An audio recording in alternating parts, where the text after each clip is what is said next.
Almighty God, we, the representatives of the citizens of the City of Brisbane, are assembled here to strive and care for the welfare of our city and all its people. Lord, we ask that you guide us in the decisions we make today. Amen.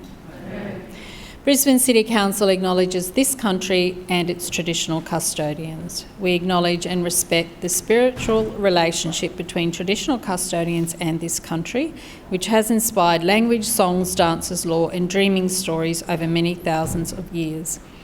We pay our respects to the elders, those who have passed into the dreaming, those here today, those of tomorrow. May we continue to peacefully walk together in gratitude, respect and kindness in caring for this country and one another. Please be seated.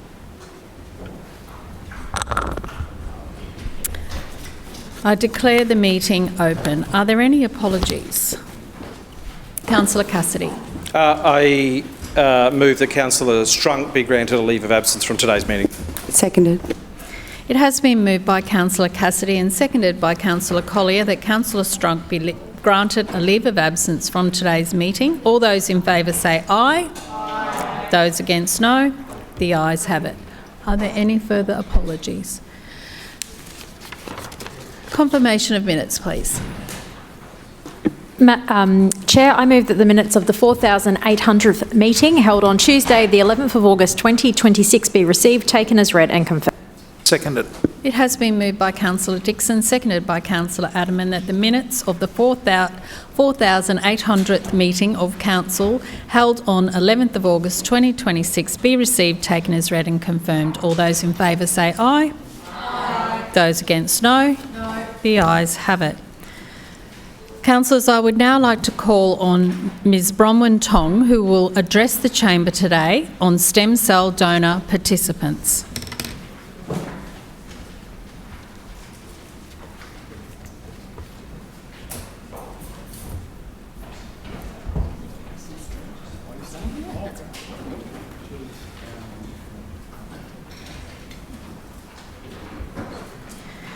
Please proceed, Ms Tong. You have 5 minutes. Madam Chair, Lord Mayor and councillors, I'm very grateful for this opportunity to share some information about the Stem Cell Donor Registry. We all know about lifeblood. People donate blood, save lives. We know about Donate Life, where people sign up to be on the registry to donate organs, and that way they save lives. But sadly, not many people know about the Stem Cell Donor Registry here in Australia. Similarly, people can sign up, register, and potentially save a life. My youngest son, Rowan, was just 18 and first year out of high school, when he was diagnosed with acute myeloid leukemia. Despite fantastic care at the Royal Brisbane, his cancer has not been cured. So we're now looking for a matching stem cell donor for him. He requires a stem cell transplant. But what's a stem cell? A stem cell is a cell in your body that makes all of your blood. It makes your red cells, your white blood cells, and your platelets. Stem cell transplants cure blood cancers like leukemia and other diseases like aplastic anemia. So, what happens is the donor has healthy stem cells. The patient like my son, has cancer or unhealthy stem cells. So the healthy stem cells would replace the patient's stem cells. That person goes on to lead a normal life with all the cancer then rid from their body. How to join the register? It's actually very simple. If you donate blood at any lifeblood centre, you can simply speak to the nurse and they will add you to the registry. If you're aged between 17 and 35, you can go online. You fill in some details and a cheek swab will be sent to your home, replied paid envelope, you send it back, it gets assessed in Germany and you're on the registry. It's as simple as that. It's a simple cheek swab. It's not like a COVID up the nose. It's just rubbing your cheeks, sending those swabs back, and you can go on the registry that way. It is very simple, but sadly not many people know about it.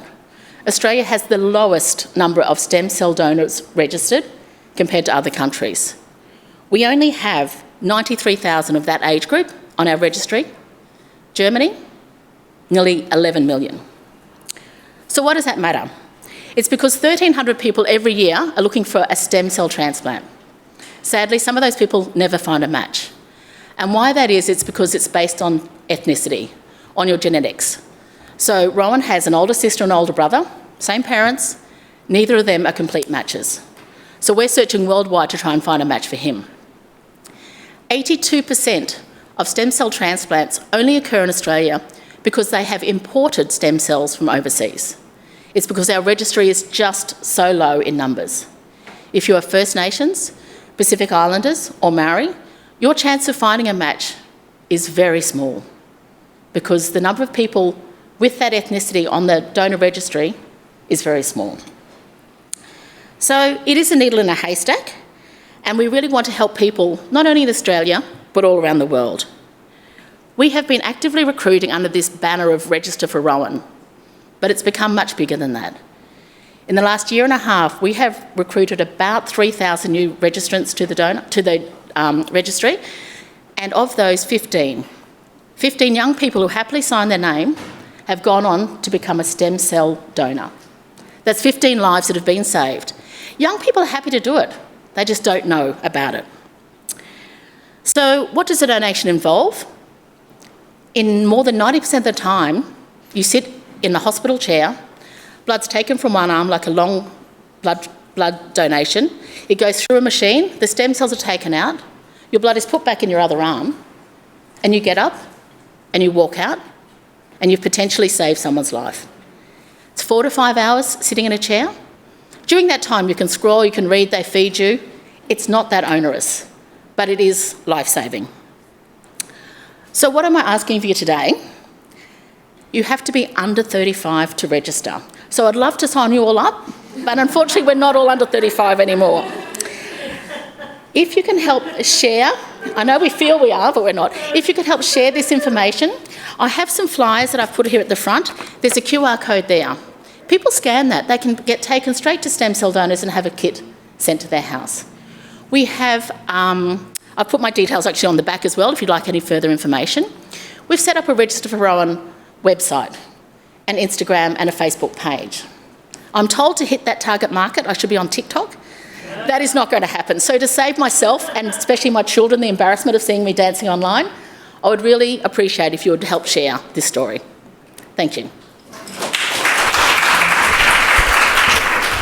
Thank you so much, Bronwyn, for coming in and speaking with. Councillor Howard, can I ask you to please respond?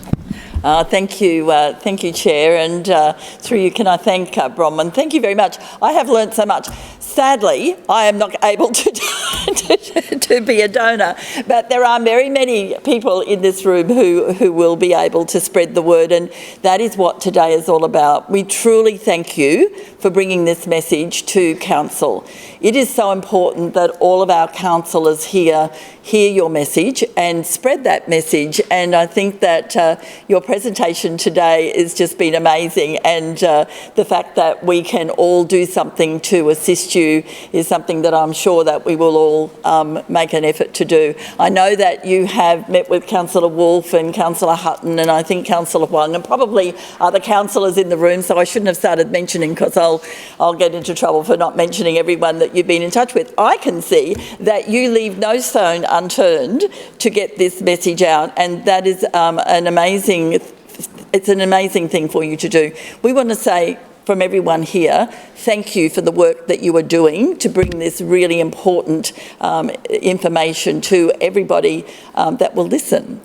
We have all listened today. I'm sure that all of my colleagues here today will take one of your brochures, and I'm sure that everyone here will do everything that we can to make sure that we spread the word. So once again, thank you so much for your presentation. Thank you for being here today. Thank you for the continued work that you do, and I can speak on everyone here to say we are very happy to help in whatever way we can. So thanks very much, Bronwyn. Thank you, Councillor Howard, and thank you, Bronwyn, and we wish you all the very best, and particularly your son. Thank you.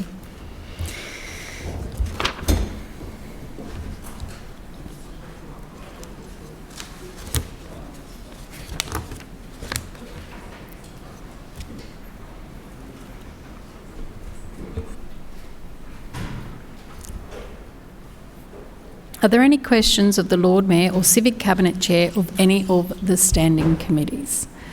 Councillor Parry. Thank you, Madam Chair. My question is to the Lord Mayor. Lord Mayor, The Story Bridge is a Queensland icon and we have a plan for its renewal, but we need everyone to get on board. Can you please update the Chamber on our plan to raise awareness for the renewal of our iconic Story Bridge? Lord Mayor. Thank you, Councillor Parry. I know that this is something that you are very passionate about and that we are all in fact passionate about, and that is a much-loved Story Bridge.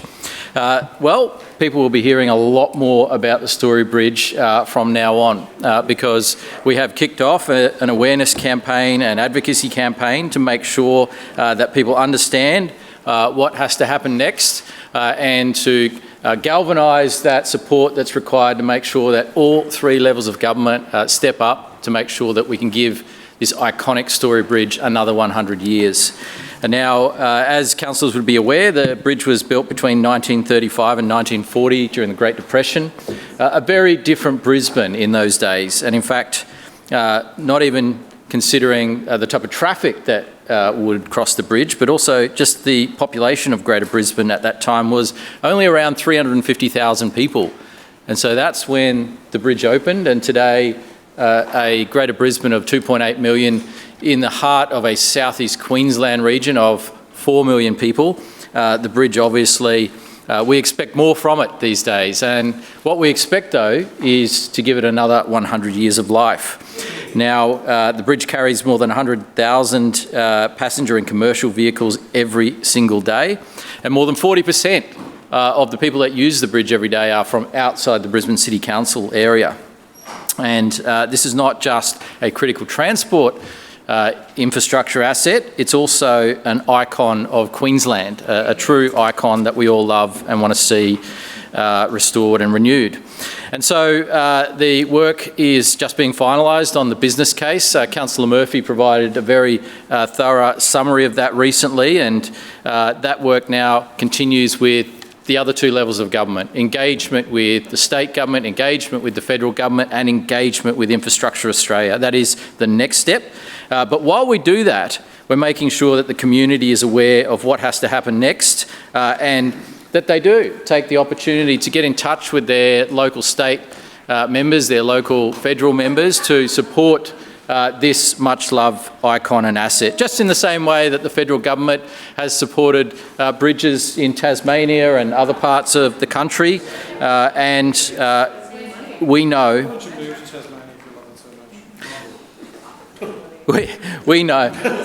We know. Councillor Cassidy wants me to move to Tasmania. Okay. Right, okay. Look, we know that people do... One moment, Lord Mayor. Councillors, all councillors. Councillor Cassidy.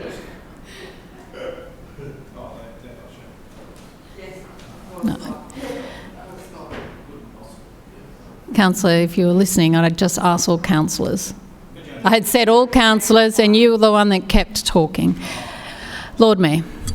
Thank you. We know that people do want to see the Story Bridge renewed and given an extra 100 years of life. And what it will take to do that is an investment between now and the 2032 Olympics of around $1.35 billion, and then a longer term investment over the next 20 to 25 years of $3.6 billion. And so that is something that is definitely beyond the capacity of Brisbane City Council to manage on its own, and the capacity of any council. But we know that with the support of the other levels of government, we can get on with the job and do what needs to be done. But who else loves this bridge? Another Queensland icon, Darren Lockyer, and we have got the support of Darren Lockyer for our campaign, which is something that he, I know, will add significant weight to, because this is the person that has helped win so many state of origins. And we know at the moment Queensland is losing the state of origin when it comes to federal funding going to please, Lord Mayor. Other states. Councillor Cassidy and Councillor Collier.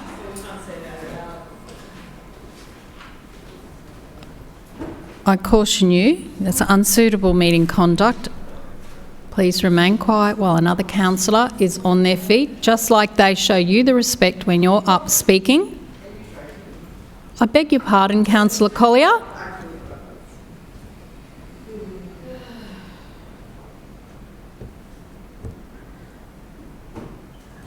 I expect all councillors to show the appropriate behaviour in the chamber. Lord Mayor. Thank you. We know that at the moment, Queensland is sadly losing the state of origin when it comes to federal funding, where we're seeing billions and billions of dollars going to other states, and we're simply asking for an appropriate share for the great population that benefits from this bridge, from the great state that benefits from this bridge, and we'll keep telling that story because we are determined to make sure that the Story Bridge has the sequel it deserves. Every good story deserves a sequel. The next sequel is an investment plan that will see it last for another 100 years. We are committed to that. Our money is on the table, it is in the budget, and we're looking forward to getting the community support to make sure that all three levels of government do their part here. Thank you, Madam Chair. Further questions. Councillor Johnston. Yes, thank you. My question is to the Lord Mayor. Lord Mayor, it's fascinating that you've just told Brisbane residents to call their state and federal members, but they can't call you. When did Council's public call centre become your private answering service, and why aren't the 26 publicly funded staff in your private and the Lord Mayor's administrative offices picking up the phone on your behalf to Brisbane residents anymore? Lord Mayor. Oh, well, that's simply not the case. There is a phone line that goes directly into my office. If that line is busy because a member of staff is helping a member of the community, then while it's busy, it goes through to the call centre. I think this is just called good customer service. And then that call centre will get in touch with my office to make sure the follow-up occurs. This is to prevent people ringing and getting a busy line or leaving a message. And so we'll continue to provide great customer service to members of the public because this is something that's very important to us. So, Councillor Johnston, as is sadly too normal these days, you're not quite telling the full story here. But we know that this office. Councillor Johnston. We know that this office and everyone that works in it is absolutely dedicated to providing good customer service. We know that opposition councillors are absolutely dedicated to playing politics, and that is a shame. Our priorities are right. Our priorities are with the side of the people, and it is a shame that Councillor Johnston's are not. Further questions? Just one moment, Councillor. I'll wait till the chamber is quiet. Councillor Massey, I'll caution you. Councillor Adams. Thank you, Madam Chair. My question is to the Chair of Public Transport Committee, Councillor Wines. Councillor Wines, the award-winning Brisbane Metro is keeping Brisbane moving throughout the day and now into the night. Can you please update the chamber on how Brisbane Metro is boosting our nighttime economy? Councillor Wines. Thanks, Madam Chair, and thank you for the enthusiasm of all councillors, in particular Councillor Adams, who I know her particular community benefits disproportionately compared to many from the Metro, and also I know that there's many people in the Holland Park ward who do enjoy a good night out. Now, one of the strengths of the Brisbane Metro is not that it just helps people get to work and back again, but it helps people move around our city at all hours. Now, there are so many appealing things to do right across our city, right across the clock face, and one of the ways we have to be able to serve the public is ensure that our transport does more than serves merely the commuter peak, but it needs to support residents when they are choosing to travel. And that's exactly what Brisbane Metro and the supporting BNBN have been designed to do. So the M1 and M2 now operate 24 hours a day across the weekend. This is a deliberate decision because Brisbane doesn't stop at 7 p.m. on Friday night. And whether people are heading to South Bank or the CBD or the Fortitude Valley, QPAC, restaurants, or even if they're working later into the evening, they deserve to be able to rely on public transport. And we know that people are choosing the Metro system and the results are speaking for themselves. So on a Friday and Saturday evening between 7 p.m. and midnight, the M1 carries about 155,000 passenger trips. Compared that to the former its replacement services, the former 111, 160 and the N111, that represents an increase of more than 60% compared to the previous services. I'll say that again. There has been a 60% increase in the usage of the M1 system compared to its replacement services since the system commenced. On that corridor alone, there has been an increase of 23 evening services operating during those hours, an increase on what was previous and corresponding to the increased demand. The M2 corridor has experienced even stronger growth, with evening patronage reaching just shy of 165,000 trips over in the same comparative period. So, when we compare that to the former Route 66, that is an increase of more than 160%. So we compare the 66 to the M2, we have seen not just a doubling, but an increase of more than 160% in its usage. To keep up with that demand, there has been an extra 58 evening services running through that corridor.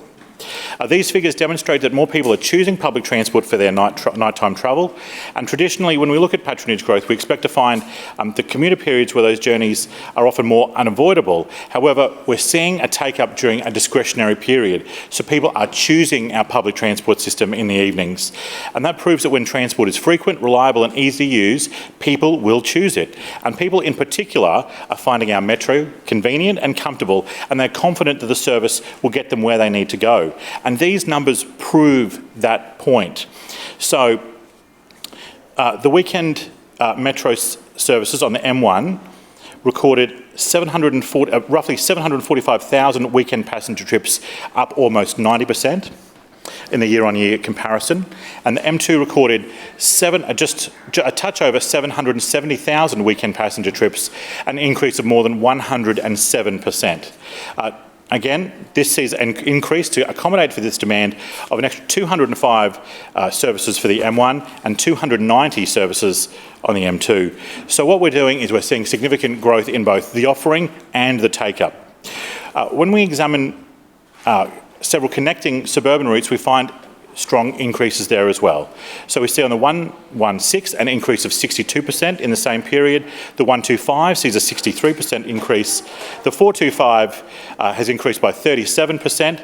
The 334 has increased by 21%, and the 212 has increased by 25%. And we see these benefits not just here but right across the network.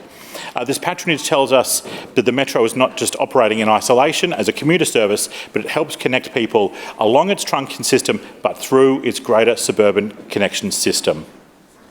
So between Metro and BNBN, we have seen significant uplift and a significant uplift in both patronage and in the services provided. So, Madam Chair, Brisbane Metro is helping more people to get around our city safely, conveniently and affordably, and it's supporting local businesses, supporting workers, supporting major events and ensuring that Brisbane's nighttime economy continues to be supported. Most importantly, it's giving residents more transport choices and the freedom to leave the timetable at home. These numbers show that Brisbane residents are embracing the network and embracing the Metro and will continue to do so for some time to come. Thank you. Further questions? Councillor Kim.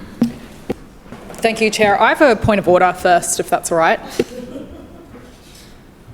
What's your point of order, Councillor Kim? Just in reference to Councillor Johnson's question, my ward office just alerted me that they called the contact centre just now and it led to the Lord Mayor's office. That is not appropriate point of order. Right now. I do not uphold your point of order. If you call the contact centre right now. Do you have a question, Councillor Kim? If you contact the Lord Mayor's office, it goes to the contact centre. Councillor, seriously, inappropriate. Do you have a question? Ask it or take your seat. Okay, I'll go to my question. Thank you, Chair. Lord Mayor, rates in my ward have tripled while suburbs like Karawatha and the Johnson Road Forestdale border still lack adequate bus services. Two-thirds of Brisbane is still without high-frequency public transport and commuters need suburb-to-suburb routes, not just city links. Under your administration and the former LNP councillor for Callumvale, Polaris school kids have resorted to Ubers and taxis to get to school. Last week, I met a Polaris student and her mum who showed me the phantom bus stop on Johnson Road, unmarked with a footpath leading to nowhere. There's no eastbound stop west of Oxley Creek, forcing kids to cross one of the busiest roads in the area on foot. Neighbourhood Watch has logged over 40 police complaints about this stretch. 3 cars have flipped there in the last 3 months, and a 76-year-old man died in a crash right outside the proposed stop last July. Your LNP colleagues in the Transport Minister's office claims there's no suitable space, and Councillor Wines said there's no time frame and or budget available to upgrade this corridor. One moment, Councillor. I know there's 2 minutes, but it is question time, not statement time. Can we ask it to a question, please? Thank you, Councillor Adams. Councillor Kim, are you coming to the question, please? I will repeat this phrase again. Councillor Wines said there's no time frame and or budget available to upgrade this corridor. Why is there no public transport for residents in some Brisbane suburbs despite our steepest rates increases? Lord Mayor. Well, the premise of the question is not correct in a number of ways. First of all, Brisbane City Council offers across the entire council the cheapest rates in southeast Queensland. And if Pallara residents were living just a little bit to the south in Logan, they'd be paying so much more with so fewer services. That is our commitment, to make sure that we offer the cheapest rates in southeast Queensland. We will keep that commitment. We do know, though, that there's a growing area of Pallara that needs growing infrastructure. There's a growing area in Pallara which needs growing infrastructure. We also know that local government, including the rates that people pay, receive 3 cents out of every dollar of taxes collected in this country. We know that Councillor Kim's predecessor was very successful in getting funding from other levels of government to deliver infrastructure upgrades and transport upgrades. Councillor Kim, I caution you about calling out while another councillor is on their feet. It is inappropriate, and I ask you to stop calling out, or I may have to give you a formal warning. Lord Mayor. Point of order. Point of order, Councillor Kim. I'd like to table this picture right here of the Lord Mayor and Councillor Angela Owen from the LNP previously with this property developer donation in Pallara at the sod turning together. $30,000 right here and more, not included in this. I'd like to table this document. I advise you that you should do that during your speech, thank you, or during your question. Lord Mayor. Lord Mayor. Point of order. Councillor Kim, point of order. Can I please check that it's possible to table this document? Just one moment.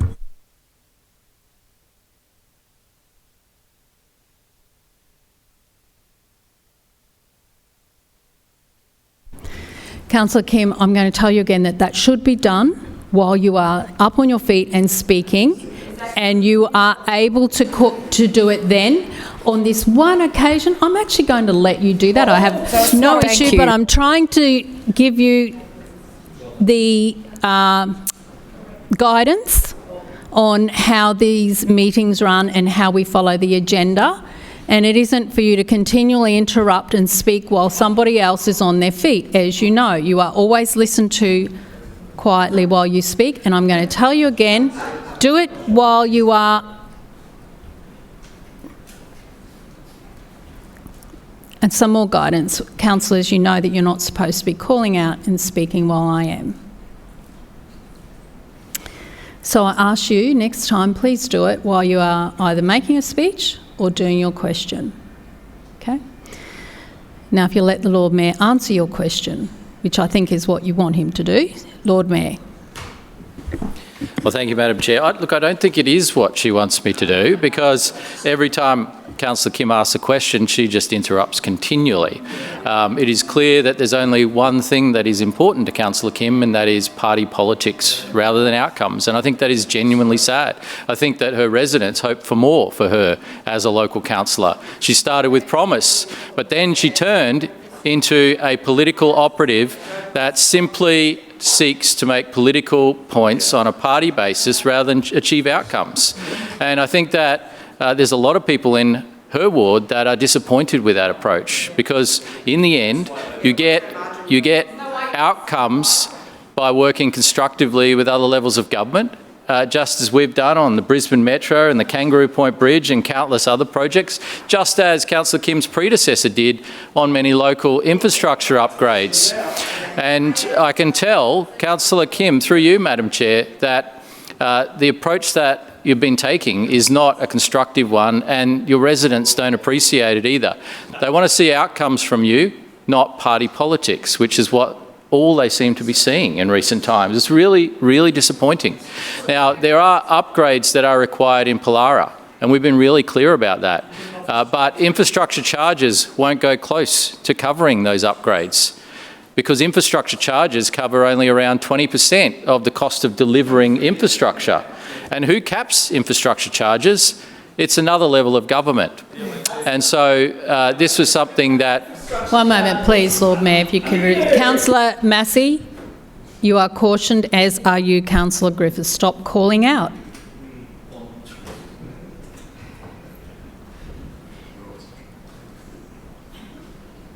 Lord Mayor. And so this is something that will need cooperation and support from other levels of government. Now, if another level of government wants to make a decision on infrastructure charges, well, that is their prerogative, but then they need to come to the party with the support that we need for the growing parts of our community. And so that goes for both the state and the federal government. But I'm also aware that Councillor Kim, in the time that the Labor state government was in power, soon after Councillor Kim became a councillor, didn't ever criticise the Labor government for the lack of investment in Pollara. Didn't say a thing, despite the fact that there was a cabinet minister representing that suburb that delivered absolutely nothing for Pollara. Yet her predecessor, Angela Owen-Taylor, actually delivered great outcomes by working constructively with other levels of government. And so I think, Councillor Kim, that a different approach is required here to get the best outcome for Pollara. I want to see the best outcome for Pollara. I want to see investment made. I want to see new public transport services introduced.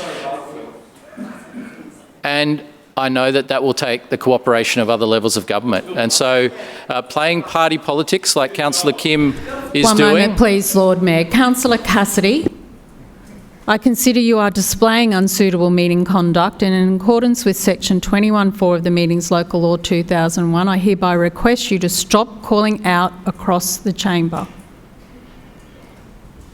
Lord Mayor. Thank you. Playing party politics when it comes to important local issues is not going to achieve the outcomes that the residents expect from their local councillor. And so I would simply say to Councillor Kim, your approach is not working. Take a leaf out of Angela Owen's book and actually take a leaf out of Angela Owen's book and advocate to other levels of government rather than playing party politics. Before I go on, Councillor Kim, I consider you are displaying unsuitable meeting conduct, and in accordance with section 21(4) of the Meetings Local Law 2001, I hereby request you to stop calling out and interjecting while another councillor is speaking. Further questions? Councillor Marx. Yes, thank you, Madam Chair. My question is to the Chair of the Environment, Parks and Sustainability Committee, Councillor Davis. Councillor Davis, the Schrinner Council continues to be recognised for its work to make Brisbane's lifestyle even better. Can you please update the Chamber on the latest accolade given to our award-winning Archerfield Wetlands District Park, please? Councillor Davis. Well, thank you, Madam Chair, and through you, thank Councillor Marx for the question about the latest accolade for Archerfield Wetlands. And I must begin with a confession. I can't quite answer the question as asked because there have been 2 accolades that we have received since last time I spoke about it in the chamber. So the tally, Madam Chair, now has reached double digits. There have been 10 accolades for Archerfield Wetlands, including 3 national awards. 10, Madam Chair, for a park that was built on the site of a former wastewater treatment plant This is truly an extraordinary result and one the whole city can be absolutely proud of. So let me take each of these newest honours in turn. Firstly, last Friday, or rather on Friday the 31st of July, the Brisbane Sustainability Agency received a 2026 Parks and Leisure Australia Award of Excellence for Archerfield Wetlands in the category of Environment and Sustainability Initiative.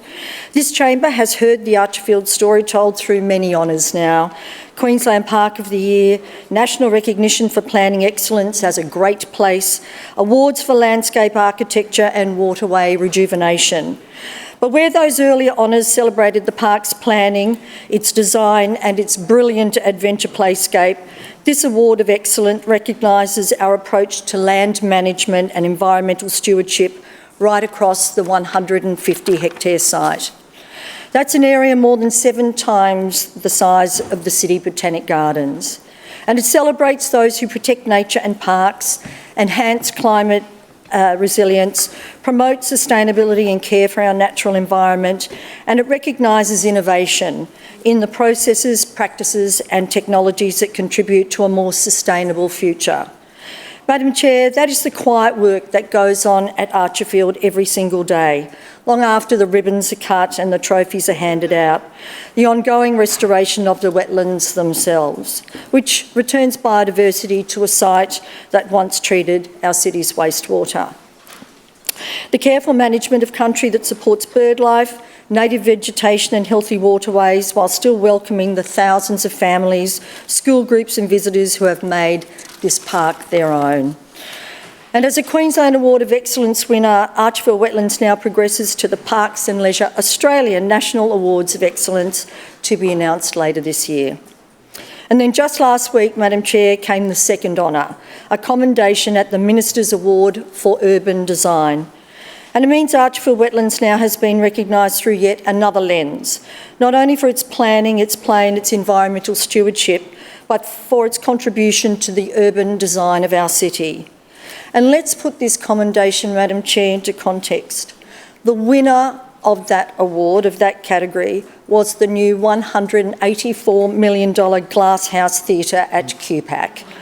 So to be recognised in such company really is such great credit to the Lord Mayor's vision and a credit to Brisbane Sustainability Agency who deliver and manage the precinct on behalf of the Oxley Creek transformation, one of our most significant urban renewal programs that Brisbane has undertaken. And Madam Chair, the broader picture is just as impressive. These latest recognitions take the Oxley Creek Transformation's overall trophy cabinet to 17 accolades, including 5 national awards. 17 across a single program of suburban investment. That's not a trophy shelf anymore, Madam Chair. That's a genuinely crowded trophy cabinet. It shows exactly what the Schrinner Council's commitment to directing 80% of our capital investment into the suburbs looks like on the ground. A sustained, connected program of investment transforming an entire corridor of our city, suburb by suburb, parkland by parkland. And with the national award still yet to be announced later this year, we may have to build an even bigger cabinet. I'd just like to again congratulate the Brisbane Sustainability Agency and everyone who has contributed to these latest achievements.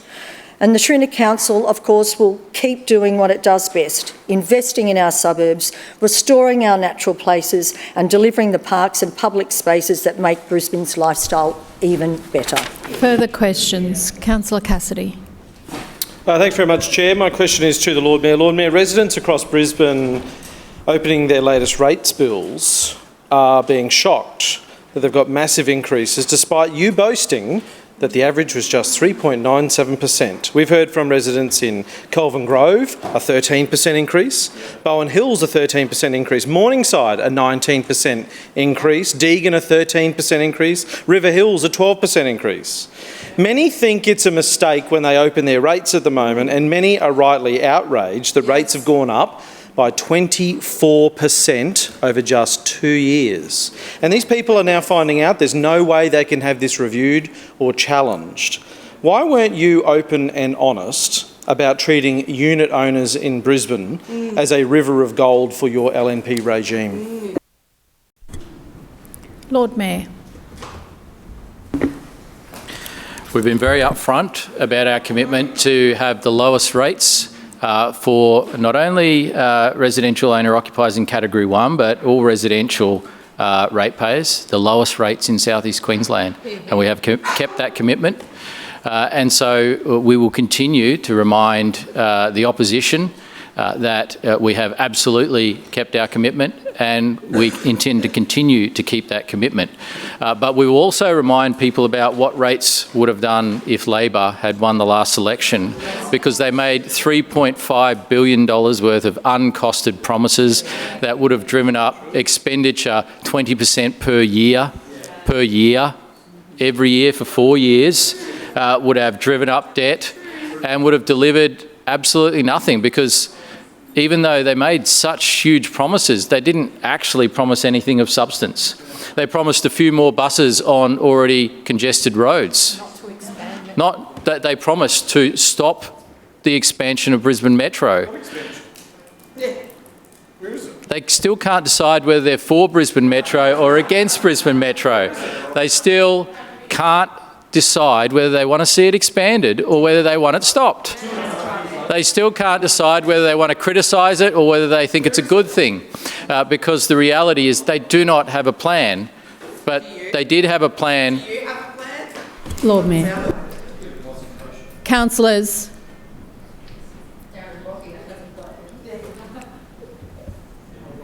Councillor Cassidy.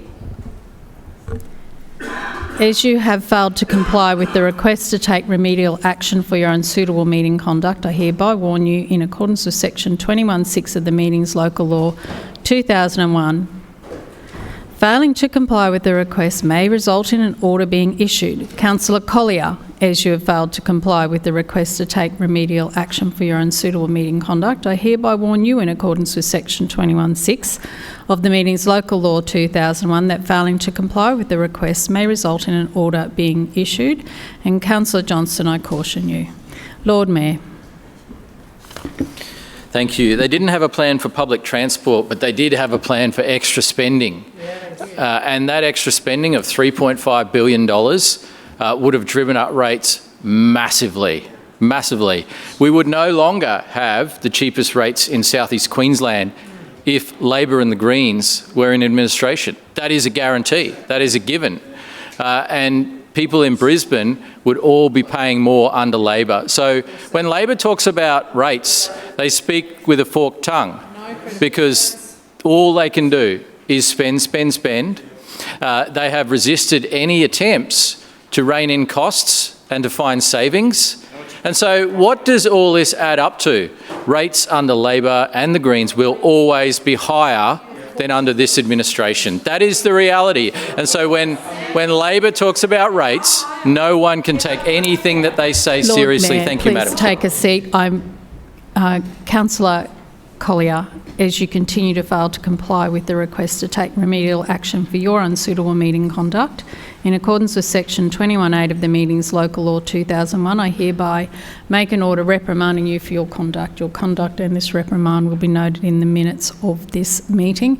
Councillor Cassidy, as you continue to fail to comply with the request to take remedial action for your unsuitable meeting conduct, in accordance with section 21(8) of the Meetings Local Law 2001, I hereby make an order reprimanding you for your conduct, and your conduct and this reprimand will be noted in the minutes of the meeting. Councillor Massey, you are cautioned. Councillor Griffiths, you are cautioned. Lord Mayor. Further questions? Councillor Atwood. Thank you, Chair. Just My one moment, question is to the Councillor Chair Atwood. of the Community Councillor and the Atwood, Arts Committee. Just one moment. We'll wait till everyone is quiet.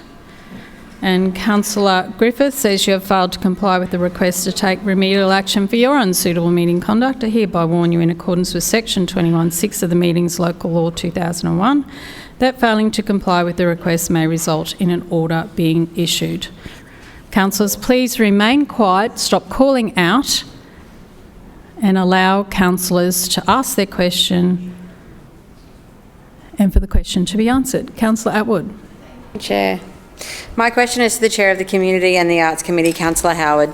Councillor Howard, Brisbane is a beautiful city and we love to celebrate those who celebrate Brisbane. Can you please update the Chamber on the talented recipients of this year's Lord Mayor Photographic Awards? Councillor Howard. Oh, thank you, Chair, and through you I thank Councillor Atwood for the question. Chair, we live in the best city in the world and it's also a beautiful one. With leafy suburbs, vibrant precincts and our connection to the Brisbane River, this truly is a wonderful city to capture through the lens. Since 2013, the Lord Mayor's Photographic Awards has celebrated our city and the residents who love to capture it. With more than 2,200 entries this year, the annual competition is open to anyone who lives, works or studies in Brisbane. This includes professional photographers, aspiring photographers and residents who simply enjoy taking photos on their phone. This year's theme was Everyday Brisbane, with entrants asked to capture photos that reflect genuine moments, people and places that define our city's character. And what better way to see a city than through the eyes of its residents, Chair? Take a look through the 2026 winners and finalists for the People's Choice Award and you'll see lots of nature, suburban lifestyles, arts and cultural experiences, early mornings in the city and iconic bridges over our river. You can appreciate why the Lord Mayor says that the judging for the awards gets harder each year. The winner of the open category this year was Tyler Sharman, who captured a city worker in the rain on the corner of Edward and Adelaide Streets. Hopefully not a council officer, but Tyler lives in Gordon Park, and so I know Councillor Parry is very, very proud of Tyler's open category, and I know that she will make sure that everybody knows that he is a Gordon Park resident. The runner-up of the open category was Nigel Wesley's photo titled Shooting the Breeze, which shows a man sitting on his porch and chatting to his neighbours in Wynnum. Third place went to Jonathan Wood with his photo Australia, which depicts a young girl playing with a sprinkler on a trampoline on a summer's day in Bulimba. For the social media category, the winner was Alex Harding for their photo When the Fountains Sleep. This image was taken outside the Queensland Art Gallery and shows two friends illuminated amongst darkness. The Green Heart category went to Nicholas Williamson for the photo of two sulphur-crested cockatoos in vivid colour against a black background shot in the gap. Next, we have the Lavomba Bonji Award, a category that recognises the late artist's contribution to Brisbane as an advocate of First Nations country, community and identity. This special award went to Lewis Bin Doraho for his shot of a Boeing FA-18F Super Hornet mid-flight over the Surrey Bridge during a practice run for River Fire last September. And can I give a big shout out to Lavon's family who attend every year and are so supportive of this category of winner. Suggested by the Lord Mayor last year, the final category is a new one, Chair. For the first time, we have the Brisbane Postcards Collection. The three winners receive a $500 cash prize and 10 postcards of their image to keep. The remaining 90 postcards go to the Museum of Brisbane shop for people to purchase, with a portion of the sale price going directly to those winners. And clearly the Lord Mayor thinks that bridges look good on postcards because all three winners feature our iconic river crossings. Wendy Klein captured the Story Bridge and city skyline at sunset, showing a dramatic and colourful sky over the river. Nicola Laidlow captured the Story Bridge on one of its biggest nights, surrounded by fireworks and celebrations at River Fire. Laurie McDonald went for the new kid on the block, the Kangaroo Point Bridge. It was also looking very colourful, covered in its Brisbane Festival inflatables that lit up the precinct last September. And the fun doesn't end with the winners though, Chair. We also have 23 photos that have been shortlisted for the People's Choice Award. Voting is now open and you can cast your vote on Council's website. So councillors, make sure you cast your vote before it closes at 4 p.m. on Friday the 28th of August. I always recommend making an informed vote, so I'd encourage people to check out one of the 2026 exhibitions. In the Brisbane Square foyer, you'll find the People's Choice choice finalists and the category winner images on display until voting closes. And upstairs at the Museum of Brisbane, you can see the category there. So a big congratulations to all our winners and finalists, and don't forget to cast your vote. Further questions? Councillor Massey. Thank you, Chair. My question is for the Lord Mayor.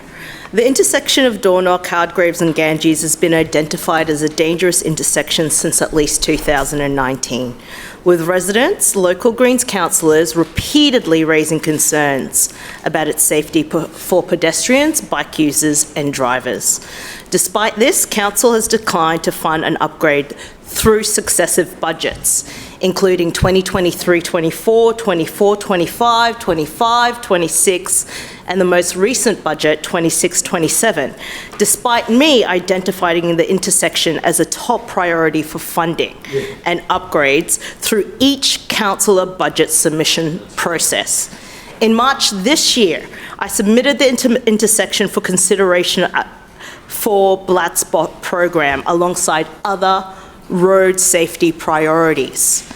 At the end of July, a tragic incident at this intersection resulted in a pedestrian fatality.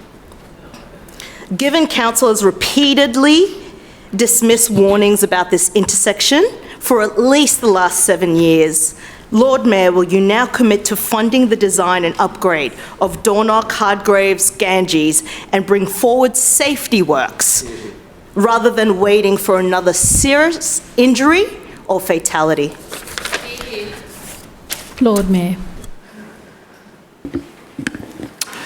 Well, thank you for the question, Councillor Massey. It's very easy to ask for an upgrade and to ask for funding. But as we know, with this particular intersection upgrade, when there's been proposals put forward, they have always been controversial and always caused pushback.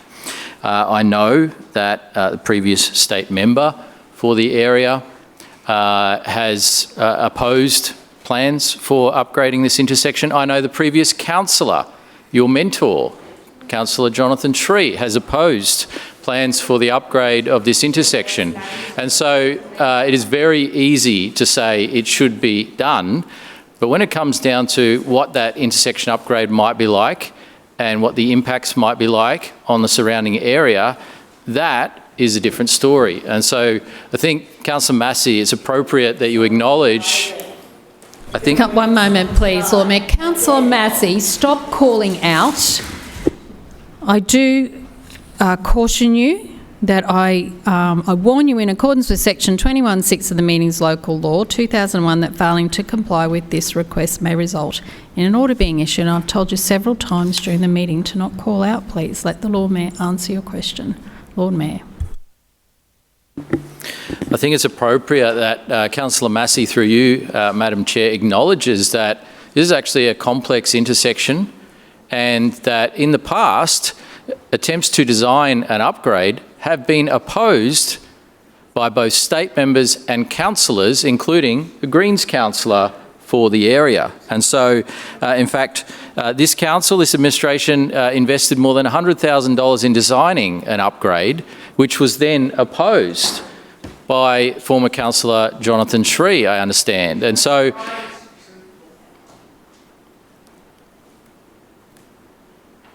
it is easy to ask for funding to be allocated, but what's not so easy, Councillor Massey, is to actually come up with a design that works for everyone. Now, if you have a particular idea on this, if you have a particular design, I'd love to hear it, because when we have invested in the past to design an upgrade, it has been opposed. Councillor Massey. One moment, please, Lord Mayor. Councillor Massey. Stop calling out. Councillor Massey.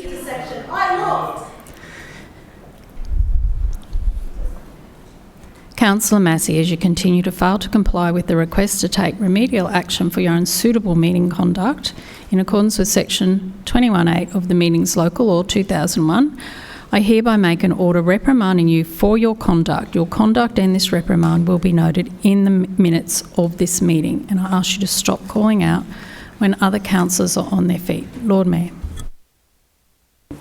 So, Madam Chair, what would be constructive from Councillor Massey is I'd like to hear from her, and I'd like it in writing, what she would like to see done at this intersection. Not just, oh, it should be upgraded.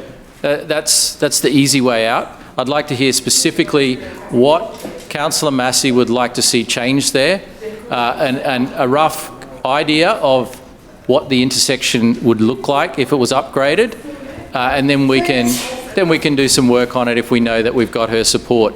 But we are not going to go down the path of investing ratepayers' money. Thank you, Lord Mayor. Your time has expired. Councillors, that now ends question time. Lord Mayor, Establishment and Coordination Committee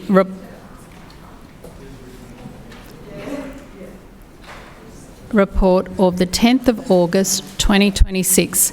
Before you go on, Lord Mayor, I do remind the public gallery that the conditions of entry and the Council's meeting local law, members of the public are not permitted to call out and interrupt the proceedings of the Council, and I ask you to comply.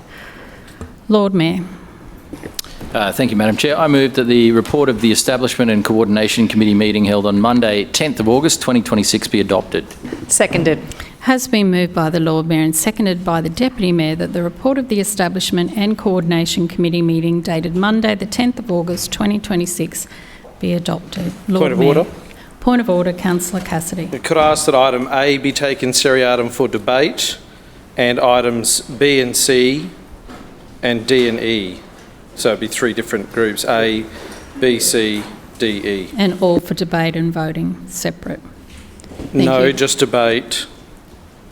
Okay, so when we debate them, we then vote upon them, Councillor. Lord Mayor. Thank you, Madam Chair. Just in finishing that point that I wanted to make before question time ended, I think it is not an appropriate use of ratepayers' money to design an upgrade and then have the local councillor oppose that upgrade, as we've seen happen before. And so I'd like a clear indication from Councillor Massey about what she would like to see as the local councillor done there. What changes that she would recommend as the local councillor, and if she's willing to, in good faith, put that in writing, then we can work on something. But we know that in the past, unfortunately, attempts to improve safety along that corridor have been resisted by various other elected representatives, including Councillor Massey's predecessor.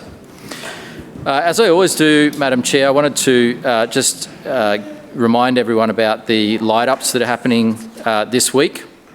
Last night, the assets like City Hall, Kangaroo Point Bridge, Story Bridge, Victoria Bridge were lit up in red and white to recognise Indonesia's 81st Independence Day. This is the anniversary of the proclamation of independence on the 17th of August 1945. Brisbane has a long-standing and vibrant Indonesian community, and also a great number of international Indonesian students that are studying here. And I want to, on behalf of the city, offer my best wishes for their Independence Day. We'll continue to actively support our Indonesian community. Tonight, the assets will be lit up in purple, orange and blue to support Brain Injury Awareness Week, which recognises awareness of brain injury and its impact, and also celebrates the achievements of people living with a brain injury and the families and communities who support them. Tomorrow and also on Friday night, our bridges in Redcliffe Place will be lit up in yellow for Queensland Road Safety Week, which runs from yesterday through to Friday. Councillors would be aware of the RACQ display in King George Square today on the theme of road safety and improving road safety. We're proud to support the RACQ in their efforts, and we know that safety is everyone's problem and everyone's priority, and we acknowledge this is an important week in getting the message out about road safety and the kinds of things that will help improve safety and also reduce the road toll as well. On Thursday, our assets will be lit up in yellow again, this time for Daffodil Day, the Cancer Council's important annual campaign to raise money for cancer research. On Saturday, the assets will be lit up in blue and orange to support the Brisbane to Gold Coast Cycle for Cancer event. This is raising funds for cancer research and treatment at the Mater. And finally, on Saturday, the assets will be lit up in blue and yellow, the colours of the Ukrainian flag, to mark the eve of Ukrainian Independence Day. And this year is the 35th Ukrainian Independence Day, and we offer our best wishes and support to our Brisbane Ukrainian community. Tomorrow is World Humanitarian Day, a day set aside to honour the aid workers and remember those killed or injured in the course of their work in supporting others. It also falls this year against the difficult backdrop around the world of many challenges, conflicts and natural disasters, including the earthquake in Colombia last week, where the death toll has continued to climb and rescue and recovery efforts are underway as we speak. And I again extend the thoughts of this council on behalf of the City of Brisbane to Brisbane's Colombian community, and particularly those who are thinking about friends and family back at home. Today, the 18th of August, is Vietnam Veterans Day.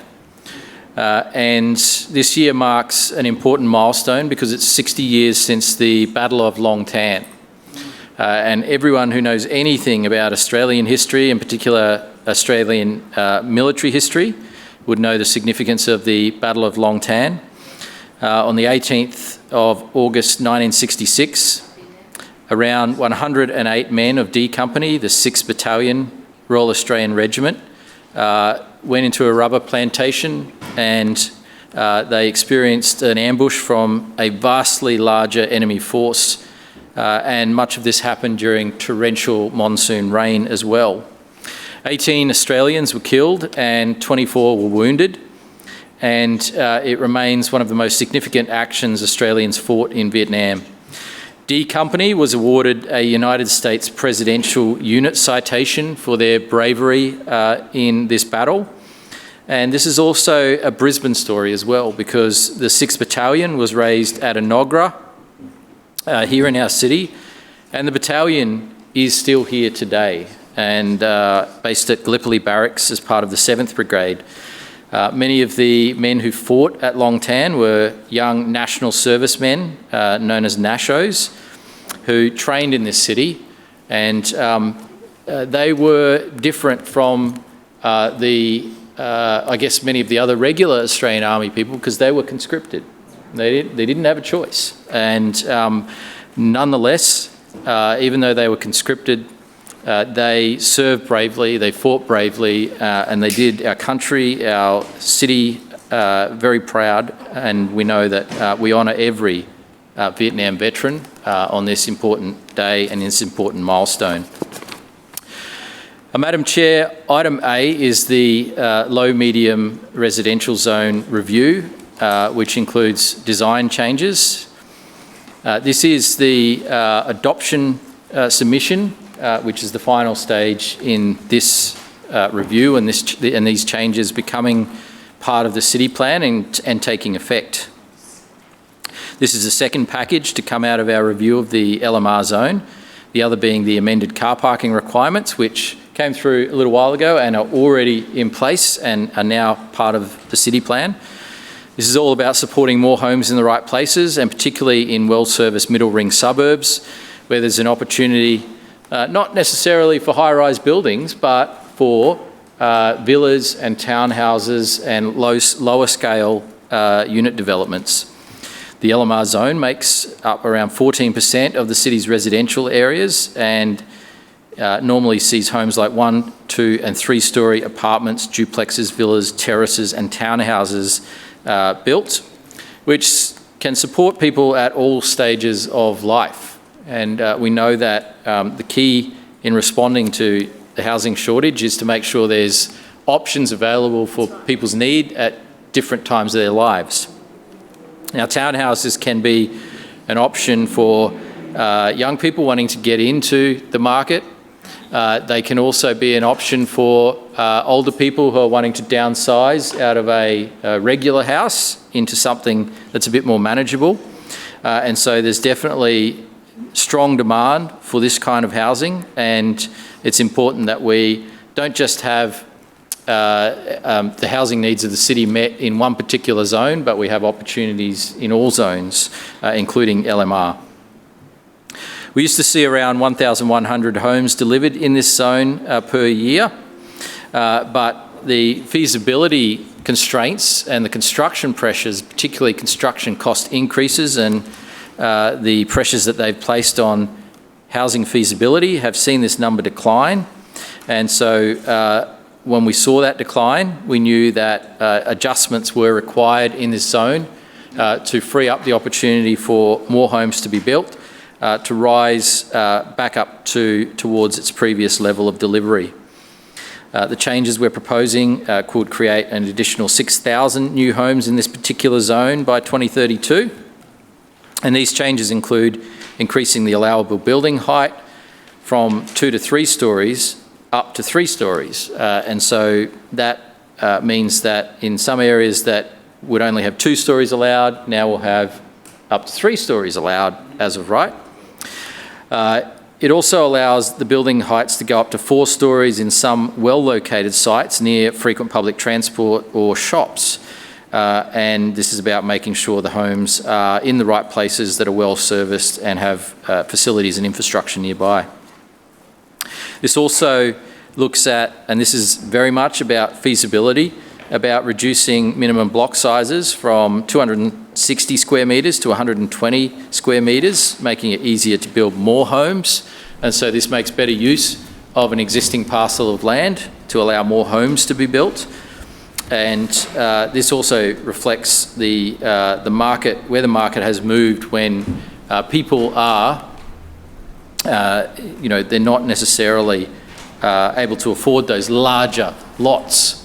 And that really adds problems when it comes to price. Lord Mayor, your time has expired. Move for an extension, Madam Chair.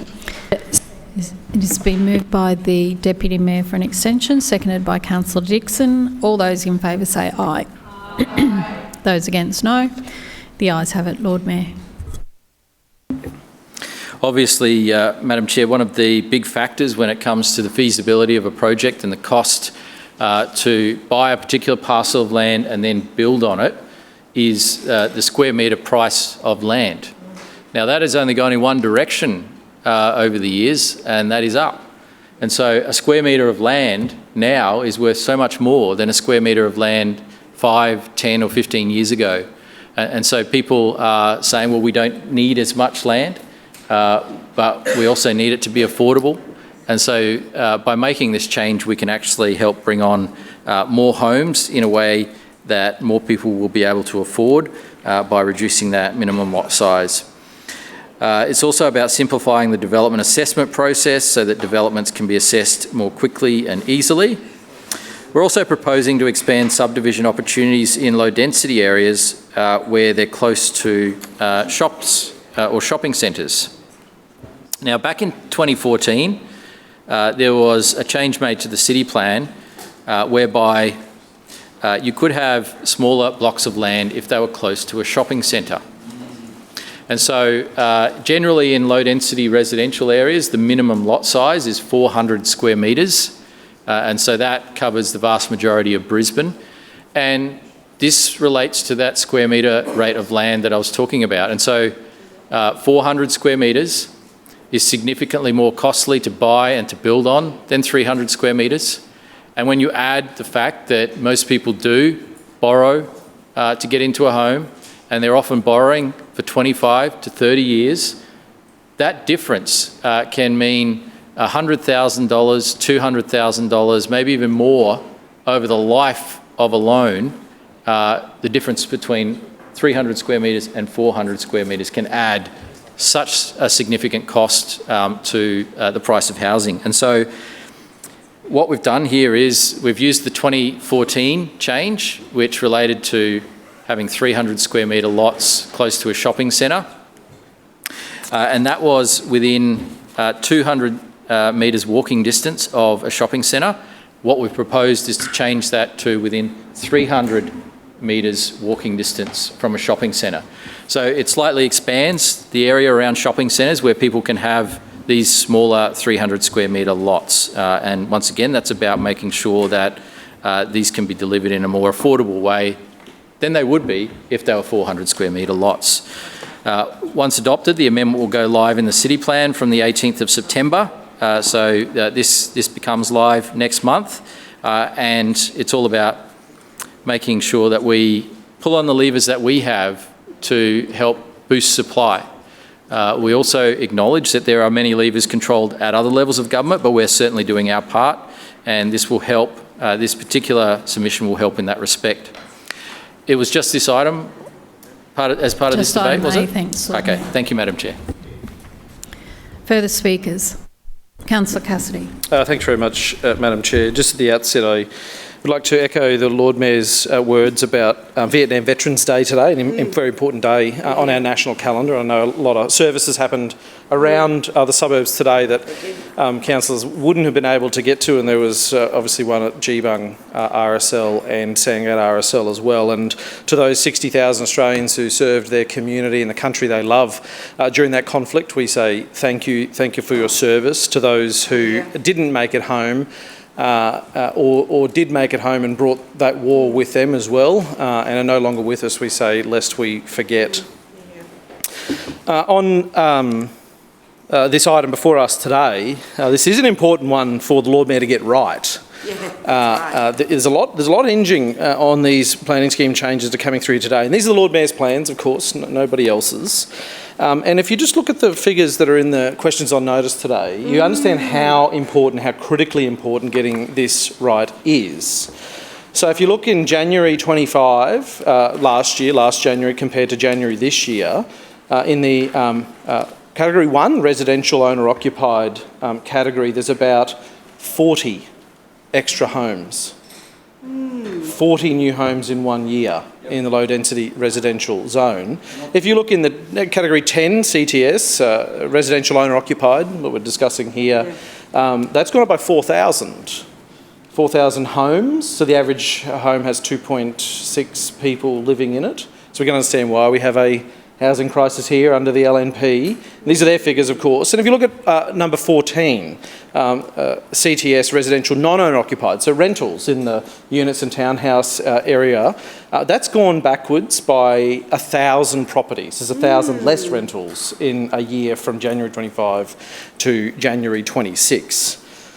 So it is critical that the Lord Mayor gets this right, because he has been in charge of this place for over 2 decades. Yes. I mean, he's been here for over 2 decades himself.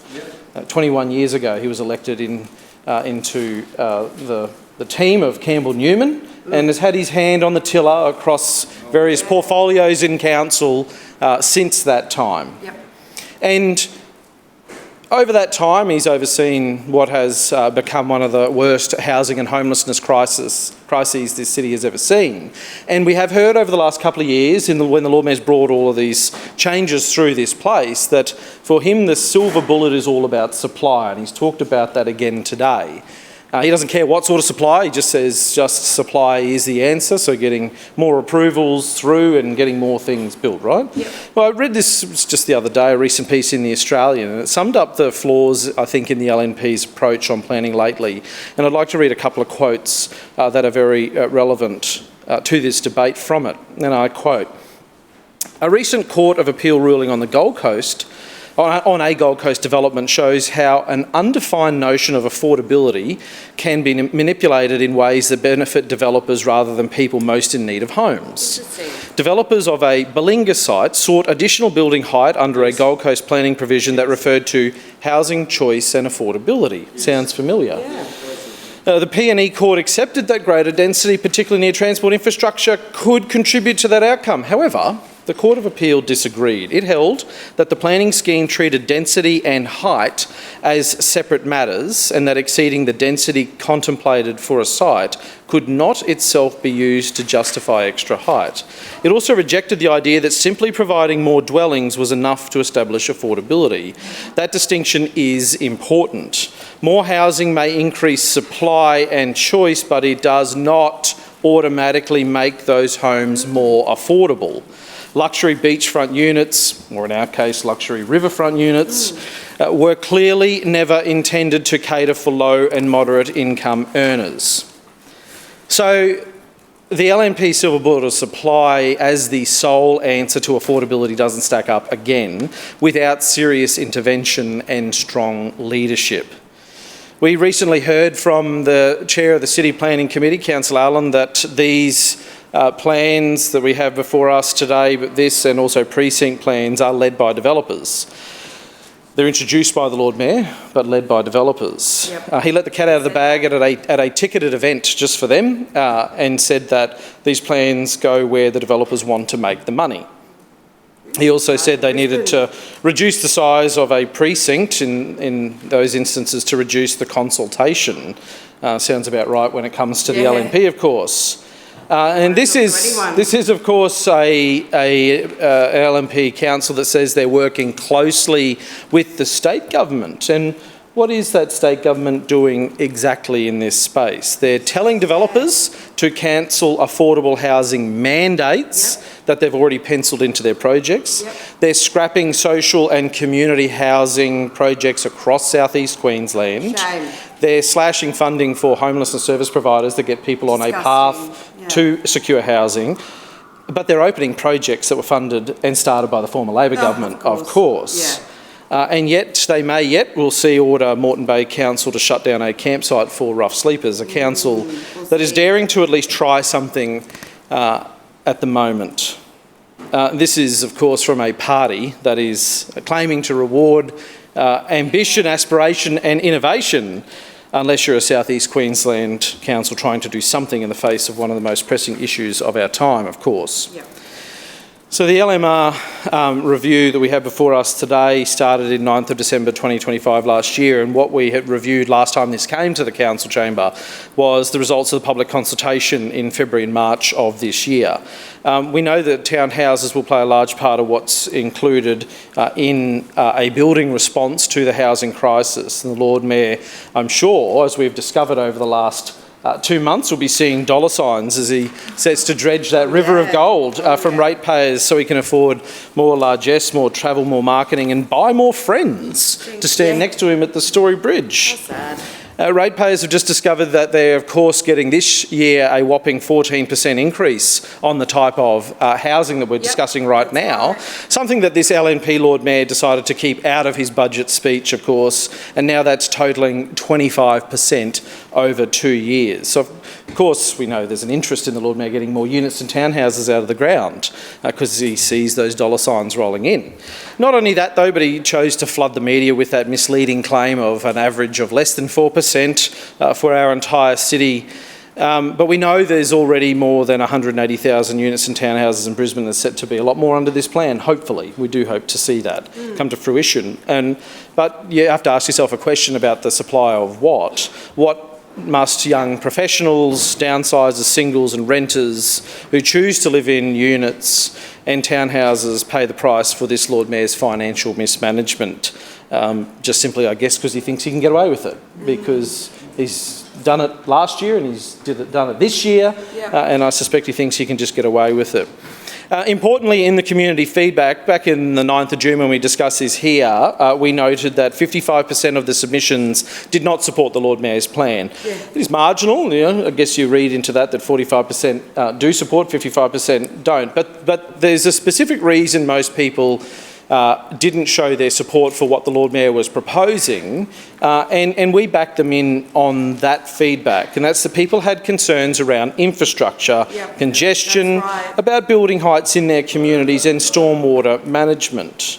That, of course, is understandable. It's hard for residents to have confidence in this 22-year-old LNP regime when they're paying, in these units and townhouses particularly, paying more than ever, but there's more congestion. There's more missed bins, there's more potholes, there's more blocked drains, there's more illegal parking and more crumbling footpaths as well.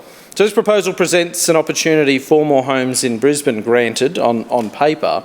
But I think for the LNP, this does just present an opportunity for more revenue to council, because we have, last time this came to council, a discussion on an amendment seeking not only to have a discussion about affordability targets in there, but also about infrastructure alongside that, and that is important for us to talk about, I think.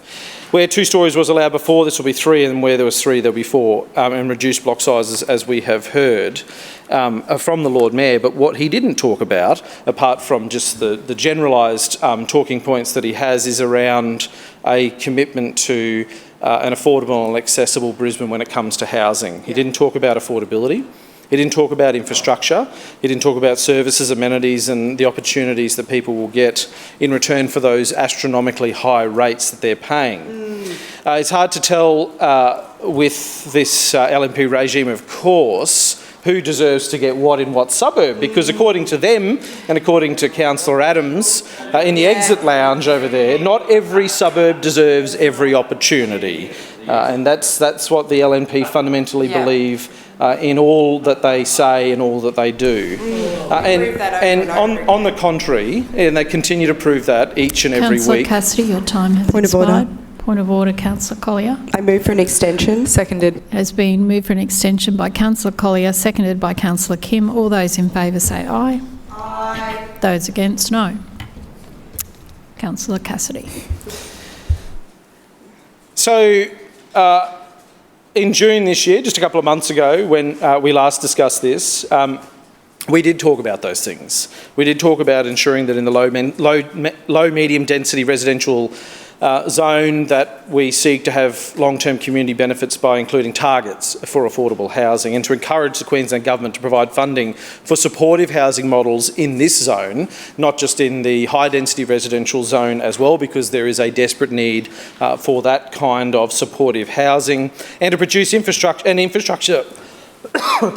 produce an infrastructure statement alongside approved development applications on what upgrades to public infrastructure will accompany the construction of new housing. It's pretty straightforward, the kind of stuff that a proactive council with the strong leadership of Lord Mayor who cares about these things would agree with. But what was the LNP's response, of course? Yeah. Unsurprisingly, they didn't support it. Councillor Allen said at the time the Queensland Government is in fact providing supported housing right across the city in all sorts of different developments, and that they were doing enough, he thought, at the time. I got the sense at the time he didn't even know what supportive housing is. No. I suspect maybe he's never gone to common ground. I think he misunderstood what that was. But I guess if generally he thinks that the state government is doing enough and his council is doing enough and the Lord Mayor is leading the way on this, whether they would have that conversation with the 590 individuals who are currently homeless in Brisbane, or the 307 families that might be couch surfing, sleeping rough in a tent or in the back seat of a car, including the 474 children. The LNP think they're doing enough. And this is the delusion that they find themselves in, the LNP. They've taken the blue pill and they can't see the reality around them.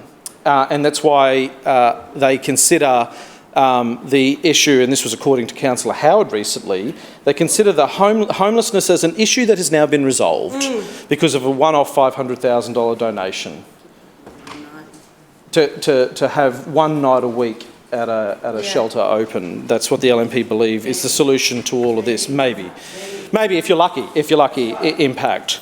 In fact, so that you get a sense, and we had this morning in the City Planning Committee, in fact, a presentation at 884 Old Cleveland Road, Carina, LMR development, a great development for young people, supportive housing for young people.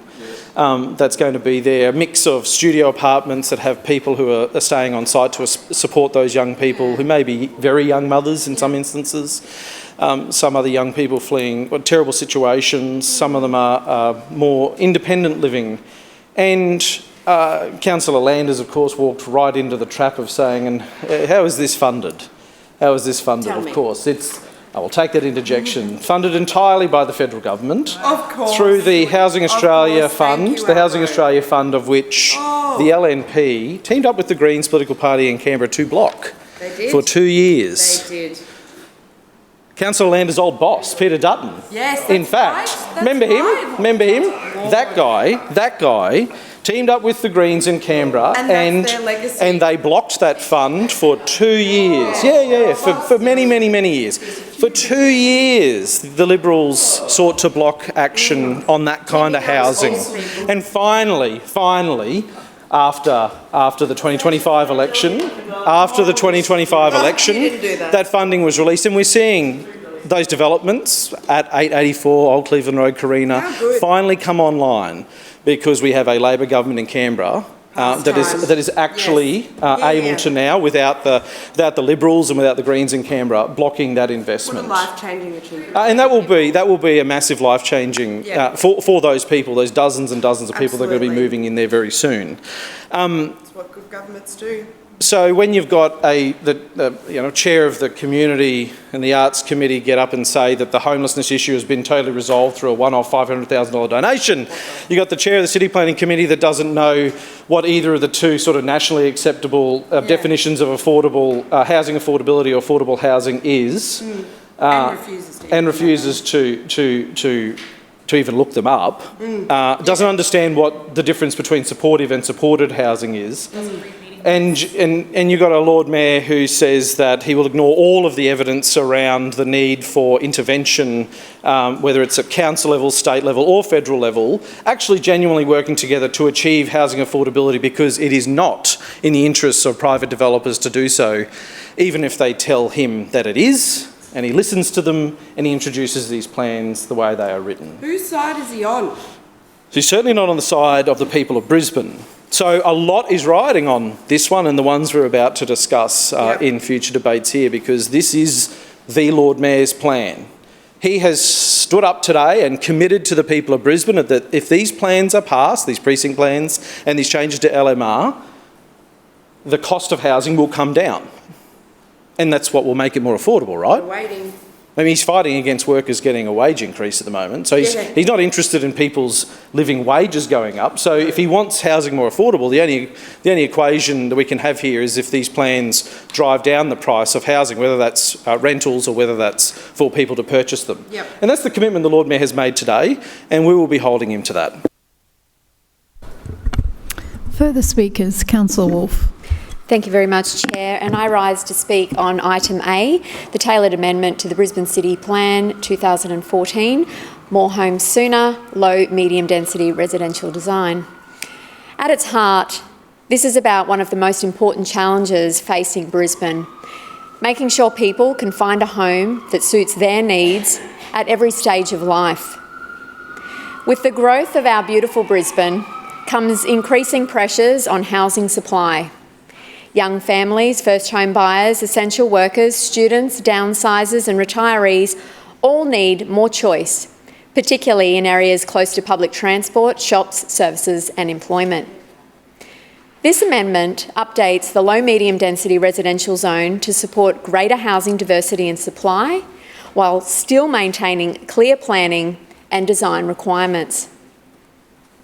Chair, importantly, this is not about unchecked development. It is about creating more appropriate housing options in the right locations. The changes will combine existing low-medium density precincts into new 3- or 4-storey mixed precincts, allowing 4-storey multiple dwellings in well-located areas within walking distance of high-frequency public transport or centres, and create greater opportunities for smaller homes and smaller freehold lots. That matters for our communities, that matters for Brisbane, and that matters for the people of the Walter Taylor ward. Recently I was chatting with Jayden and Ben, a young couple renting in Toowong. They've been saving for their first home and want to remain close to their workplaces, family and public transport. They're not looking for a large house. They simply want the opportunity to buy a modest townhouse in the community that they already call home. Another example, David and Priya. They have a growing family in St Lucia, with one child and another child on the way. They're going to need an extra bedroom and a little more space. They value their local Ironside State School, their neighbourhood and the connections to the area. They should not have to move to the urban fringe simply because there are too few suitable housing options. They should be available locally. And then there's Eleanor. She's lived in Indooroopilly for more than 30 years. Her children are now grown up and moved out. And then maintaining a large family house is becoming a little bit more difficult for her. She would happily downsize to a smaller apartment or townhouse, but she wants to remain close to her friends, her doctors, local shops, and the public transport connections that she relies upon. These are all different stages of life, and our housing system simply needs to accommodate them. Whether it's first home buyers in Toowong, a growing family in St Lucia, or long-term residents looking to downsize in Indooroopilly, people should have choice and be able to remain connected to the communities that they know and love in the Walter Taylor ward. These reforms are intended to help unlock more townhouses, apartments and small homes in well-serviced areas while retaining requirements around setbacks, landscaping, drainage and neighbourhood amenity. The scale of this opportunity is significant. Low, medium density areas make up around 14% of Brisbane's residential land. Yet construction in these areas has declined in recent years despite the growing demand. These amendments are expected to support the delivery of up to 6,000 additional homes by 2032. Chair, the community feedback has also played an important role. More than 500 submissions were received during the statutory consultation on the low-medium density residential amendment, and Council made changes in response to the matters raised through that process. That is what good planning reform should work and what it looks like: listening to residents, responding to concerns and finding a balanced way forward.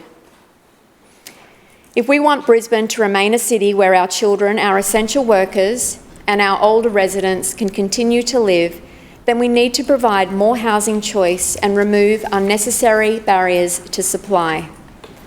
These amendments are practical, measured and balanced. Chair, this is about delivering more homes sooner while continuing to protect the livability and character of our communities, and I commend this item to the Chamber. Thank you. Further speakers. Councillor Collier. Thanks very much, Chair. Brisbane needs more homes. We need more housing choice.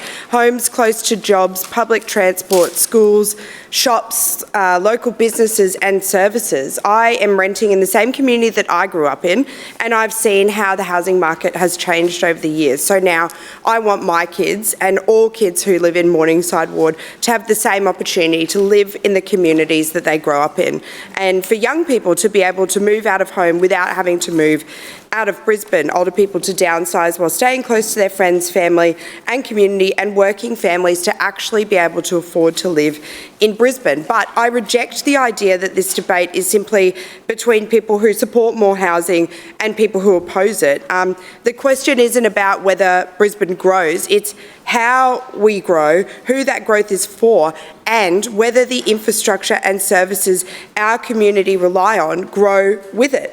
Fundamentally allowing more development without planning for roads, drainage, footpaths, public transport, parks and playgrounds, libraries and community infrastructure that growing neighbourhoods need isn't good planning. Growth without infrastructure just isn't a plan, and that's one of my biggest concerns with these proposed changes to low medium density residential zoning, and it's also the concerns of many, many local residents in Morningside Ward who I've spoken to them at length about these changes that this LNP Council are bringing in.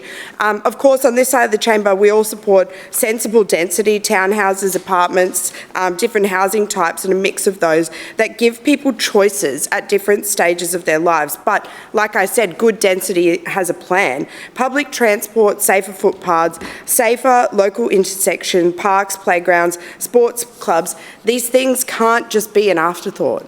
They can't.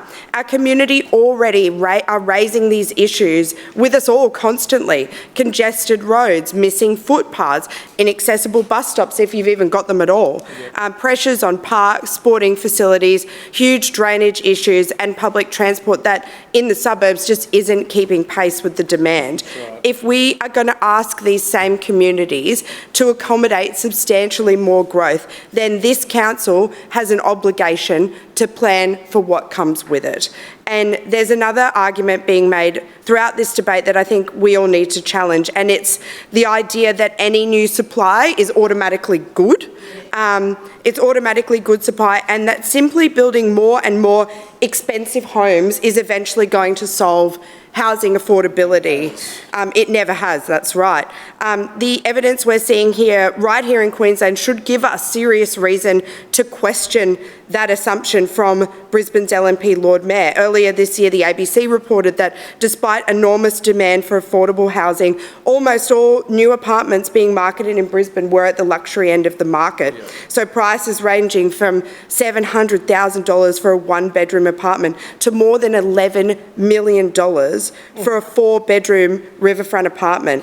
And the explanation from industry is pretty straightforward. If there's a high construction cost, it means that developers are increasingly targeting that higher end of the market. So when we hear that the argument is, well, we just need to unlock more development capacity and the market will take care of affordability, we should ask what is actually being built and who can afford it. Because an $11 million apartment technically adds one dwelling to Brisbane's housing supply, but let's not pretend that that provides a housing solution for, say, a teacher, a nurse or a young family trying to buy their first home. Yep. Just this month, that distinction was reinforced in a significant Queensland Court of Appeal decision that Councillor Cassidy talked about earlier too. The court rejected the proposition that luxury apartments improve housing affordability simply because they increase housing supply. That decision matters because it challenges this overly simplistic argument from our LNP Lord Mayor here in Brisbane that supply is supply regardless of what's being built or how much it costs. Of course, we're going to need greater supply, but we also need to care about what kind of supply we're creating. Otherwise, we risk increasing development capacity while doing very little to solve the housing crisis confronting the people who need the most relief. And that's why I move the following amendment. I move that in Clause A, Attachment A, under then Council, point 4 is added, which reads, 4 is responsible for providing a community-centred infrastructure development plan alongside the development approvals process, including but not limited to drainage, roads, footpaths, green space, parking, public and active transport. Seconded. It has been moved by Councillor Collier and seconded by Councillor Cassidy for an amendment.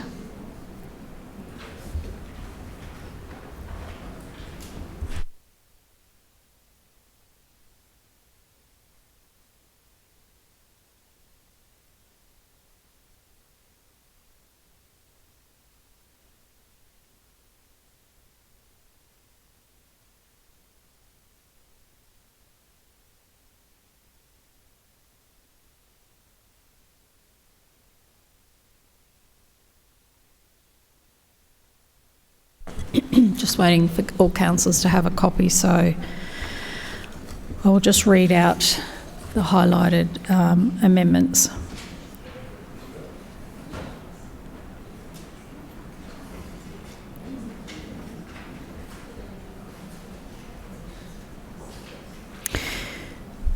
One's got one. Okay. It has been moved by Councillor Collier that in Clause A, Attachment A, under then Council, point 4 is added, which reads, is responsible for providing a community-centred infrastructure development plan alongside the development approvals process, including but not limited to drainage, roads, footpaths, green space, parking and public and active transport. Councillor Collier. Chair, I keep coming back to the same question. More homes, but for who? And alongside that question is another, where is Council's infrastructure plan? After more than 2 decades running Brisbane City Council, the LNP can't keep pretending that Brisbane's growth has come as a surprise. Yeah. And if Council wants our communities to be able to accommodate that growth, then we need to take the leadership and responsibility for ensuring that infrastructure grows with our communities. We've known that our city is growing and changing, and council have actually had years and years to undertake the strategic infrastructure planning required to support that growth. Communities shouldn't have to wait until a development application lands before we start asking about whether the local road network can cope, whether drainage is sufficient, whether there's a footpath, whether there's enough green space, or whether people can safely walk or ride through their neighbourhood. That is backwards planning, and that is a result of 20 years of the LNP being in charge of Brisbane City Council. Yep. If we're going to facilitate greater density in our established suburbs, then council must also accept responsibility for planning the infrastructure that comes with that growth, and this Brisbane LNP Lord Mayor needs to not shy away from this. He needs to step up and he needs to show some leadership. We can't simply approve more development, welcoming thousands more residents into our neighbourhoods, and then just leave communities to fight, project by project, budget by budget, for the basic infrastructure that they need. We must have a plan for drainage, better roads, footpaths, more green space, for parking, for active transport, public transport, and shaping communities that we will all love to continue to live and work in. Planning should never just be about deciding how many dwellings can fit on a block of land. Planning fundamentally should be about communities and about people. There seems to be this school of thought in the LNP that fails to recognise that when thousands more people move into the area, those people are going to need infrastructure and they'll need services too. We simply can't approve more development, welcoming all these people, collect all this additional rates revenue that comes with that growth, and then leave people and say, well, you'll just have to fight for the basic infrastructure that you need. Because we all see on this side of the chamber what happens when we do that. As a local councillor, people come to us all the time about things like, drainage that's not adequate to cope. They want to see us and talk about roads that need upgrading, public transport services that aren't going to leave them stranded, pedestrian safety, and parks that need greater investment too. And too often, the LNP Council's response is that, oh, well, sorry, there isn't funding available this financial year, or it's not something that's currently being prioritised by our 20-year-old administration, or it might be considered in some future budget, which is pretty much a death sentence and means forget about it, we're never getting to it. Yep. So if we're making decisions now, right now, today, that will substantially increase density, then we also need to be making decisions now about how we will support it. We need to stop treating infrastructure as something that we retrofit after development has occurred. Infrastructure needs to be part of the plan from the beginning. That's what residents want. That's what residents are telling all of us. It's when we go out and speak to our communities. Supporting more housing does not mean giving this LNP Council permission to walk away from its responsibility to plan properly for the communities that housing creates, because ultimately that should be our measure of good planning. Not simply about how many dwellings we approve to tick a box, but what kind of community are we going to create? The Lord Mayor and the LNP cannot have this both ways. They can't, on one hand, be championing increased density and development, but then on the other, go and tell communities there isn't enough money to deliver the infrastructure required to support it. If you want the growth, you have to plan for the growth, because more homes must mean better communities, not simply more development. Further speakers to the amendment. Councillor Allen. Thank you, Madam Chair. I rise to speak on this proposed amendment. The LMR zoning is a zoning that's existed across this city for a very, very long time. As the Lord Mayor indicated, it represents about 14% of our residential land across the city. And the LMR, or the More Homes Sooner amendment or package, is all about a modest tweak to the existing densities on existing LMR zonings. Now, we all know that the reason that those LMR zonings are in place is because they are close to existing infrastructure and community amenity. They're near high-frequency public transport. They're near schools, they're near shopping centres, they have footpaths, they have existing roads, they have existing sewerage and drainage infrastructure. So these are established areas, they've been long established, the infrastructure is there, and what we're proposing on a citywide basis is to increase the density. And as Councillor Cassidy and the Lord Mayor mentioned recently, 2 to 3 storeys becomes 3 storeys. 3 storeys becomes 4 storeys. So yes, citywide, we are going to increase the density, but as I said, these are in locations where the infrastructure already exists. It's also about ensuring that we get the maximum output and leverage from that infrastructure that already exists in those locations. This is not about putting density or LMR-style zoning on the outskirts of the city. This is existing suburban locations. It's not about putting it out, you know, in Pinjarra or somewhere like this. These are well-established LMR zonings. Most of us have got quite a lot of this in our wards. We know where they are. We know the infrastructure that's there. So in the context of this proposed amendment, the infrastructure is already there, and I move that the motion be put. Seconded. It has been, Councillor Massey. It has been moved by Councillor Allen and seconded by Councillor Dixon that the motion, that the amendment now be put. All those in favour say aye. Aye. Those against no. No. The ayes have it. Division. Division called by Councillor Johnston and seconded by Councillor Chongwa. Ayes to my right, noes to my left. Clerks, please ring the bells.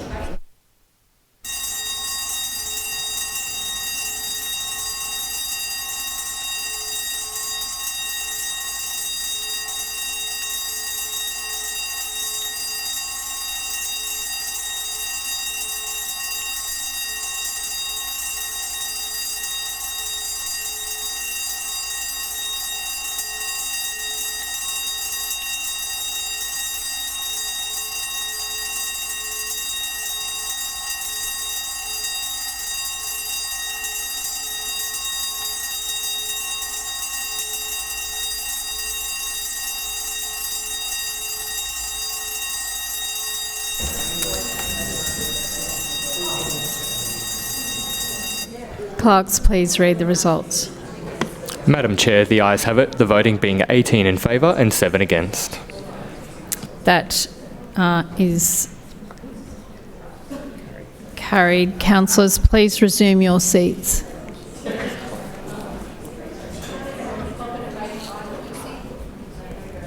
Councillor Collier, your right of reply.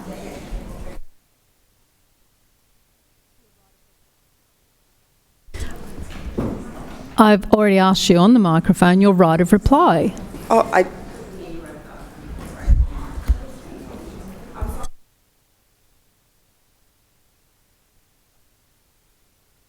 Okay, thank you.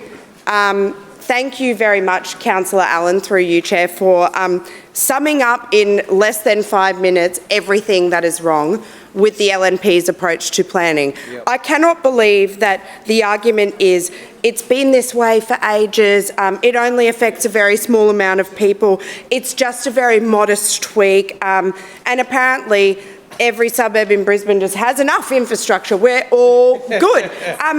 It's all perfect. Yeah, what is the point of the local government infrastructure plan? What is the point of the long-term infrastructure plan?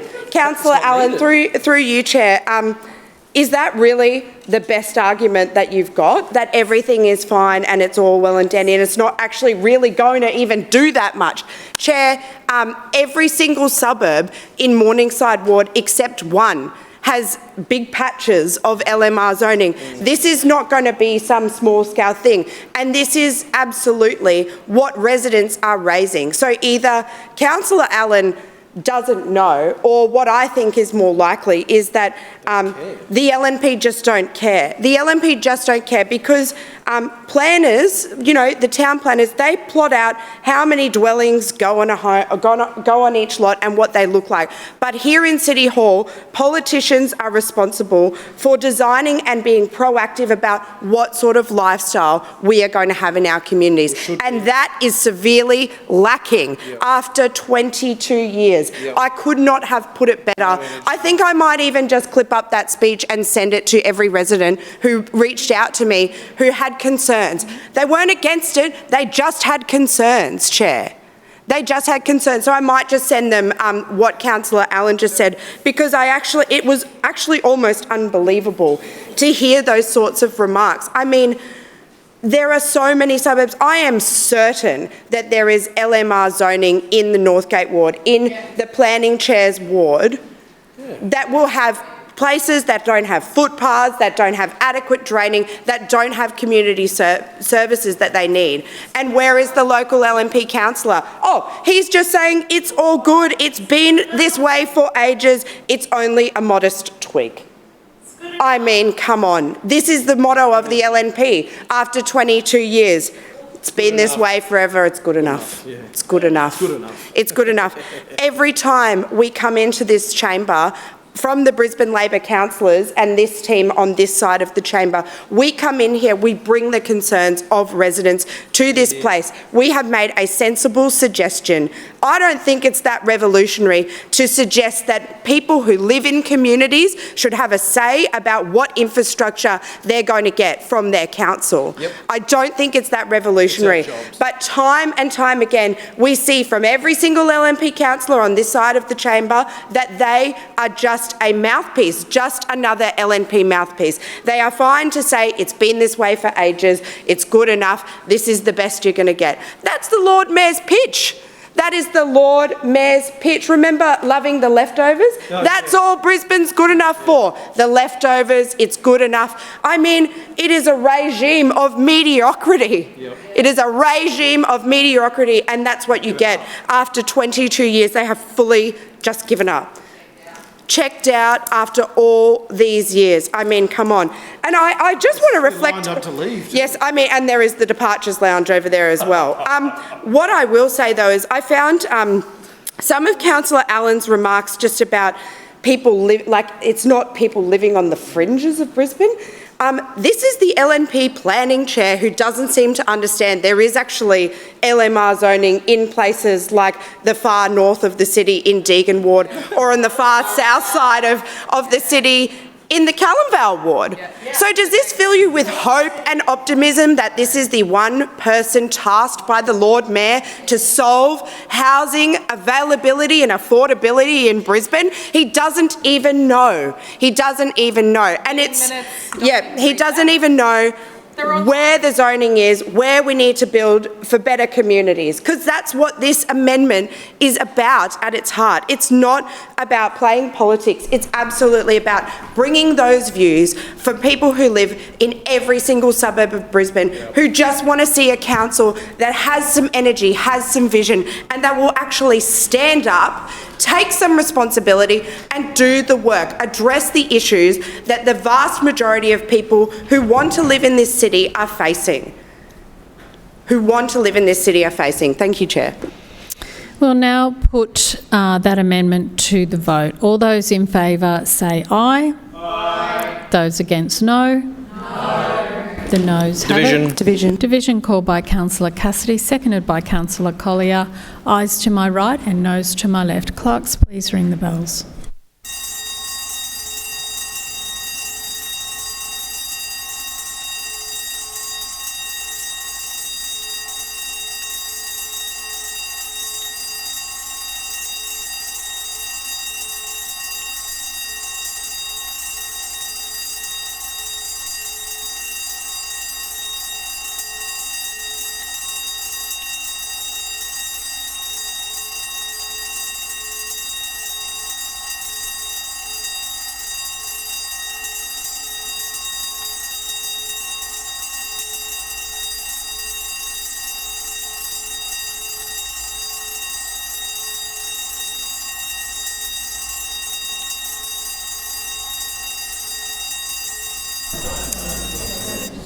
Clerks, please read the results. Madam Chair, the noes have it, the voting being 7 in favour and 18 against. That is lost. Councillors, resume your seats.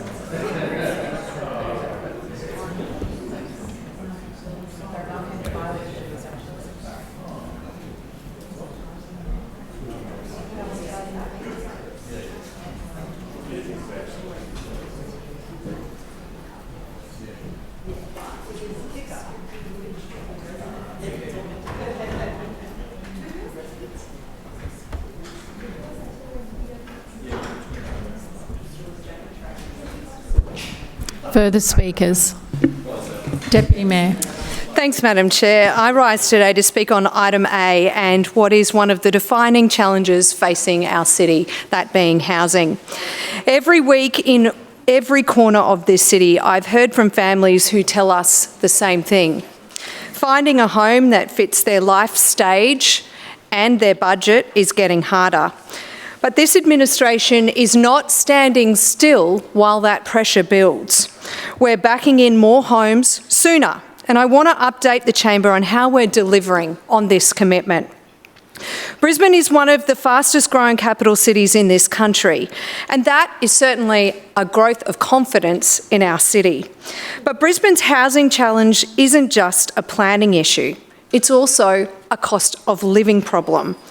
Brisbane's cost of living rose 5.2% in the 12 months to December last year, the largest increase of any capital city in the country, and housing made the single largest contribution to that at double the national rate. We're hearing about young people priced out of the suburbs that they grew up in. Older residents who want to downsize and stay close to family often can't find the right home for them.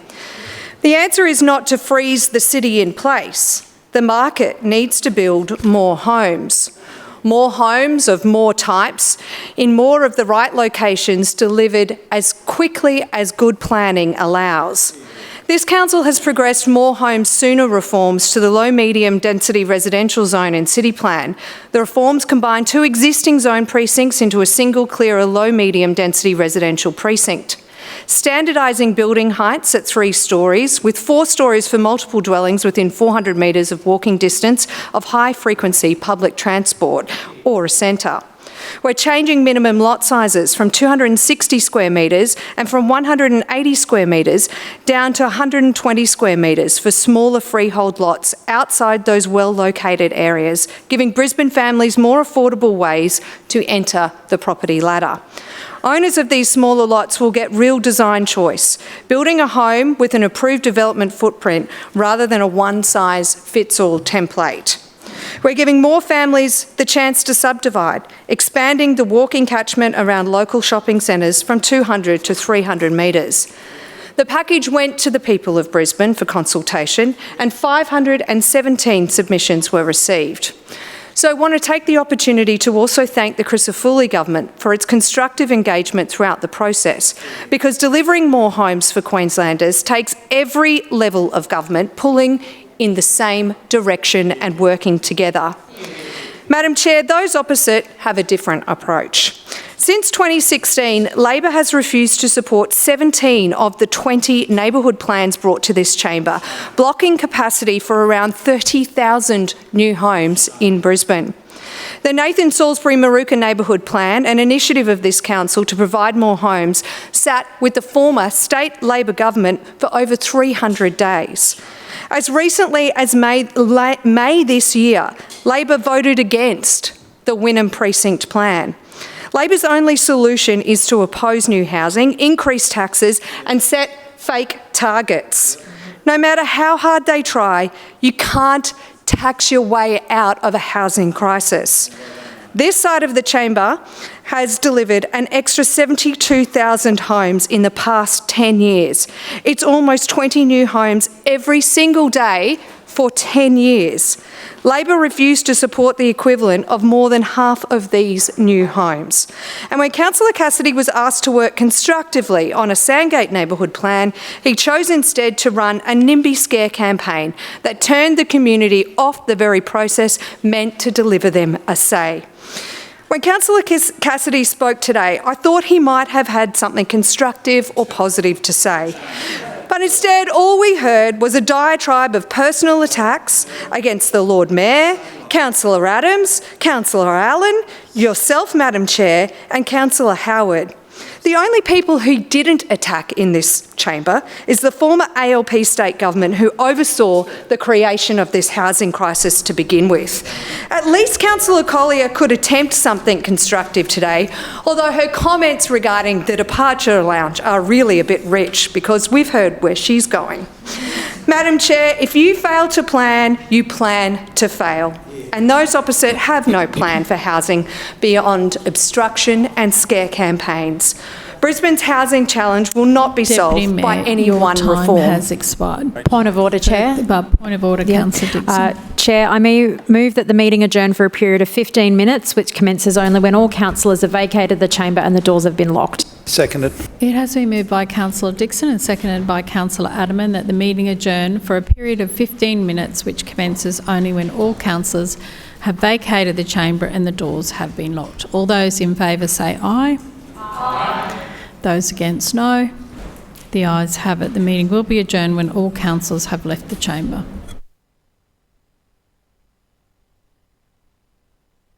Further speakers? Councillor Johnston. Yes, I rise briefly to speak on the ENC report, item A. And just before that, I just want to also very briefly mention the Vietnam Veterans Day, just very briefly, as the Lord Mayor and the Opposition Leader have done. Please do it in general business, please. Thank you.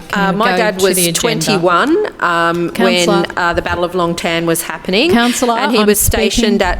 And I understand that, and that is very important, but it is something for general business, please.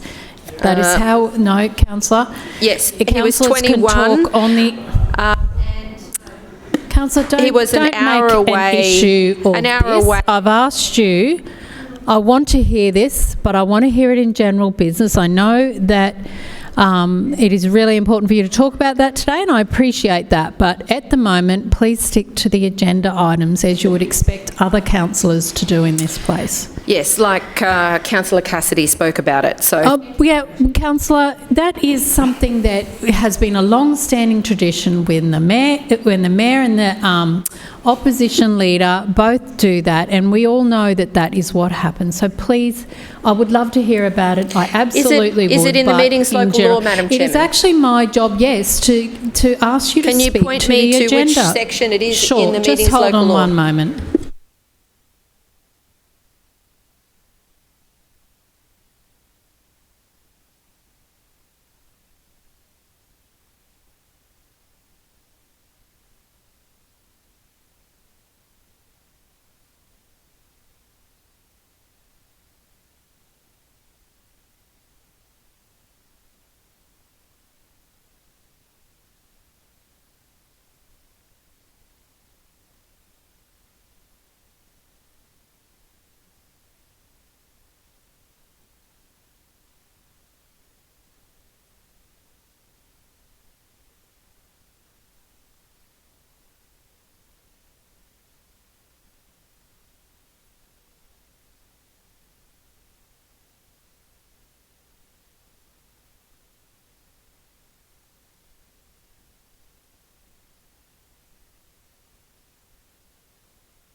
Just draw your attention, Councillor, to Division 6, consideration of standing committee reports. The Lord Mayor may speak to the relevant matters after the adoption has been moved for no more than 10 minutes. When a committee report is presented, the mover of the motion referred to may speak to the matters within the responsibilities of that committee after the adoption motion has been moved. So, Councillor, and then you know very well that I often ask councillors to speak in GB when it's other matters. It's not that I'm trying to stop you from talking about something. It's that just like any board meeting, we are keeping on topic. And when we come to GB, I know that all councillors will absolutely welcome listening to you on those other matters where you can devote 5 minutes to that, and we do look forward to hearing that. So I do ask that you please continue with actually with item A specifically. Thank you, Councillor. Thank you, Madam Chairman. And I note that the Leader of the Opposition does not have any authority to speak on matters outside of his portfolio, and that's a matter that you just failed to address when reading out what you did. It's more it's a ongoing tradition where I do allow Councillor Cassidy to do that. But it's not in the meetings local law. Councillor, so it's just the big parties have this tradition, do they? Seriously, you just have to be in the Labor Party or the LNP. Well, is that how it works? On item, you're not the Leader of the Opposition. No. During the and I'll draw your attention again to. But the Leader of the Opposition does not have the right to speak on other things either. Thank you, Councillor. As I said, it is a long-standing tradition, and I'll continue to allow Councillor Cassidy to do that. And I'll draw you again to Division 635 and point 7. During the debate on the motion, the Chair may rule out of order any aspects of the debate which do not relate to the specific subject matter under debate, and may direct that the issue be raised during general business, of which I have done and I often do to other councillors. Please come to item A, Councillor.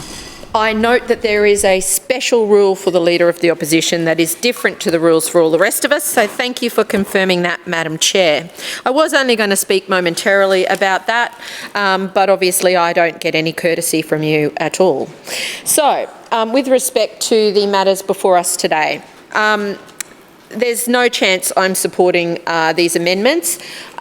When a councillor like Councillor Wolfe stands up with one of the most diverse housing mixes and typologies in the city and says, well, there aren't enough options for people in my area, that is just a fundamental misunderstanding of the problems that are existing in the Brisbane housing market today. And that's compounded by the Finance Chair, who seems to think that simply jamming more housing in will do nothing to fuel inflation even further, which she acknowledges is already a problem. So the fundamental issue here is that the LNP are simply doing the same thing that they have always done, which is allowing more density, reducing amenity for local residents, reducing car parking, making buildings bigger, higher, get rid of any controls over gross floor area. And they're doing it to subsidise developer profits. They are not doing it to help people in Brisbane. When new apartments are being built nowadays, or townhouses, when they cost $1 or $2 million to start with, that's not affordable for most people. And the way in which this administration is going about modestly tweaking, according to the Planning Chair, the planning provisions in this city, it's not working. They've been doing it in the 18 years I've been here many times. You know, City Plan got rid of the gross floor area controls to limit how big buildings could be. And then we were told, oh, but it's all right, the setbacks and that will protect. No, this administration will allow 6 stories in a 4-storey area or 26 stories in a 9-storey area. I mean, to this administration, you can build anything you want anywhere at any time and they will say yes. I mean, I doubt there would have been more than a handful of DAs rejected in the past year. If you went and looked at how many DAs were put in and how many were rejected by council, I reckon you could probably not count them on one hand. Like, that'd be enough. So in addition, of course, this does not meet the needs of individual communities. That's the issue my community has raised. Narrow streets can't cope with more cars on them now. They're already blocked. The drains don't stack up. They're collapsing in my area, but of course will jam more people in. The disconnect between planning properly, planning sensibly, and making sure the infrastructure to support things is not there. That's what's wrong with this proposal today. Further speakers, Councillor Dixon. Chair, I wish to rise to speak on item A, more homes sooner. Brisbane is a growing city, and with growth, it's important that we ensure that adequate housing supply is there for our residents now and those of the future. This amendment ensures that there are more houses in the right places, close to infrastructure, close to job opportunities, and more importantly, close to public transport. These amendments will enable people to be able to pick up from a different typology of housing product, from apartments to townhouses to smaller lot houses. It's not about changing how Brisbane looks or feels, it's about evolving to meet the growth challenges so that everyone can enjoy everything this beautiful city has to offer.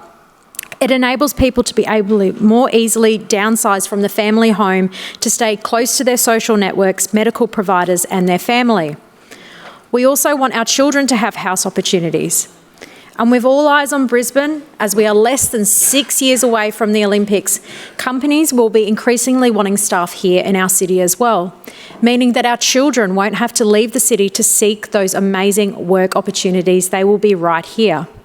So what does this amendment mean? It means that we are combining the existing low, medium density residential mix of 2 to 3 stories to a new LMR of 3 to 4 stories, creating the ability to build more homes near key hubs or infrastructure links. For some people, this will also mean the ability to have a home on a smaller lot. Not everyone likes mowing a lawn or maintaining a yard. It is about choice.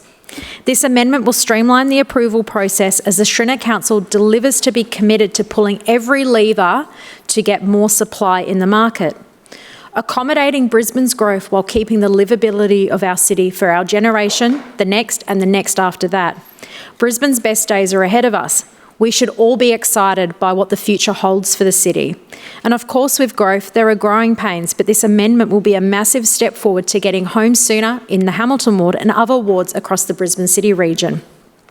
We've got a plan to facilitate more housing, unlike those opposite. Their plan is to tax, oppose and set unrealistic targets. No solution and no idea. So, Chair, I will conclude my remarks there and commend item A to the chamber. Let's get more homes sooner. Thank you. Further speakers, Councillor Griffiths. Yes, Madam Chair, I rise to speak on item A.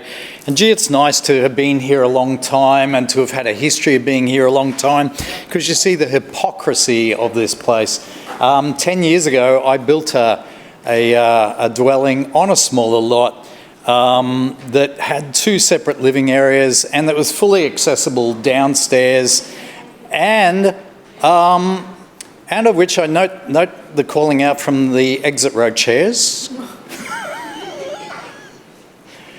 Thank you, Madam Chair, for your swift intervention. It was very interesting. Like 10 years ago, I was criticised by this very chamber, by these very people, for doing what they're saying today is a great thing. Building a house on a smaller lot where you're actually close to public transport, where you're actually catering for people with diverse needs, like people with a disability. All that is what I did 10 years ago, and all I got for it was criticism, backstabbing, and any amount of frothing at the mouth from the LNP. So all I can say is I'm very suspicious when the LNP bring anything through this chamber to do with planning. I don't trust them. I don't trust their links with developers. I don't trust their state members' links with developers. And I think in time there'll be more to say about that. I'm very concerned actually about some of their links to developers. But I do want to say that in relation to planning issues, I did support the Maruka Salisbury Nathan plan under this administration.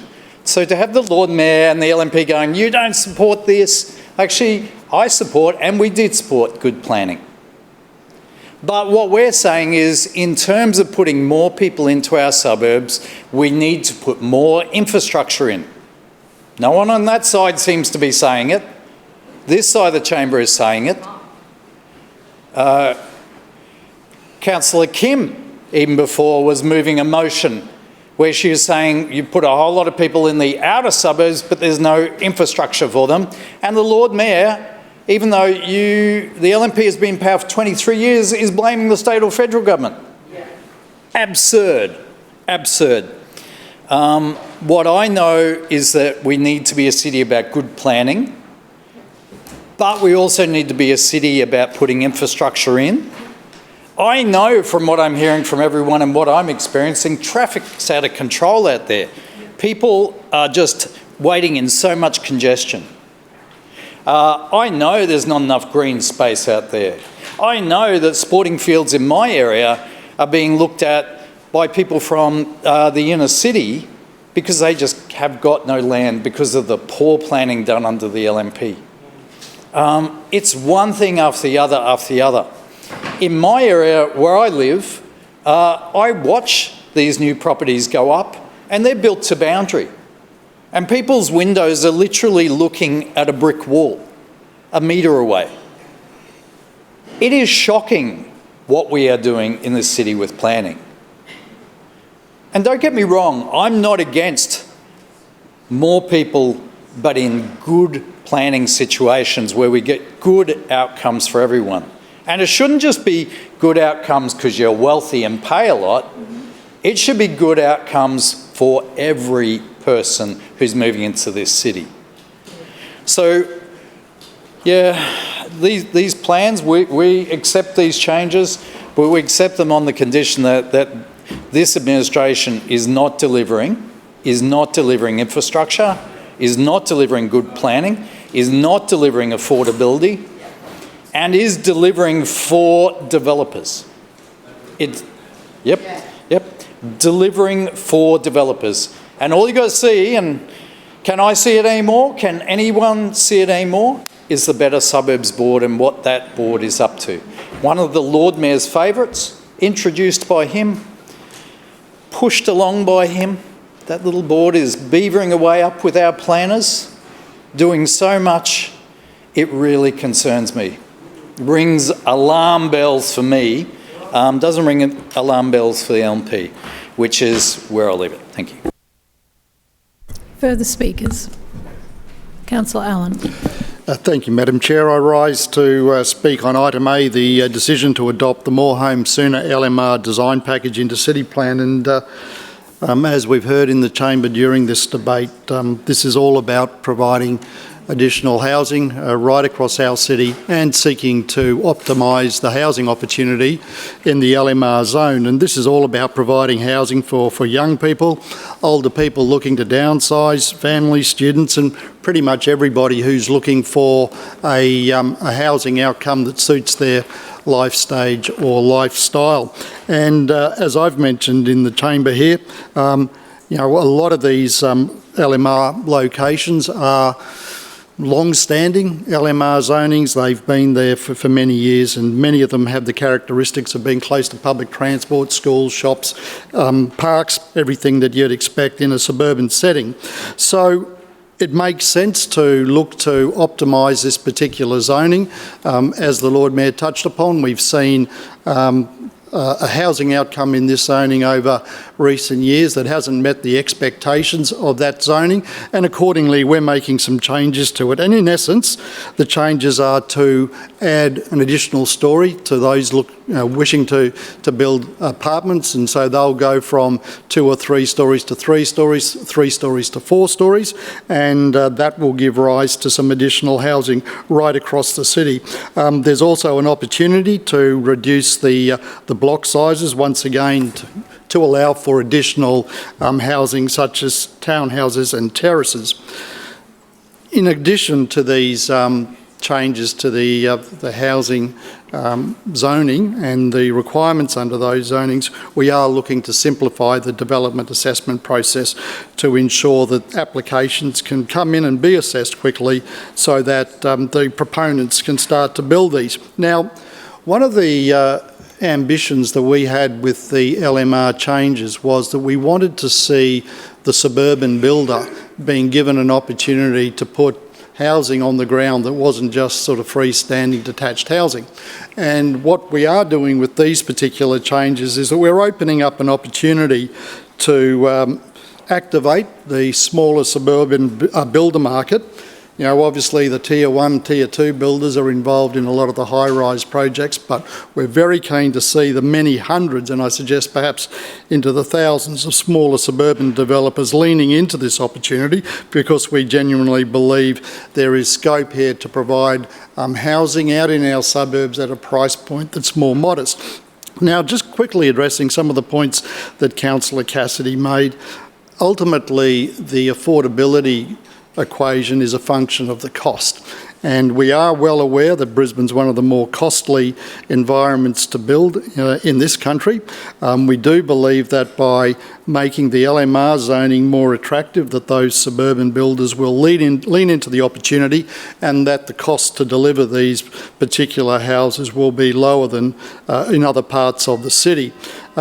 Councillor Collier made a point that the cost of housing was an issue, and I find it interesting that, you know, the Labor Party, who've aided and abetted the CFMEU, who have underpinned the escalation in construction costs in this city, are actually taking that position because they have aided and abetted and underwritten the rising cost of construction in this city.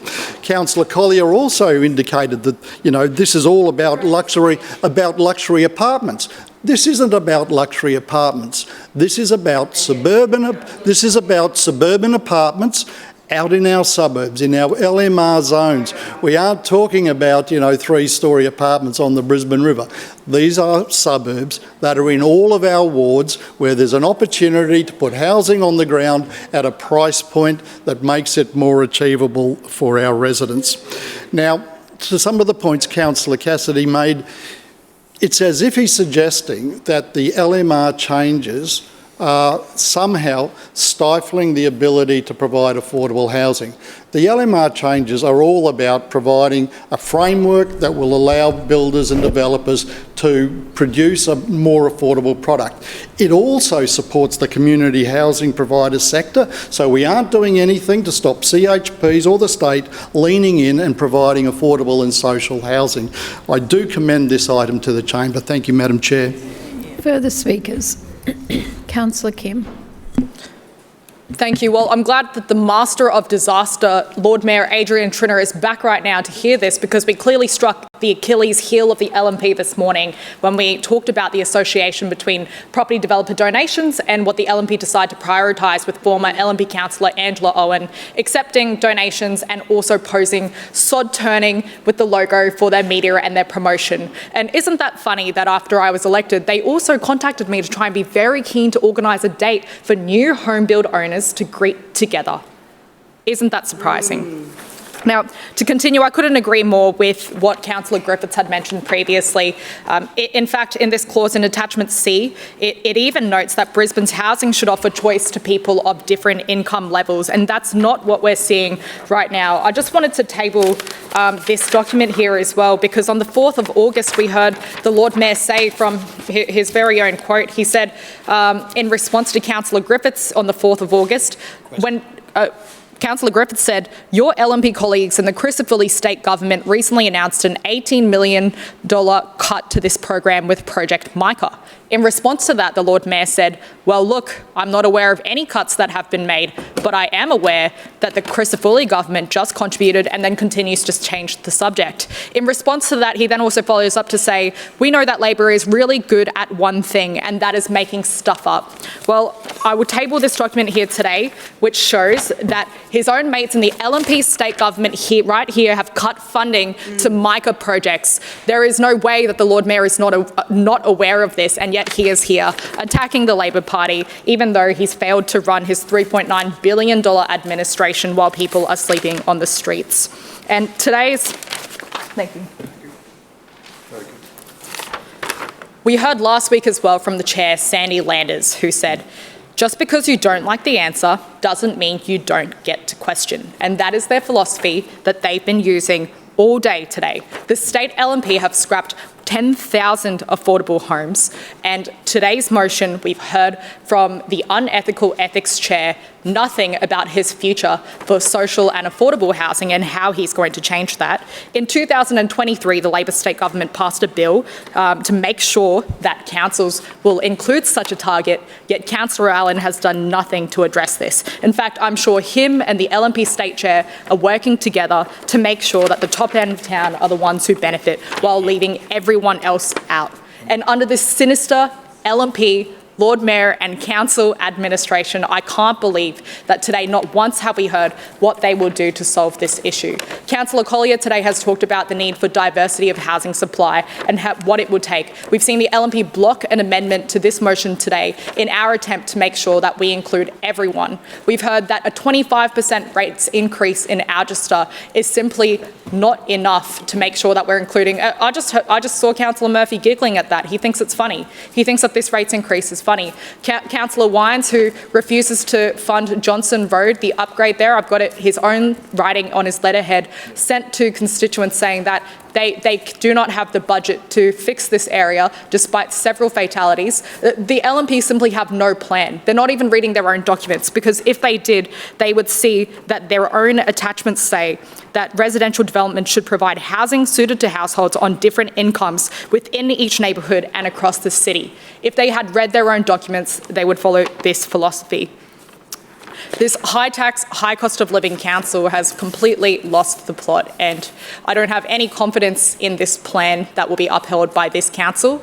The Labor Council have said again and again that we support the need for more housing, but also a diverse supply of housing as well. Right. And if the LNP really followed what they believed, then they would have passed this amendment today. But now all the residents of Brisbane can see what they really stand for. Further speaker on item A, Councillor Massey. Thanks, Chair. I rise to speak on item A. Brisbane needs more homes. This is something that we have said over and over and over again.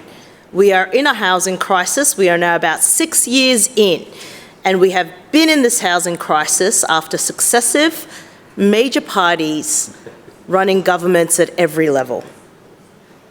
Every level. And yet everyday people continue to struggle. We know that we can't plan a city where overwhelming majority of houses are spreading into environmental areas, or that it's only overdeveloped high-rises on the river. That is not a city that's going to be affordable for everyone. And I want to be clear about where the Greens are on housing. We are for housing for everyone. We are for a general mix of housing. We are for homes, not speculative property investment. We are for community benefit, not simply handing over greater development capacity to private developers and hoping that benefits somehow flow on to the people that live in Brisbane here, now, today, and in the future. And most importantly, we are for neighbourhoods where people can actually afford to live and thrive. As we've stated, myself and through you, Deputy Chair, Councillor Chong-Wah, planning capacity does not automatically create a home for everyone. It certainly doesn't automatically create a home for a low or middle income worker or a single parent or a pensioner or someone experiencing housing insecurity. Planning capacity is not the same as housing supply. Housing supply is not the same as housing affordability, and housing affordability cannot be delivered through private development alone. The thing is, though, if we are going to increase density, if we are going to make changes for the city plan, then we have to think about what these changes mean for people right now. Because housing isn't just a commodity. and that people can just fit in completely without facing any challenges that their neighbourhoods might have. The other part of today's debate that I have found most interesting, through you, Chair, is I congratulate Councillor Collier, attempting to move an amendment today that recognises the need for infrastructure to accompany growth. That's an important conversation, and it's clearly a conversation that this LNP administration, who have been in power for over 2 decades, is unwilling to have. Because the truth is, there are neighbourhoods across Brisbane, in all our wards, where council has, in the past 2 decades, underinvested and let infrastructure deteriorate or simply has not keeping up with the pace of growth. More people should mean more investment in community, not less. That means playgrounds and parks. That means libraries and community centres. That means frequent and reliable public transport. Schools that are not busting at the seams. Ferry terminals and city cats that are there frequently. Pools. All the basic infrastructure that makes a neighbourhood livable. More homes, but also better neighbourhoods. Every time we're in here about a city amendment, the LNP continually goes on about housing supply.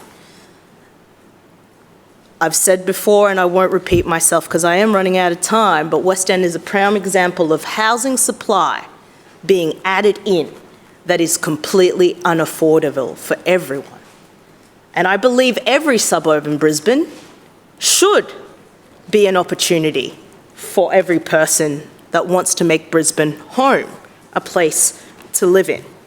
Which means the questions that we are not asking ourselves in this chamber are, who are these homes for? Can people afford them? Is there enough social and affordable housing? The answer is no, I think we all agree. Are we creating good neighbourhoods for a better life? I do not believe across the 26 wards that our infrastructure is sufficient. I do not believe that families struggling are having enough efficient capability to stay in their communities. And I certainly do not believe that this LNP council will solve that problem. Further speaker? No further speaker. Lord Mayor, right of reply. Thank you, Mr. Acting Chair. Well, the comments we've seen from the opposition are a textbook case of spin over substance, of saying one thing, of saying that they believe in more housing, but knowing that they don't. They don't really. Of saying that if they try and say it enough, that people might believe that they have changed their tune on housing and now support it. Now, they complained bitterly about the LNP throughout all of the speeches. And Councillor Cassidy made a feeble attempt to try and pin the entire housing crisis on this administration. Never mind that there's a housing shortage in Logan and in Moreton and in Redlands. There's a housing shortage in Sydney and in Melbourne and in Adelaide and in Perth. But no, apparently it's this administration that has caused this. And he says this because he thinks people are stupid. He thinks people don't know what he's doing. And he also hopes that they forget that Labor complained bitterly about a housing oversupply under this administration and previous versions of it. They campaigned at an election saying that the LNP had delivered too many homes and the market was now oversupplied. That is them. That is what they believe. But the real thing that was an eye-opener was that Councillor Collier criticised the idea that supply is the answer. She was very clear. She said the LNP thinks supply is the answer, and it is not the answer. We don't believe that. Well, who else believes that supply is the answer? Jim Chalmers. I quote, "The key to more affordable housing is boosting supply." End quote. Their federal treasurer says supply is the answer. Chris Minns, he thinks supply is the answer too. We are pulling every lever to build more homes faster, he says. Jacinta Allen, remember her? What did she say?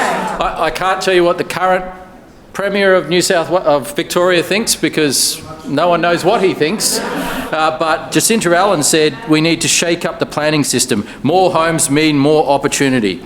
The South Australian Labor Premier said we've got to continue to keep the foot on the accelerator, which is why we're cutting taxes, a Labor government cutting taxes, and why we're releasing land.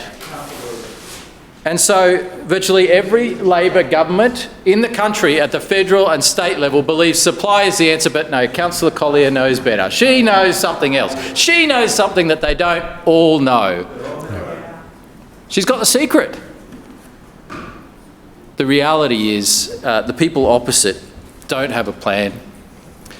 And I guess the true evidence that they don't have a plan is that they're just about to vote for our plan. They're just about to vote for our plan. Despite standing up for the last hour or so and bitterly criticising everything this administration has done, these people have the spine of a jellyfish, they have no plan, and they're going to back our plan, but then they're going to go out and criticise our plan. Our plan will bring on more homes, and bringing on more homes is the answer. That's right. More homes of every kind. And this is part of that. And this is one part of many. And next in the meeting, we're going to talk about some other planning reforms that we're proposing as well that will also bring on more homes in different locations. But the reality is, the answer here is supply. And this will bring on more supply. It's as simple as that. Now, Councillor Cassidy went to the extent of misquoting not only myself, but also Councillor Allen and Councillor Howard. Anyone else get misquoted? Yep, Councillor Adams, yep. You're right up there on the list. And it makes claims like, oh, the LNP said this or this person said that, completely making it up. Yeah. And he's like, we're going to hold them to that quote. We didn't say that. We didn't say any of those things. He completely tries to misrepresent us. But what we have said is we want more homes sooner and we want more homes in the right places, and this submission will help achieve that outcome. So now we'll continue to debate on item B and C. Also, sorry.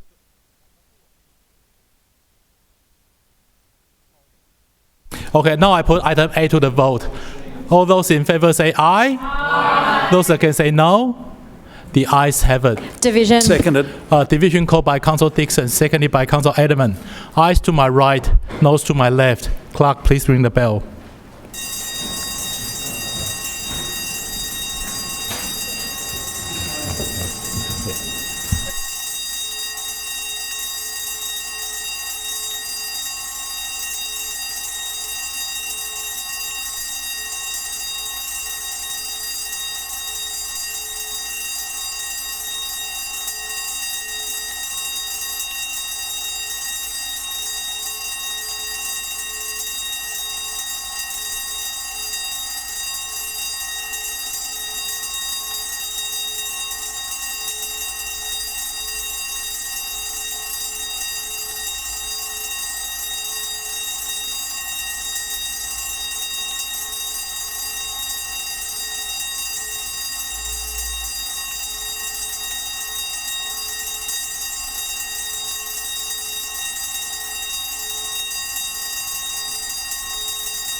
Clerk, please read the result. Mr Deputy Chair, the ayes have it, the voting being 25 in favour and 1 against. The item is carried.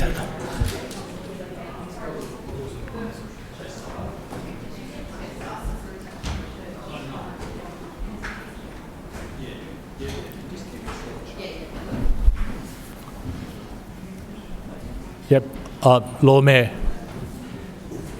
Item B and C. Okay, thank you, Mr Acting Chair. The items B and C relate to the Mount Gravatt Centre Precinct Plan and also the Upper Mount Gravatt Centre Precinct Plan. These are two more locations that we believe can accommodate more homes in the right places. They are locations that have good quality public transport. They have shops and facilities and infrastructure nearby. And they are exactly the kind of places that can accommodate more homes. Now, we've heard Labor saying that apparently there's no infrastructure for any of these places, but our entire approach is about putting homes where the infrastructure is. Now, I know that that will never be enough for the opposition. And in fact, the best serviced area in the city, outside the city, is in fact Kurilpa, South Brisbane.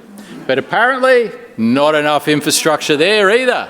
So that just tells you it'll never be enough. It'll never be enough. You could have every kind of transport available.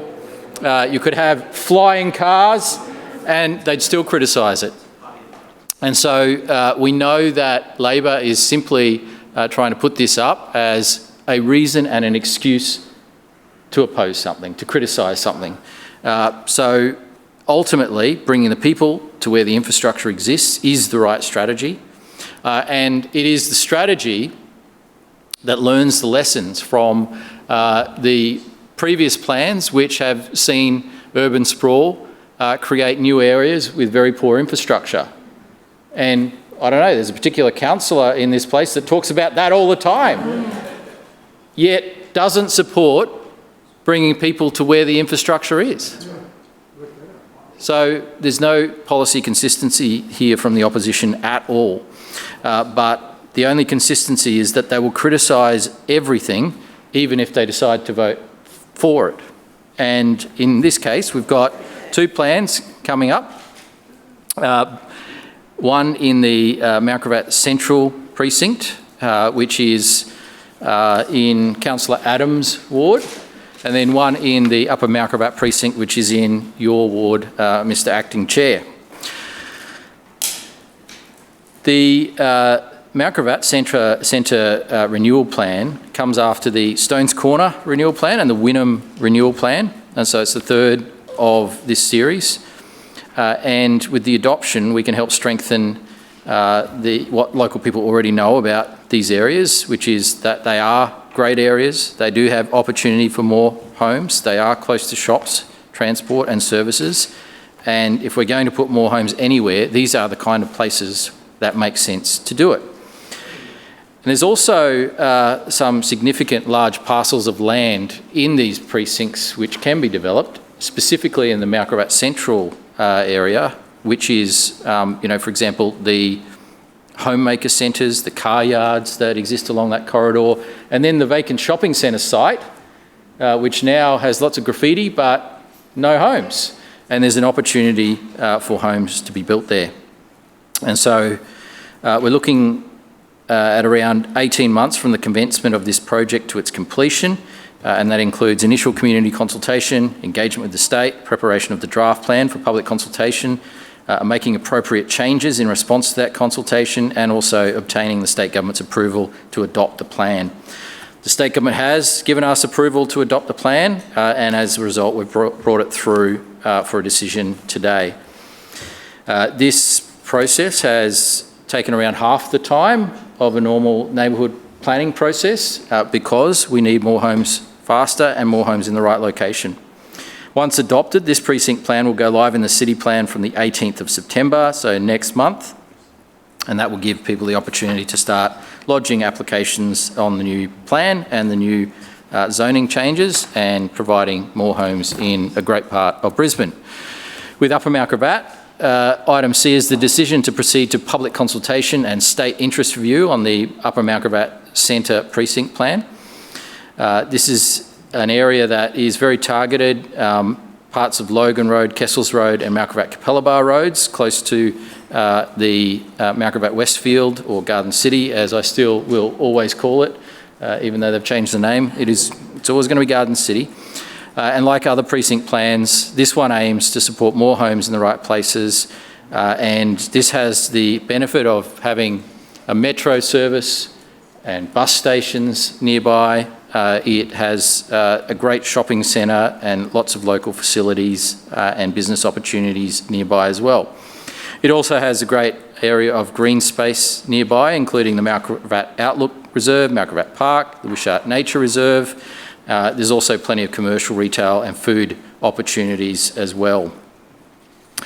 As always, the draft plan before us has been shaped in consultation with the community.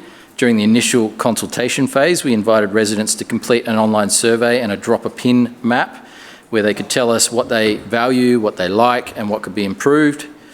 And the responses that we've received have been incorporated and fed into this process. Some of the common matters raised include creating a more walkable centre and supporting more dining, entertainment and active street life, as well as improving accessibility to the busway. The feedback has been valuable in shaping the draft plan before us, and we seek to revitalise the area and ensure that people of all ages and all backgrounds can find a home that's right for them. Key proposals in the plan include supporting residential apartments to be located close to public transport, above shops, cafes, offices and essential services. We're also proposing to increase the maximum building heights. These maximum heights range from 5 to 30 stories, depending on the exact location. And Councillor Griffiths is laughing. Unbelievable.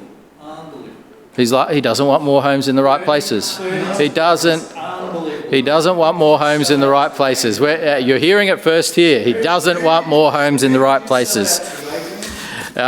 Well, I actually work for the people of Brisbane because I want to see them in homes. I want to see them in homes. Point of order. Yeah. And sorry, point of order. Yeah, Councillor Adams. Mr Chair, can I ask you to get Councillor Griffiths to withdraw those allegations? If he believes there's corruption, there is a place to do it. There is no privilege in that place, and that call-out was inappropriate. Sorry, Councillor Adams. Councillor Griffiths brought on microphone, so it's, I can't make that request. Lord Mayor. Look, I'm aware that of only one developer in this place, and it's Councillor Griffiths.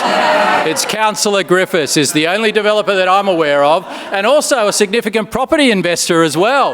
He's done very well for himself while on the ratepayer's salary. And he comes in here and makes all kinds of claims, yet he is the only developer in this place that I am aware of, and a major property investor as well. How many homes do you have, Councillor Griffiths? I'm happy to just have one. I'm happy to answer that. Yeah, well, you can answer that when you get up to speak. Is that a point of order? Sorry, Councillor Griffiths. I remain concerned about 30 stories and your link to... Sorry, it wasn't even a point of order. Lord Mayor. Some people should be careful before they pipe up, but the reality is this plan is a sensible plan. It's consistent with the overall push of urban planning in major cities, that is bringing the homes to where the infrastructure and facilities are.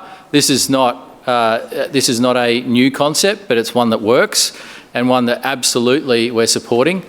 And it's also consistent with other major centres. We've got similar proposals in other major centres such as Indooroopilly, Carindale as well. And so Councillor Griffiths' idea that there's somehow something inappropriate about higher limits around the shopping centres is simply not the case. Now, the feedback from,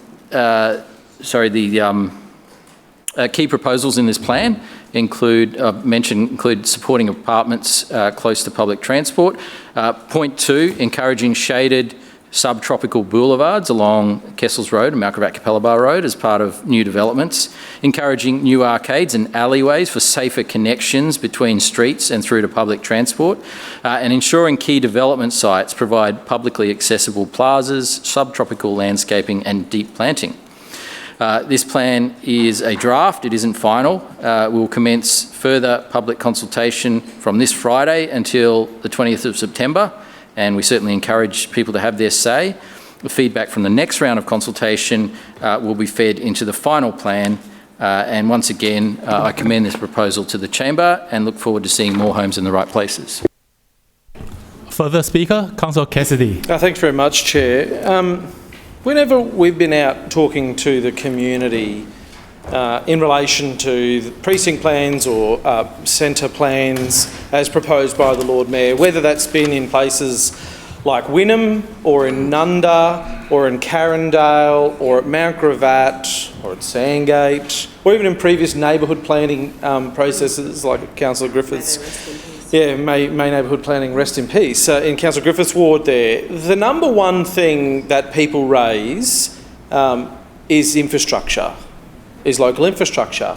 How that infrastructure is not coping today with the populations that we see in these communities, not coping today, is not there, is non-existent today, whether it's a lack of footpaths or bike paths or bus stops or access to public transport or drainage. You know, Councillor Allen just said before, apparently, according to him, everywhere that's zoned LMR has adequate full, everything. all of the nirvana of infrastructure. It's utopia. But there's all those units and townhouses in Zilmere that flood. Councillor Allen, through you, Chair. I don't think that drainage infrastructure is up to scratch. And so the Lord Mayor said today, this is all about putting, this is his quote, putting homes where the infrastructure is. But people's experience around Brisbane, doesn't matter whether they're in the LMR zoned area, the low density residential zoned area, or these precincts and centre zones that are going to see up to very high density zoning under the LNP, those people, in the majority of the cases, don't feel like the infrastructure that council provides is adequate now. That's right. So their concern is about what impact these plans will have on their futures, on the livability of those suburbs for generations to come. And Councillor Allen's position as the City Planning Chair has been today that apparently Brisbane's infrastructure is good enough. That's what the Chair of the City Planning Committee has said today, that the community infrastructure that Council provides is good enough. He reckons it's good enough for existing populations, and the LNP now believe it's good enough in some cases to take what is currently 0 residential up to 30 stories of residential. And so again, this is, the Lord Mayor's, I think he thought the best defence was offence when he got up to speak. He didn't really talk much, not for the first bit anyway, he didn't talk much about his plans. He just talked about his opponents for the majority of that time.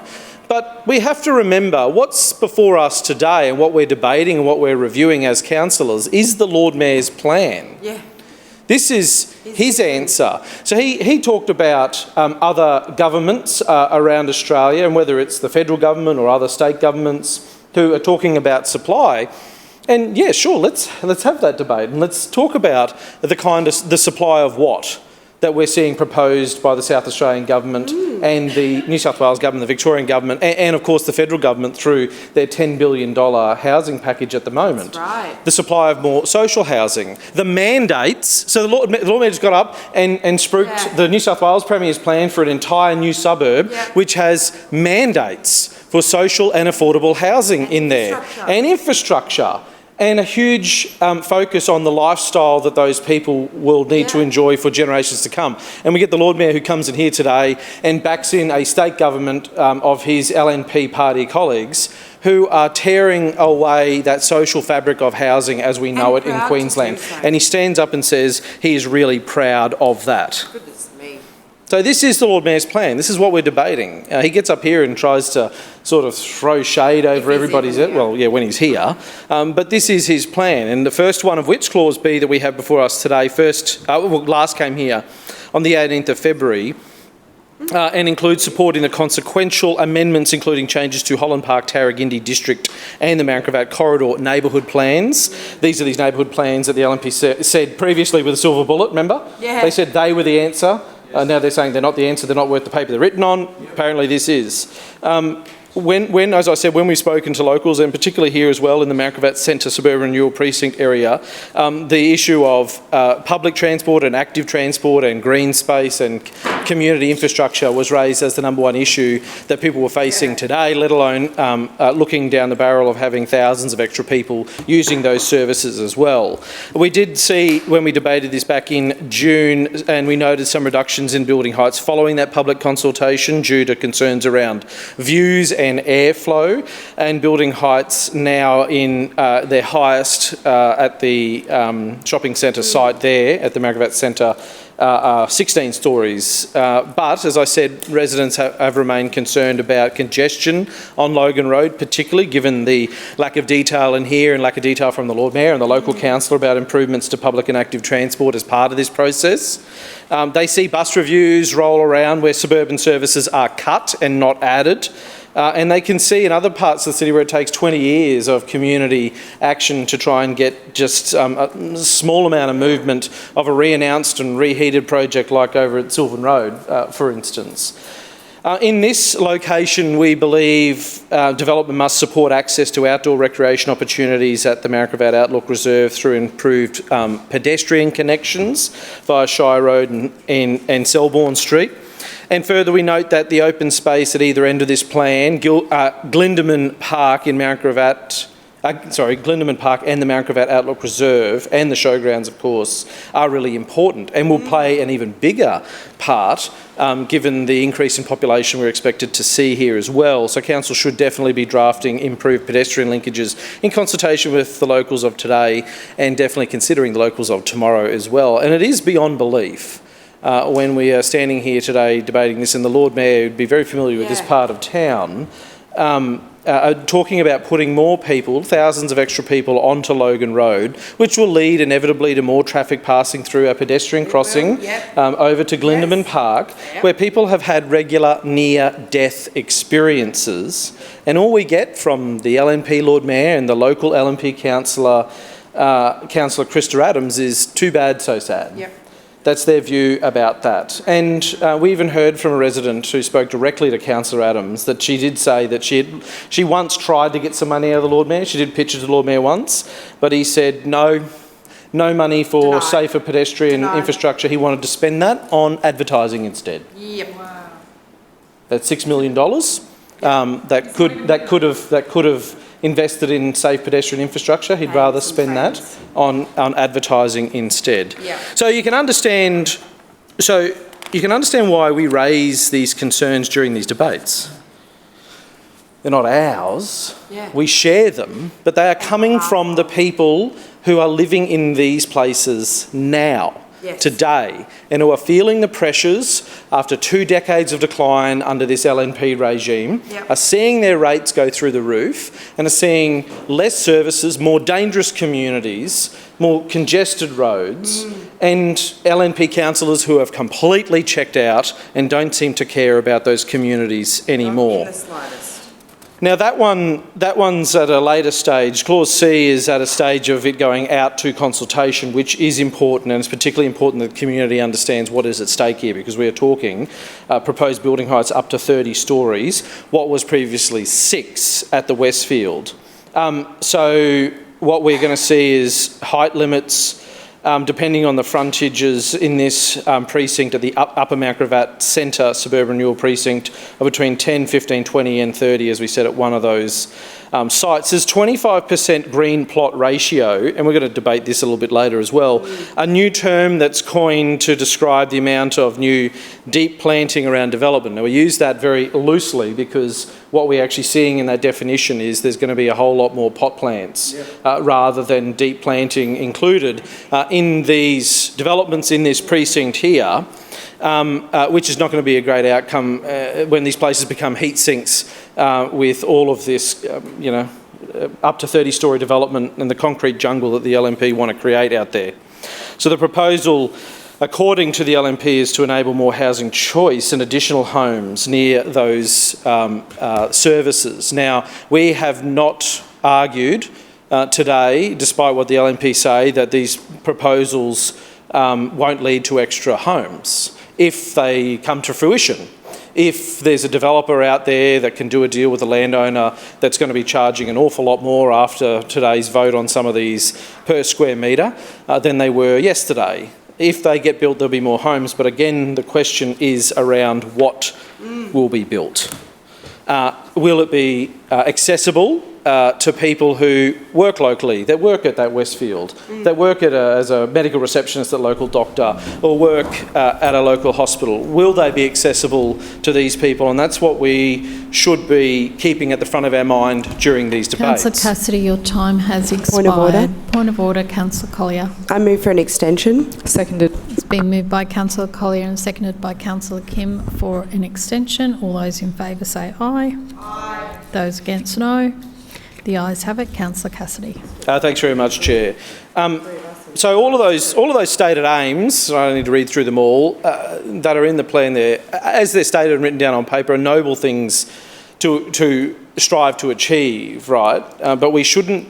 We need to be honest with ourselves. We shouldn't kid ourselves here in questioning whether they are achievable under the LNP, because what this is, again, is the Lord Mayor's plan. This is his silver bullet. Yep. He has said and he has declared that what he is doing, he didn't say these are just sort of partial measures. He said all of these items we've been debating over the last year or two collectively are the LNP's plan to address the housing crisis, not just in getting more stock out of the ground, despite the fact we've gone backwards in the last 12 months, according to their own figures, but also make it more affordable. That's what they have said is going to happen here.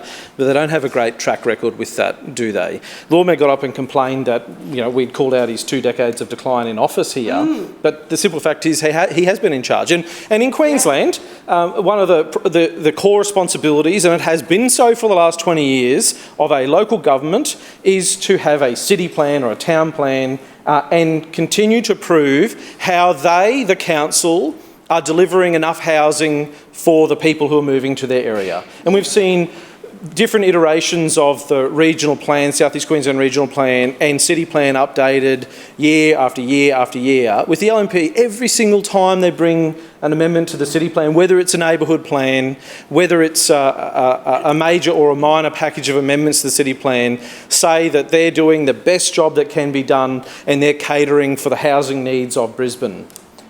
So that's what they have said. That's what the LNP have said over all these years. That's not what we have said about them. That's what they have said over the last 2 decades. And yet we're here today with the Lord Mayor and Councillor Allen getting up and saying, what we need to do is bring in all these plans because these are the silver bullets to the problems that apparently somebody else is always creating. I just and it's don't never, trust them. It's never the LNP. So how can you trust them? How can you trust them? I just don't trust them. So the community does absolutely deserve to have a say, and we want them to do that. We'll be out there engaging with them as well, and I'm sure Councillor Huang will be running a series of town hall meetings and mobile offices and doing all that sort of stuff. I will be there. I will come along. I will speak at them as well. I know Councillor Givney welcomed me along to Wynnum to speak at that one. 300 people at that one. We'll see if we can beat that one, Councillor Huang. But I'll be out there with you to talk to people on the ground because that is important that their views are heard. Your office is, of course, just across the road on Logan Road from where we're talking about here. Densification done well, supported by robust infrastructure and dependable services is a vision. That is a vision for a livable city. Yep. That is.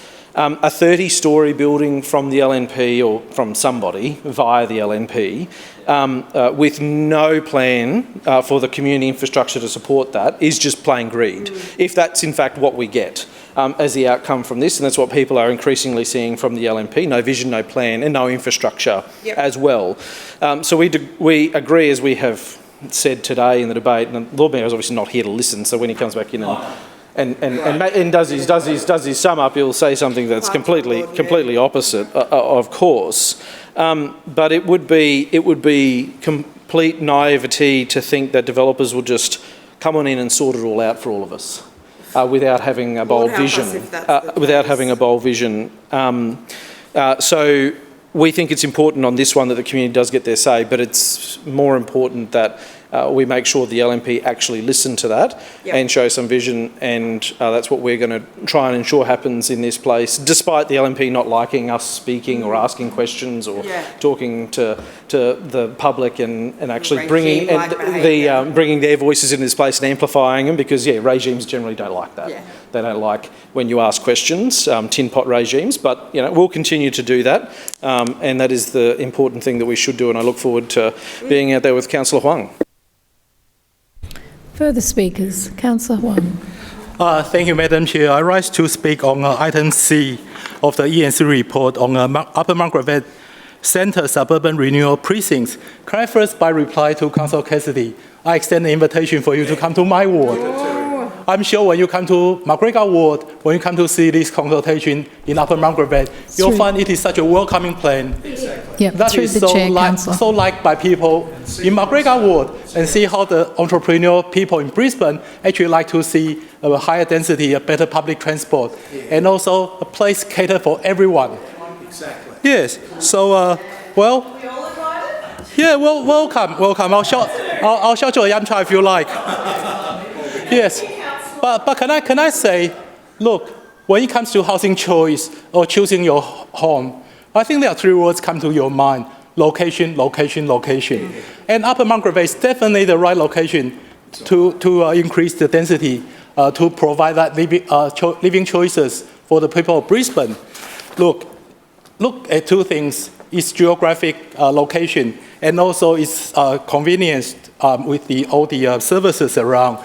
When you look at Upper Margaret Bay, look, I agree with Lord Mayor. I want to call the shopping centre Garden City. Even Westfield mistakenly called Westfield Margaret Bay. It should be Westfield Upper Margaret Bay.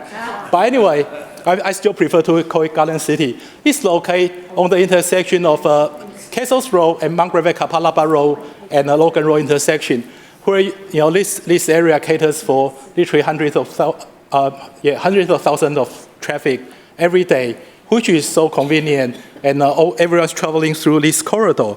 And it's I always like to mention there are all these services in this area. You've got shopping center, you've got police, and you even get ATO in there. That is probably something people like, but unfortunately it's there too.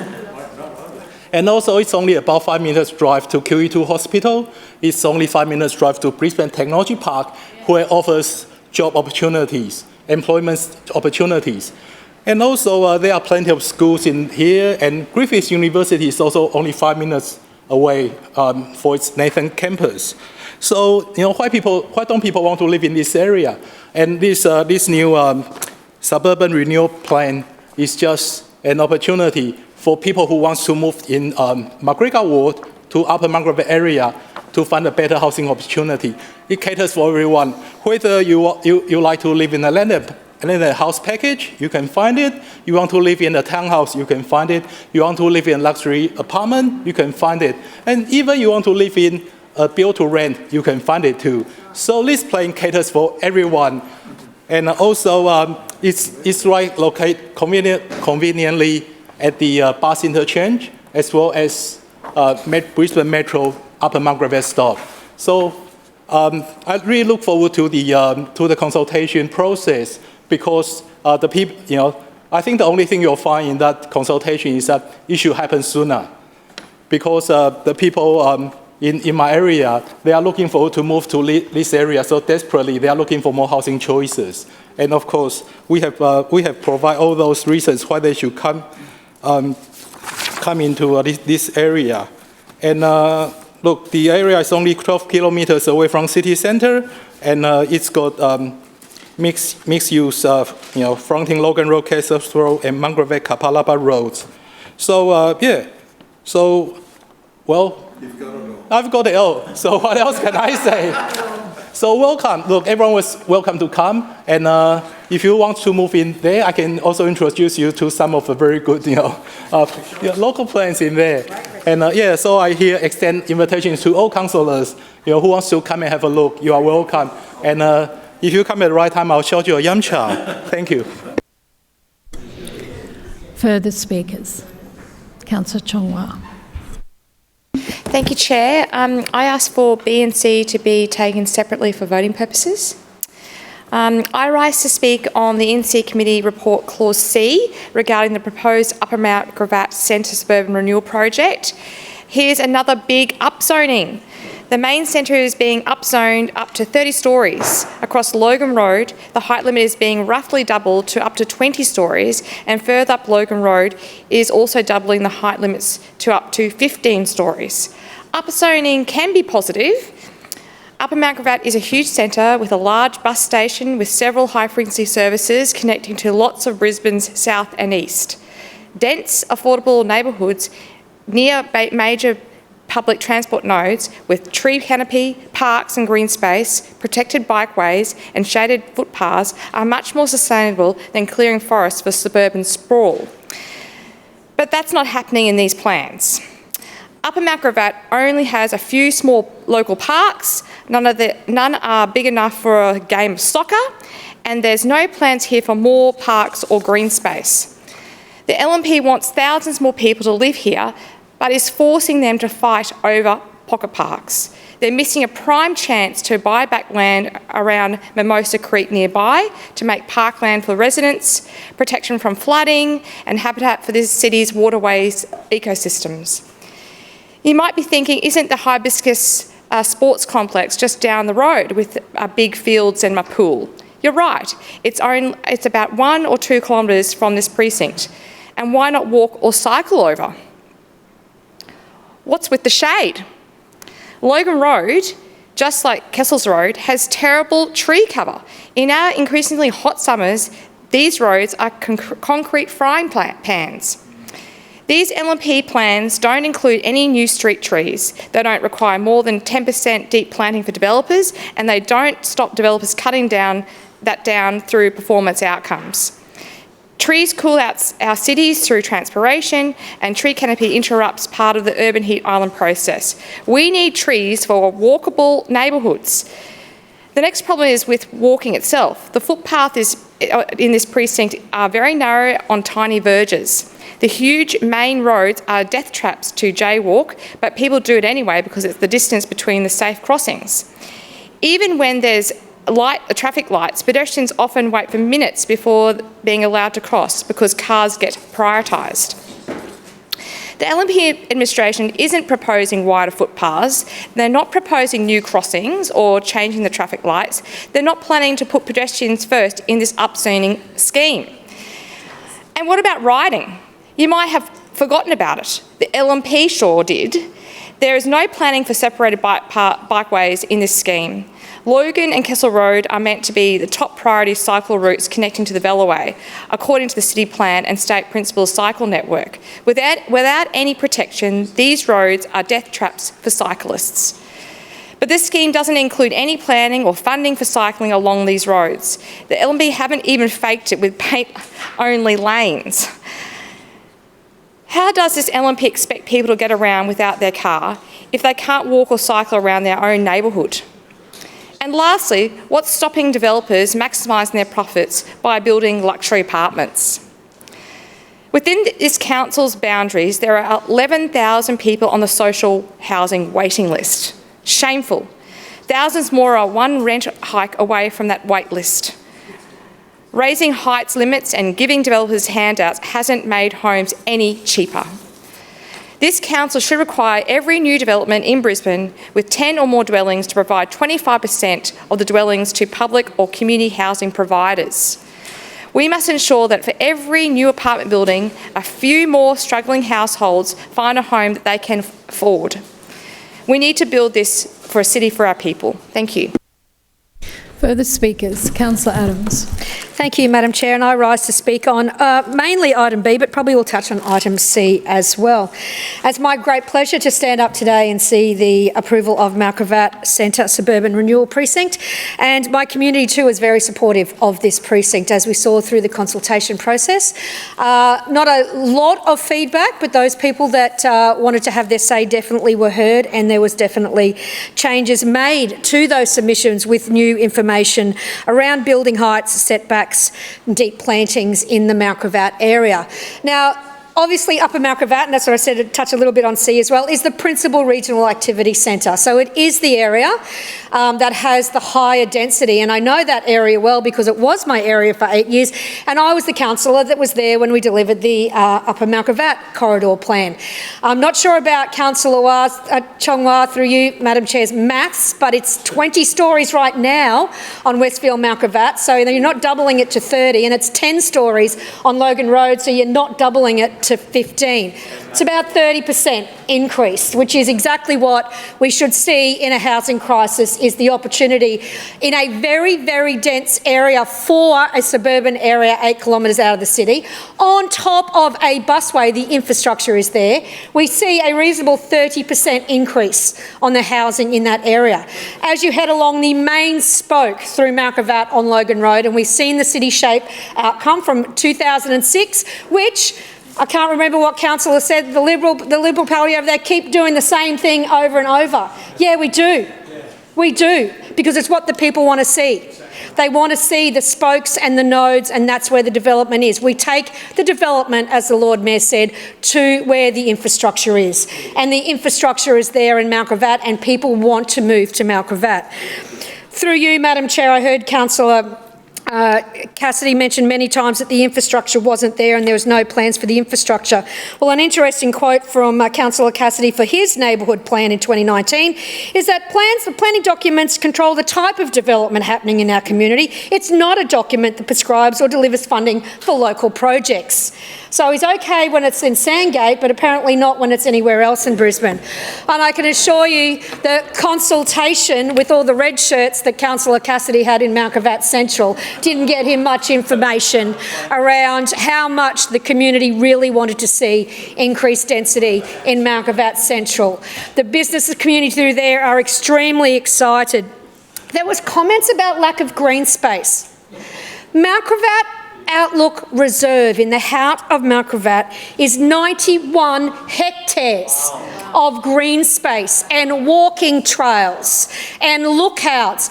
Massive upgrades just completed. If anybody on that side needed to come and visit, I'll put out the invitation as well, Councillor Wong. Brand new, fully accessible footpaths right around the top of Mount Gravatt Outlook. Seating for people to take opportunities, new picnic playgrounds.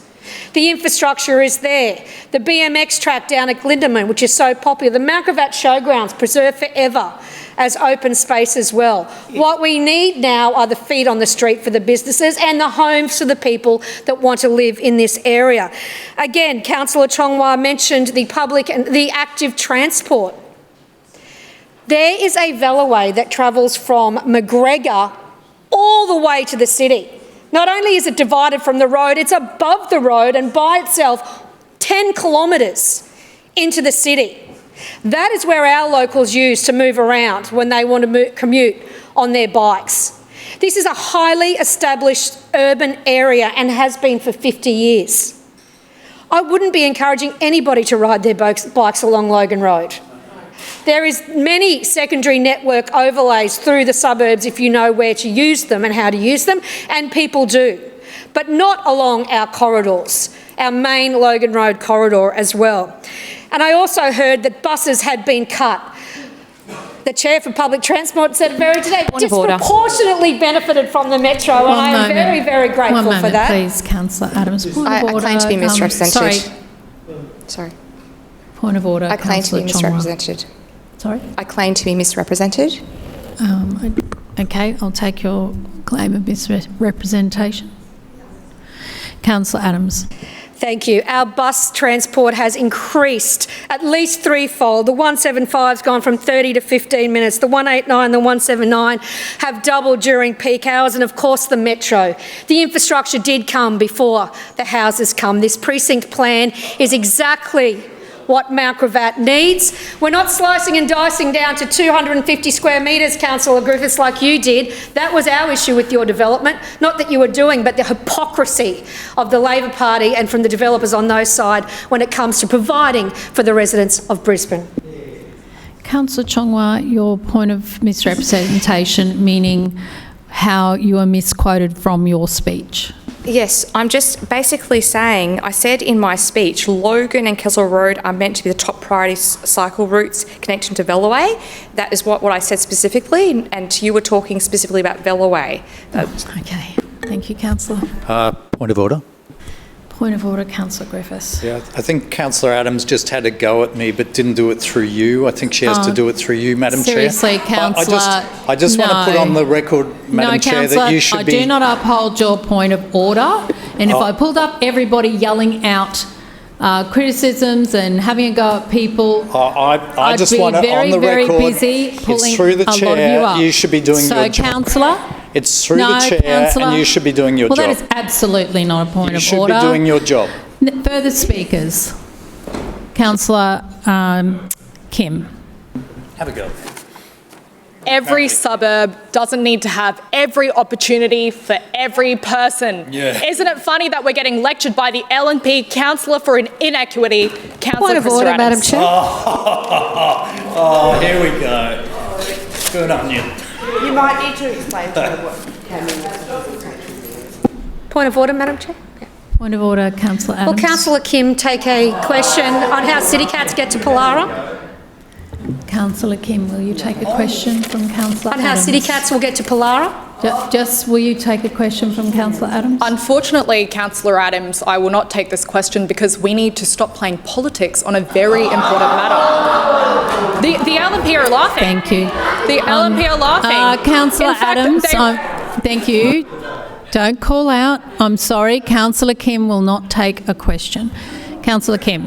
There it is. We've struck the Achilles heel again because they know through LNP Councillor Adams. Sorry, Councillor Freudian- Kim, just one moment. Councillors, there is a lot of chatter going on today and finding it hard to hear Councillor Kim. As I've said time and time again, please be quiet while another councillor is on their feet. And if you have conversations that you need to have, please take it outside the chamber. Councillor Kim. On this matter, it is important to address Glindeman Park, the crossing that is 20 years old, where a child got hit. And this is its very own council that decided to create amenities that would attract more users, more users who ride bikes. Now she's trying to pretend as if she didn't believe that she advocated for more safety infrastructure. I'm very confused right now because Councillor Adams is the one that she said every suburb doesn't need to have every opportunity for every person. Does that mean she's not advocating for infrastructure in her own area for her own residents as well? Even when a child gets hurt, a 20-year-old crossing that's no longer compliant. They don't make these in New South Wales anymore. Why does this exist as one of the few remaining in Brisbane City? What is this council going to do about it? When have they addressed that today? Why do they put safety on the back burner? This Freudian slip coming from Councillor Adams. We are going to make sure that every resident in Brisbane really knows what this LNP council stand for. That's right. It is completely unacceptable that Councillor Adams chooses to spend her time today to play politics instead of talking about the real issues that matter to our residents. And if they were out there on the streets speaking with residents, they would know that this is at the top of their priority list of where. But she's in the departure lounge right now. We already saw that with her trip to Paris when I was first elected, despite the fact that they've cut $400 million from their budget when I was first elected during that time. How unacceptable, and what a terrible example to lead this city after 20 years and a double decade of decline. This is just Councillor Adams, please do not call out across the chamber when another councillor is on their feet. You can wait. Oh, sorry, you've already spoken, so you can wait till GB if you want to contribute to that. Councillor Kim. Thank you, Chair. It does remind me of the time Councillor Adams called out and called Councillor Cassidy a groin rub. It is completely unacceptable. Now, to continue. Councillor, come back to what's in the agenda, please. Completely unacceptable, unprofessional. To continue, we heard earlier today that the Lord Mayor, for some reason, thinks that urban sprawl, you can toss these terms around. We've heard it from the LNP councillors all these years, but they're ignoring the inequity that already exists across our city. For some reason, they hate to actually really address what urban sprawl means. I've got a question for the LNP council. What happens when you increase density and then refuse to increase public transport services in that area? Maybe congestion. Congestion. The Leader of the Opposition is correct. Congestion. That was why in 2024, Brisbane was ranked as the worst for traffic congestion in all of Australia. In fact, we are the worst with 33% of public transport access, high frequency out of the top 5 major cities in all of Australia. This clearly to them is good enough. They sit here today proud, despite a 20-year-old crossing that they no longer make in other states. We are the worst. We have no high frequency public transport connection routes and no proposal of that. And they sit here with their heads down today.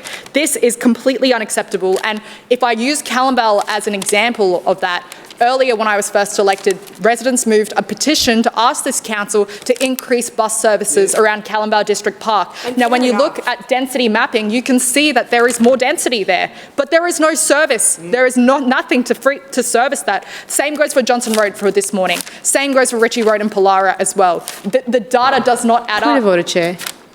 Point of order, Councillor I don't understand Hutton. we're talking about Mount Cravat.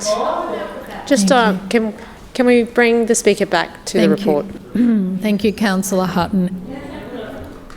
Councillor Kim, can you please come back to what's in This the is coming from Councillor Hutton, who earlier this morning was very defensive when I asked her for what her vision was for the rest of protecting librarians' safety. She couldn't answer the question we're not this morning. talking about libraries, Councillor Kim. Councillor Kim. Thank you. Councillors? Councillor Massey. Councillor Collier. No, I am asking you all to be quiet. We're not talking about libraries. Please come back to the report.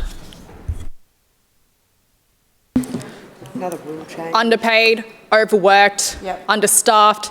This LNP council doesn't have a vision for libraries. They don't support Councillor, workers. I just asked you and you totally ignored what I asked you to do.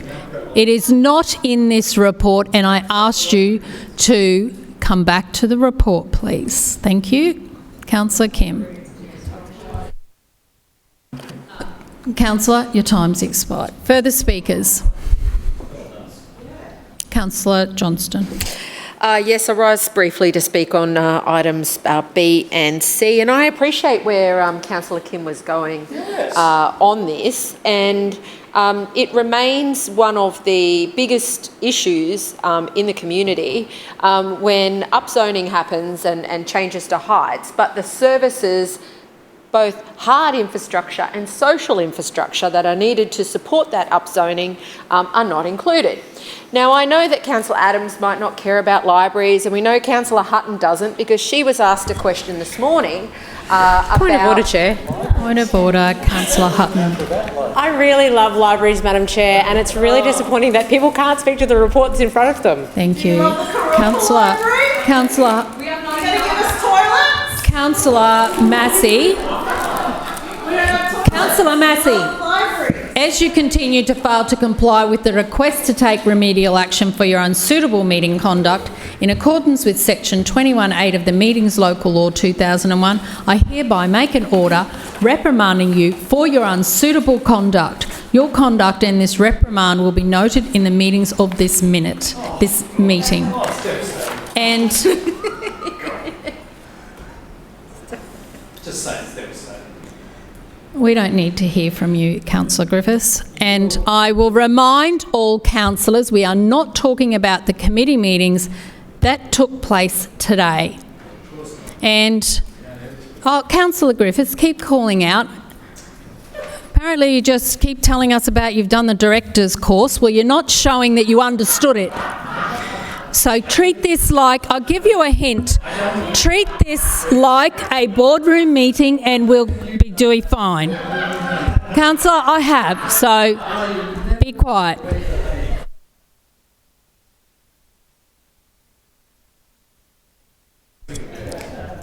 Councillors, remain quiet while other councillors on their feet and stick to what is in the agenda.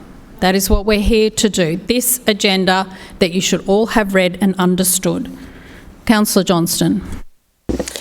And I'm certainly doing that because the two items before us today are about Mount Gravatt and then the Mount Gravatt Centre upzoning.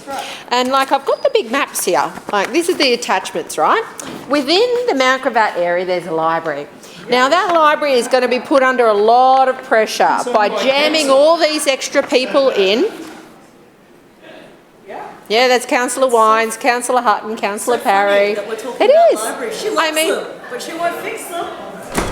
She doesn't want us talking about them. Point of order, Councillor Griffiths. If you are going to say they are laughing, don't, because you spend the whole meeting every week laughing. Councillor? Do your job. Councillor? Do your job. I'd love it if you did your job and respected your position, which you never do in this chamber. Then you should know better than to display the behaviour I see from you every week, and I ask you to desist. Councillor? Griffiths, as you continue to fail to comply with the request to take remedial action for your unsuitable meeting conduct in accordance with section 21(8) of the Meetings Local Law 2001, I hereby make an order reprimanding you for your conduct, and your conduct and this reprimand will be noted in the minutes of this meeting. And I ask you to stop calling out. Councillor Johnston. Yep. I know I am the only one actually talking about the report before us today. And again, as I did earlier, the disconnect happens when there aren't the right services and infrastructure in place to support growth. And we know that that's something that the Chair in charge of libraries, Councillor Hutton, doesn't care about, because she was asked about it this morning and could not respond. Seemed very confused by a simple question. Point of order, Chair. Point of order, Councillor Again, Hutton. I will ask the speakers to talk to the report. My committee is not in the report, Madam Chair. Thank you. Councillor Griffiths, stop calling out. No, Councillor, you are not chairing this meeting. Do not call out. Councillor Johnston can talk about the different facilities within that report, but talking about the committee meeting this morning, Councillor Johnston, I know you just think that this is some kind of clever thing to do, but please come back to the report so we can all get on with the agenda. Councillor Johnston. That's definitely what I've been trying to do, Madam Chair, multiple times till I've been interrupted. But the person who runs libraries in this city, who is responsible for libraries, does not have a vision for libraries, and this is where there is an issue. This is where there is an issue because more people are being jammed in. But we don't have the staff, we don't have the resources, and this is obviously a point, Mount Gravatt Library. Point of order, Chair. Point of order, Councillor Hutton. Again, staffing in libraries is not in the report, Madam Chair.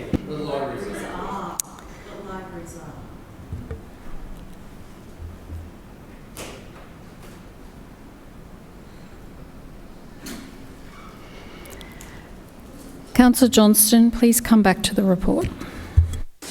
I don't think that this is a foreign concept, that if you're putting more houses and more people into an area, they need the social infrastructure to support it. Yes. This is a simple point that I've made for years, and it's a point that I'm trying to make today with relevant commentary from the person who runs libraries. And that commentary was, I don't know, I don't have a vision, but maybe I do, but you can't know. Councillor That's Johnston, what we got today. So what you are doing is talking about the committee this morning and someone's comments about libraries. If you want to talk about the library in this particular report and the services, etc., fine, go ahead. But please come back and just talk about that. Councillor. I mean, I understand I'd be irrelevant if I was talking about Corinda or Annerley or Fairfield, but I've been talking about Mount Gravatt, and I guess, you know. So I'll move on, because I've only got a minute and a bit left, and that was really a minor point. So they really aren't going to like, they're really not going to like the next point. But who is the main beneficiary of the upzoning that's coming from upzoning around the Mount Gravatt Principal Activity Centre? I'm just wondering, would it be anybody the Lord Mayor has met with recently, like on one of his junkets down to Sydney? Would it be he's been off meeting with the head of Westfield, and then suddenly forward come plans to upzone all around the Westfield area in Mount Gravatt? I wonder if those two areas are connected, Madam Chair? Silence. They must be. Thank you. I agree, they are. It is outrageous that this planning is being done in a way that the major beneficiary is one of the biggest property developers in Australia, somebody the Lord Mayor's had secret discussions with. We don't know exactly what they did. They had lunch apparently in Sydney, and this is where planning goes wrong. Infrastructure and bad behaviour, secret behaviour that corrupts the planning process. Councillor Johnston, your time has expired, and I remind you not to impute motive in this place. Further speakers? Me. Councillor Griffiths. Thank you, Madam Chair.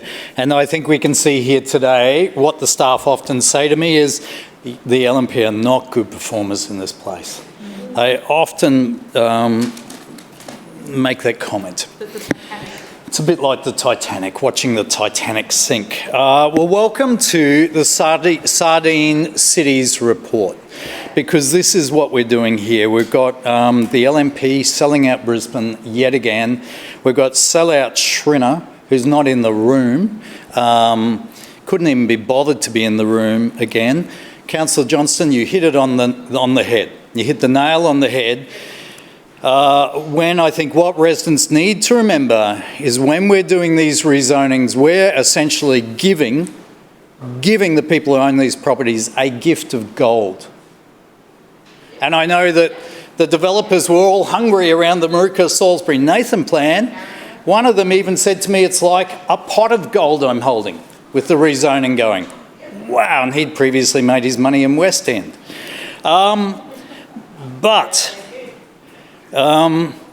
just want to address the slur the Lord Mayor made before he ran out of the chamber and just correct the record. The Lord Mayor called me, "You're the only developer in the room." Do you know what I did? I built a house for myself and my parents, a multi-generational house that had accessibility downstairs. That's a developer for the Lord Mayor. How unprofessional is that? How spiteful, how unprofessional. Yeah, how spiteful, hello, how unprofessional. But I'm happy to have that on the record and correct the Lord Mayor because it's quite a slur. And the other slur is owning multiple properties. Everything or anything that I own is listed according to the records. And I'm proud of that being listed, and it's very transparent. But what isn't transparent today is the links behind what is going on here. What isn't transparent today is the workings of the Better Suburbs Board. Although, interestingly enough, if you check the donations between someone on the Better Suburbs Board and the LNP, there's a donation that goes one way to the LNP. Wow. I'm sure it cuts two ways. So what I do have significant concerns about 30-storey buildings. Westfield sites or no Westfield sites, 30-storey buildings are huge. And for me, it goes back to sellout Schrinner. Sellout Schrinner. I am very concerned, as Councillor Johnston raised, as Councillor Kim raised, as other councillors have raised, the lack of infrastructure here. I'm concerned about the lack of green space here. I'm concerned about parking. Where are the sporting facilities? Where are we fixing things up here? There isn't a vision for Brisbane here. The vision is for the developers. Guys, we're concerned about accommodation. But we're not really concerned about accommodation. We're concerned about the developers. I've been very interested in hearing Councillor Hung's position, Councillor Adams' position. I noticed Councillor Adams can't even be in the room to discuss her own item. She's up in the departure lounge. But I really think what is going on here is very concerning. I'm very concerned about the lack of access to records. I'm very concerned about the way planning is being done in this city. I'm very concerned about the 23-year-old administration and just the way that it sees its role with developers as opposed to the residents of Brisbane. And I'll leave it at that. Thank you. Further speakers? Councillor Collier. First of all, Chair, are you able to advise how much time is left for the debate of committee reports? 20 minutes? Yeah, about 20 minutes, Councillor Collier. About 20 minutes. Thanks very much, Chair. I just want to reflect on some of the contributions from administration LNP councillors. If LNP councillors don't think that people want infrastructure in every single suburb of Brisbane, they're either lying or they're ignorant. Because we know that across every single one of Brisbane's suburbs, people are crying out for better community infrastructure. And that could be anything from whether it's the people who work in our libraries and making sure they're resourced in an adequate way, making sure those staff have great paying conditions. It might be for things like making sure that we have great public transport services and not cutting more services like the LNP Council have at both Apollo Road and Milton Ferry terminals. It could be for things that people expect council to do the basics. Things like making sure bins get collected. Yeah, that'd be novel. People want to know that when they leave their house, that they can walk safely on a footpath. Yeah, a tree doesn't fall on them. That a tree won't fall down on them because council's actually proactively gone and looked about it. Or I don't know, maybe proactively inspected a drain. Maybe, yeah. Maybe. Money for that, though. And so that has been the big missing point in all of the LNP councillors' contributions to today's debate. We've obviously got what looks to be the final Mount Gravatt Centre Suburban Renewal Precinct Plan here today, and that's been the culmination of lots of community conversations led by our Brisbane Labor team. We went out and spoke to so many local residents, and we're happy to see that some of those things that they've raised, which were very important issues about amenity, height, local infrastructure, are going to be looked at. But that's not where the work ends. That is not where the work ends. And it's been so interesting to listen to contributions from the Lord Mayor, Councillor Krista Adams, Councillor Stephen Huang about what their ethos is, because the LNP was so desperate on every single level to not speak about those things and to try and shut down debate or silence councillors on this side of the chamber from raising what are really, really important issues. And the Lord Mayor, in introducing these items today, said, it will never be enough. I mean, doesn't that tell you everything you need to know about this regime of 22 years of mediocrity? That they've just given up at this point, run out of puff, run out of energy. Oh, it'll never be enough for these, beggars, basically, that are going to keep on annoying us. Yeah, asking for footpaths. What disdain the LNP have for the people of Brisbane that they dare ask for better infrastructure. If we're going to put 30 stories in at Upper Mount Gravatt, how dare you? How dare you even think about it? I mean, come on.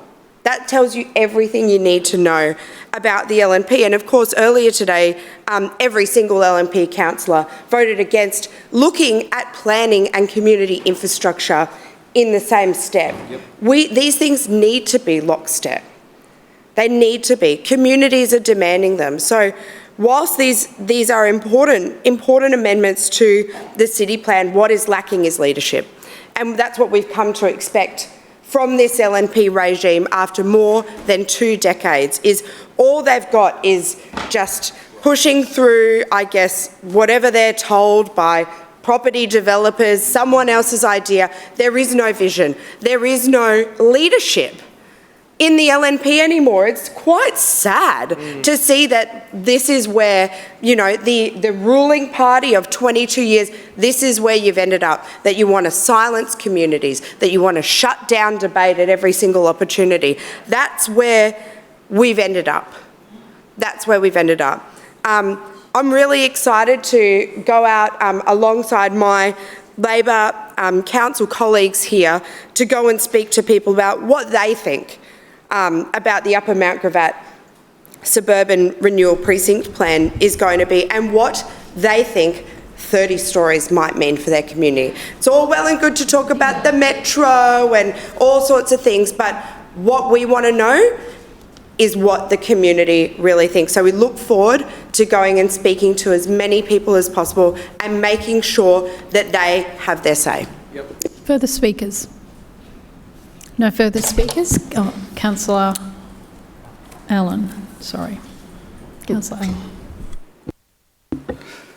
Allen. Thank you, Madam Chair. I rise to speak on items B and C, and kick off with item B, which was well covered by the Lord Mayor and Councillor Adams, who knows this precinct extremely well. But in essence, this plan is about additional housing, economic development, improved amenity and leveraging existing infrastructure.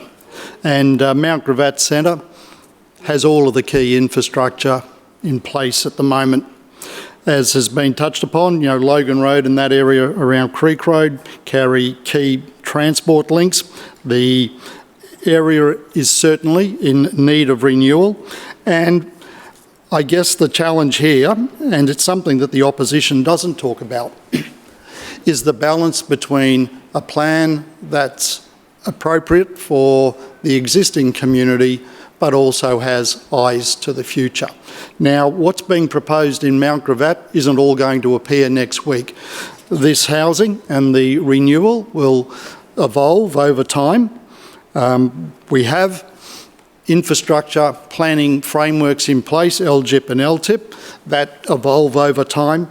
And as that community grows, Council will be responsive to the needs that will emerge there. Now, I guess it's important to sort of note that we don't know how quickly that area is going to evolve, and we will need to be responsive as it does evolve. But nonetheless, we're here at the final stages of the Mount Gravatt Precinct Plan. It's ready for adoption. It's gone through a round of consultation processes with the community. That feedback has been listened to, and we've responded in a number of ways to arrive at a plan that we believe is appropriate for the location. And if it's passed in chambers today, this will go live on the 18th of September. Now, moving to item C, which is the Upper Mount Gravatt plan, seemed to attract a lot of commentary, and importantly, we're relatively early in this process where we're seeking state interest review and public consultation.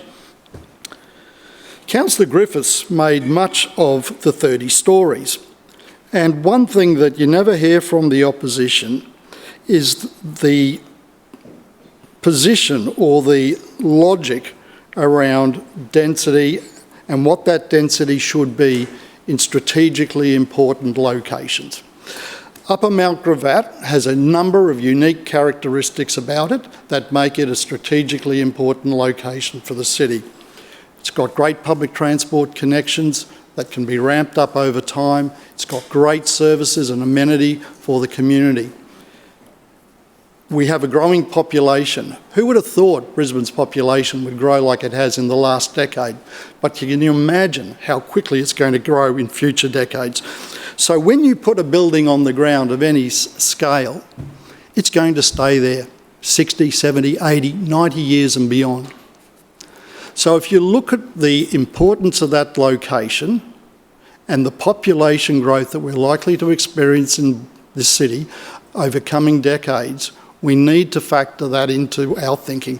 So a 30-storey building in the context of today, certainly that's a significant uplift in what's currently in the plan.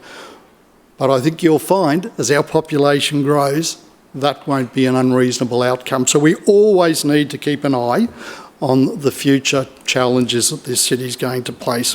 As I mentioned, we don't have a clear idea of just what the population might be in 80 years' time, but it's fair to assume it's going to be a lot more significant than it is now, and importantly, those key sites play a particularly important role in the housing of our population as we grow. Upper Mount Gravatt has for many years been identified as a major centre and a planned growth node, so this isn't particularly surprising. We are obviously dealing with a range of sites in that particular plan. It'll run its course. As I said, this will now go to community consultation. It'll be great to see the community's view on that, but I think it's important to always give the full context of why density is being put in certain locations and why the density might be as high as what we're proposing. As I said, there'll be a pathway now for a community consultation, and I commend both of these items to the chamber. Further speakers? Councillor Massey. Thanks, Chair. I rise to speak very briefly on item B and C, and I rise to speak briefly because I wasn't going to speak on that until I realised, through you, Chair, that Councillor Allen, the head of City Planning and Suburban Renewal, talked about the LGIP and the LTIP and how these two mechanisms would eventually provide the soft and hard infrastructure for these communities for both of these plans. Point of order, Madam Chair. Point of order, Councillor That isn't what I said. I pointed to LGIP and LTIP as planning instruments. Point of instruments. misrepresentation is you can get a turn after councillor's finished. Councillor Massey. Thank you, Chair. And I'll correct myself a little bit. While we don't know when it will happen, these planning tools are apparently in place for when density would eventually increase in the areas. And the reason I'm going to stand up here today, and we'll see if I can get through it, is because we've seen this happen. We've seen density be increased under this administration, and that community is still waiting for a library with toilets. That community is still waiting for a ferry terminal that was promised in it. That community is still waiting for the parks that were also promised in that. Another part of a community, after the planning, neighbourhood plan changes to 15 stories, only has one bus in it, no city cat. Noting that even the changes to 15 stories does not mean, under our performative planning scheme, that things will not be approved that is above. And so what I find really interesting here is, as we debate this, there's something that I keep noticing. The LNP, through you, Chair, keeps saying that it's sufficient, that the infrastructure in these communities where density is about to increase, potentially, dramatically increase even, the infrastructure is sufficient. When we can see examples all across the city where the LNP has implemented planning, city plan changes, and the things within their own plans that were a part of the planning scheme, whether previous to precinct planning now, they have not delivered themselves. We keep raising this. Through you, Chair, Councillor Chong-Wah raised this. The density increases, it's not just about public transport, it's about how people are going to be able to safely walk around. We're going to need to create the bikeways, the pedestrian safety to ensure that not everyone's in the car if the public transport system does not keep up to speed. We need to give people other options. And the question that we keep asking is, will the LNP actually deliver this? And the answer, again and again, with proof, through all our planning schemes, through all the upgrades that have happened across the city, is that they won't. It will be another promise kicked down the road in an LGIP that will be statutory until they decide to change it for another 6 years. And this is what the LNP aren't talking about. They talk about all these great things in their schemes, in the planning, precinct planning, but they will not commit to actually delivering anything. And that's why I just had to get up and say this on the record. That's the question we're asking. We're asking about when and how will you accommodate these future communities if you can't accommodate the communities now. Councillor Allen, your point of misrepresentation. Madam Chair, all I did was reference the fact that LTIP and LGIP are part of our planning framework. I didn't make any of the claims that Councillor Massey suggested. Further speakers? Councillor? Further speakers? No further speakers. We'll now put item B to the vote. All those in favour say aye. Aye. All those against no. The ayes have it. Division. Division called by Councillor Dixon and seconded by Councillor Adams. Ayes to my right, noes to my left. Clerks, please ring the bells.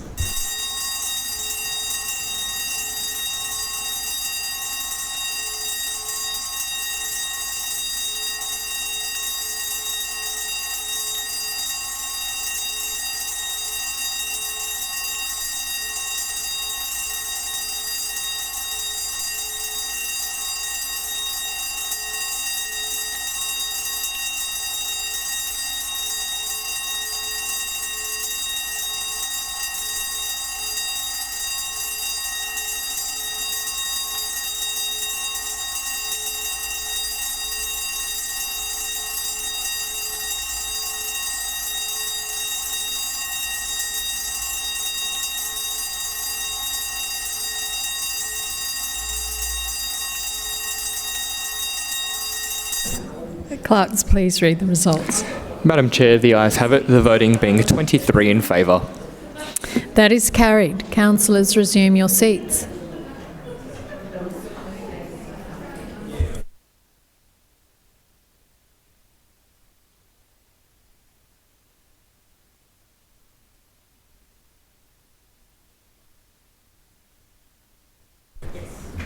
Councillors will now put item C to the vote. All those in favour say aye. Aye. Those against, no.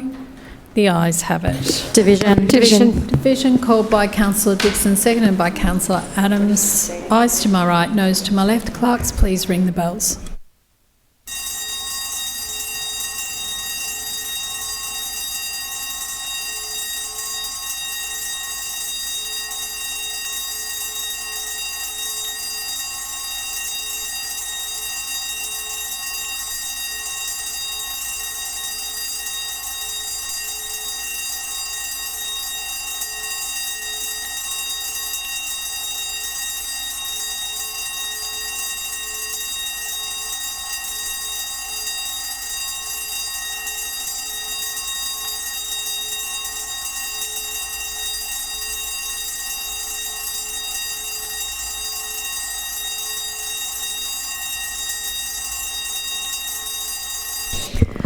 Clerks, please read the results.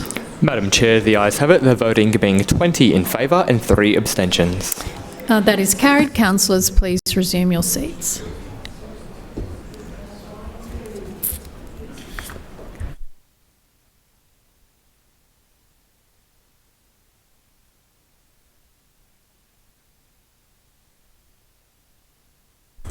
Deputy Mayor, item D and E. Thanks, Madam Chair. Item D is the decision to propose and adopt minor amendment package W. This is part of our rolling program of minor amendments to City Plan to ensure that it remains effective, relevant and up to date.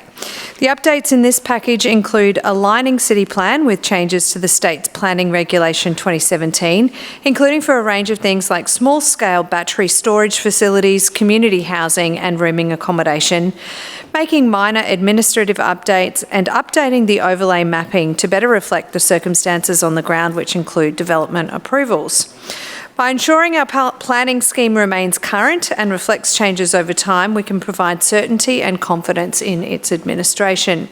Once adopted, minor W will take effect in the City Plan from the 18th of September.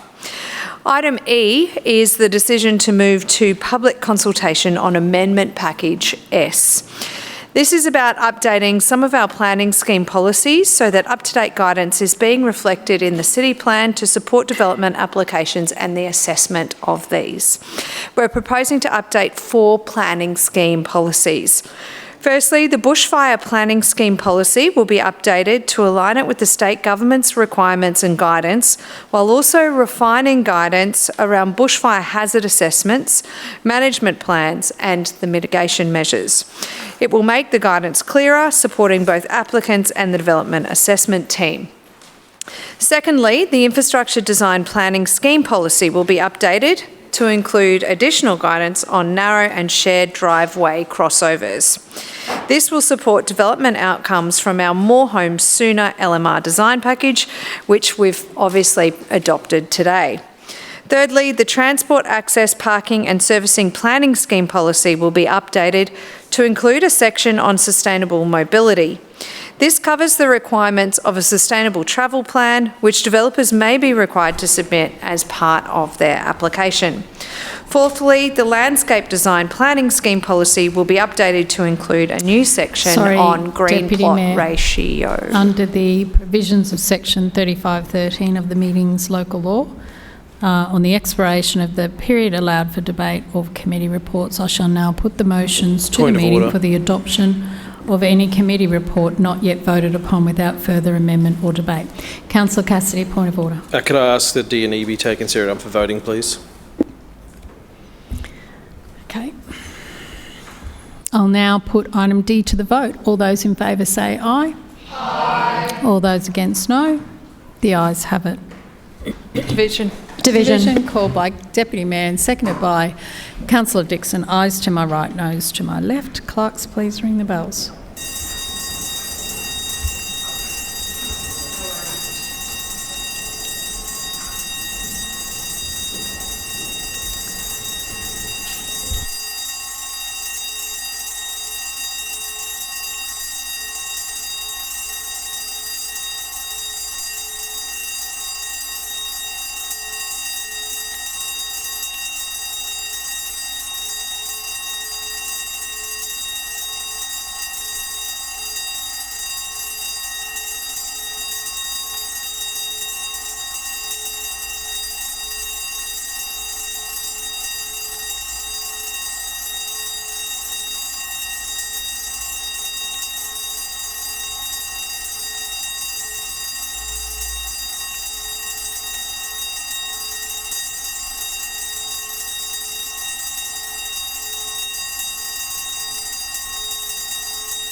Clerks, please read the results. Madam Chair, the ayes have it, the voting being 21 in favour. That is carried. Councillors, resume your seats.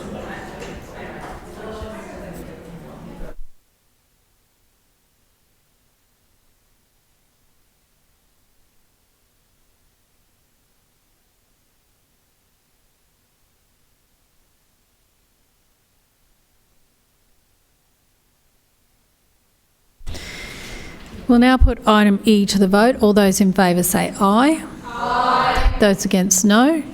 The ayes have it. Division called by Councillor Cassidy, seconded by Councillor Dixon. Ayes to my right, noes to my left. Clerks, please ring the bells.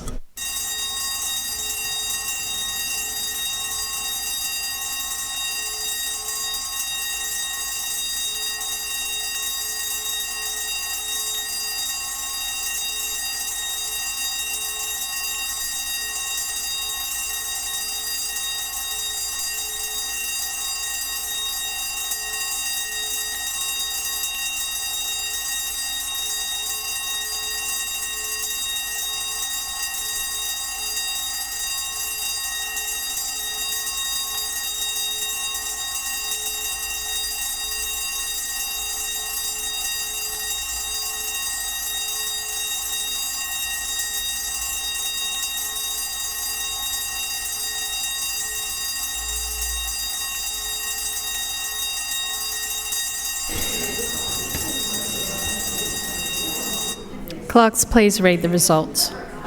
Madam Chair, the ayes have it, the voting being 16 in favour and 5 abstentions. That is carried. Councillors, please resume your seats.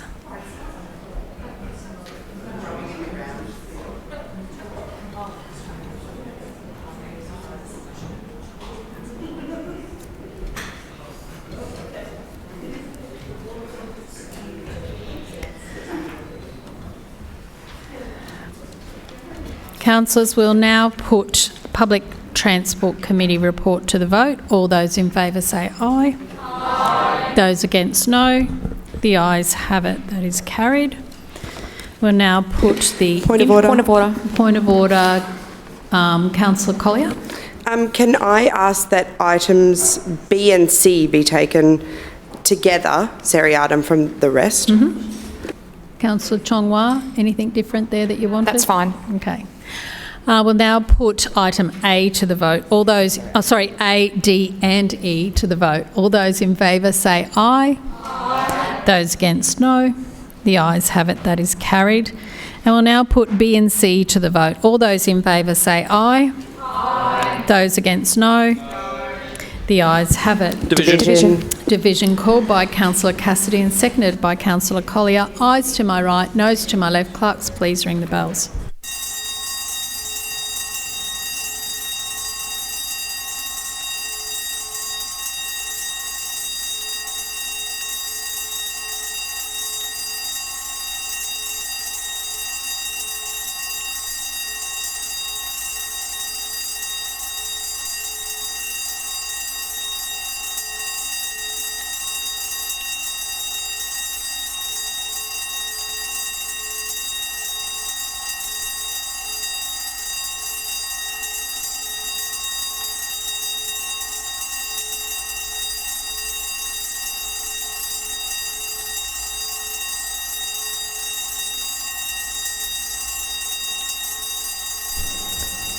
Clerks, please read the results.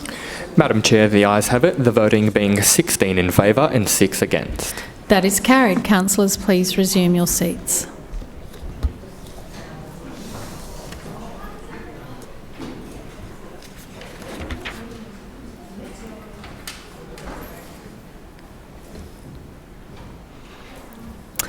We'll now put City Planning Suburban, let me introduce it, Renewal and Economic Development Committee report to the vote. Councillor Collier.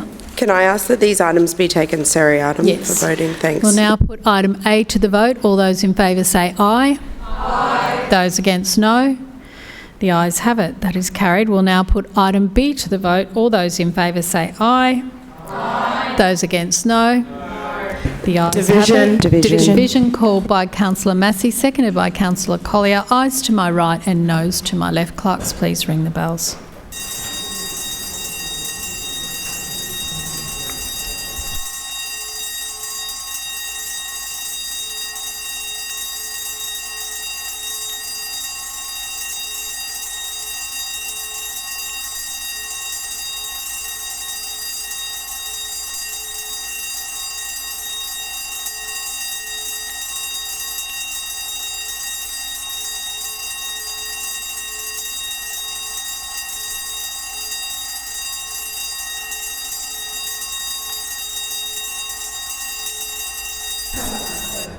Clerks, please read the results.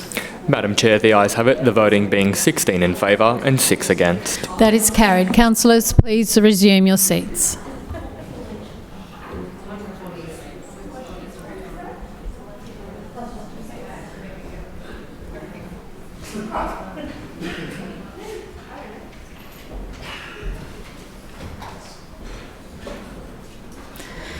We'll now put Environment, Parks and Sustainability Committee report to the vote. All those in favour say aye. Aye. Those against, no.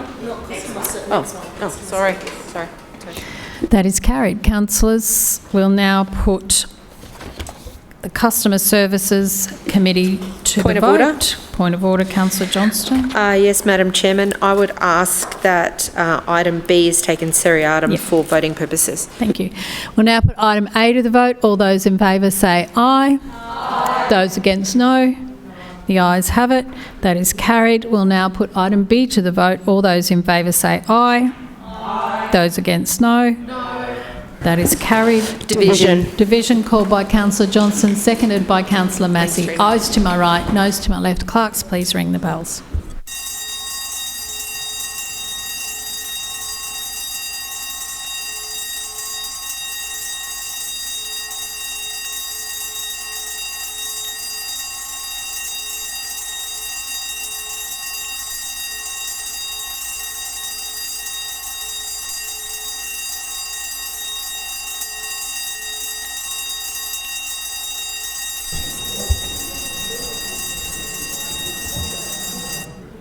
Clerks, please read the results. Madam Chair, the ayes have it, the voting being 16 in favour and 6 against. That is carried. Councillors, please resume your seats.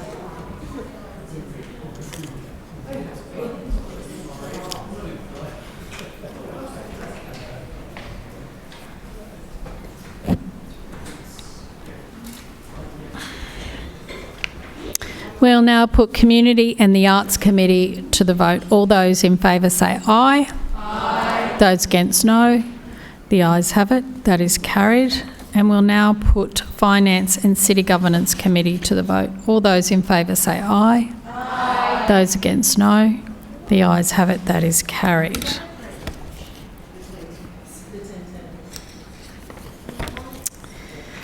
Councillors, are there any petitions? Councillor Allen.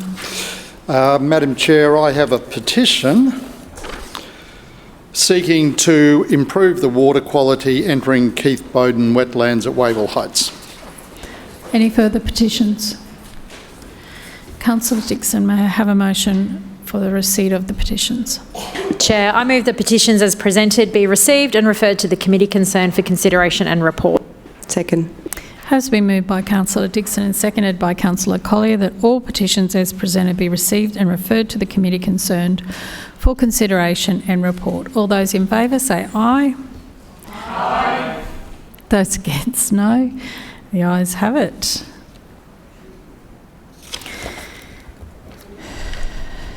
Councillors, are there any statements required as a result of an Office of the Independent Assessor or Councillor Ethics Committee order?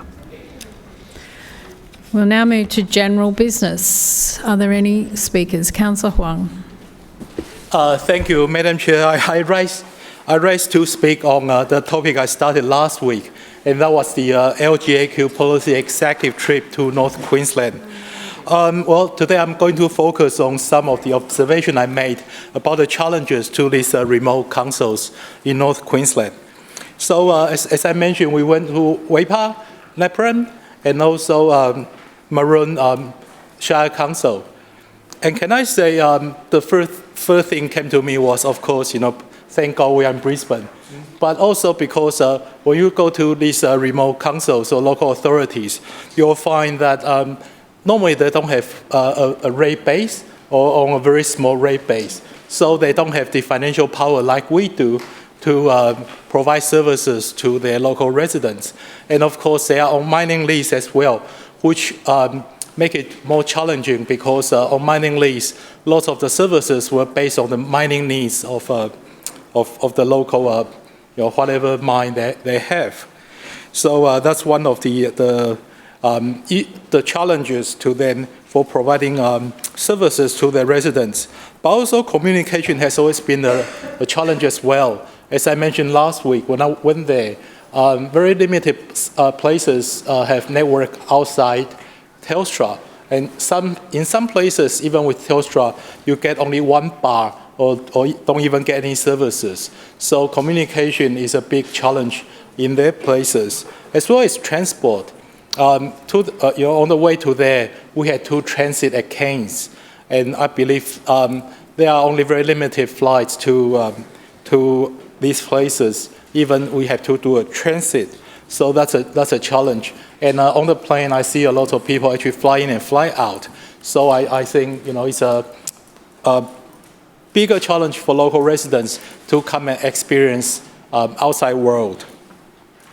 But also, there's another challenge between governance and culture and their cultural differences, because this area are mostly First Nations council, and sometimes it's hard.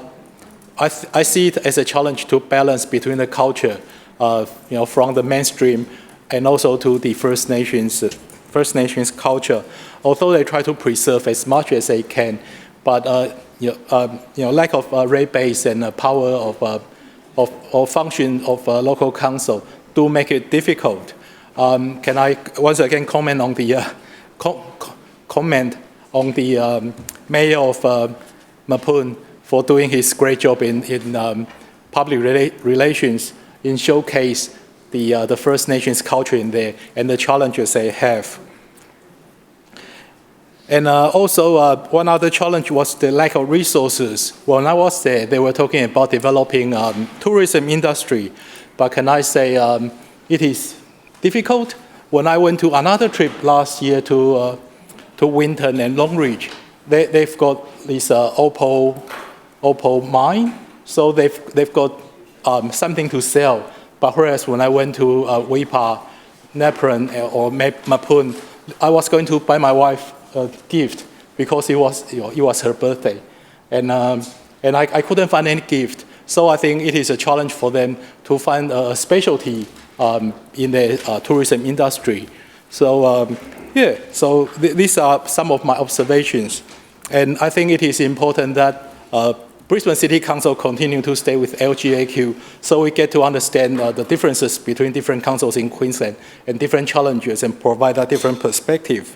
And on the way back from to Brisbane, I actually saw Lord Mayor's photographic award stores in our domestic airport. I think that was such a great idea because it let people travel into Brisbane, see the beauty of Brisbane, and also they can also nominate for their choice of the photos they believe best represent Brisbane.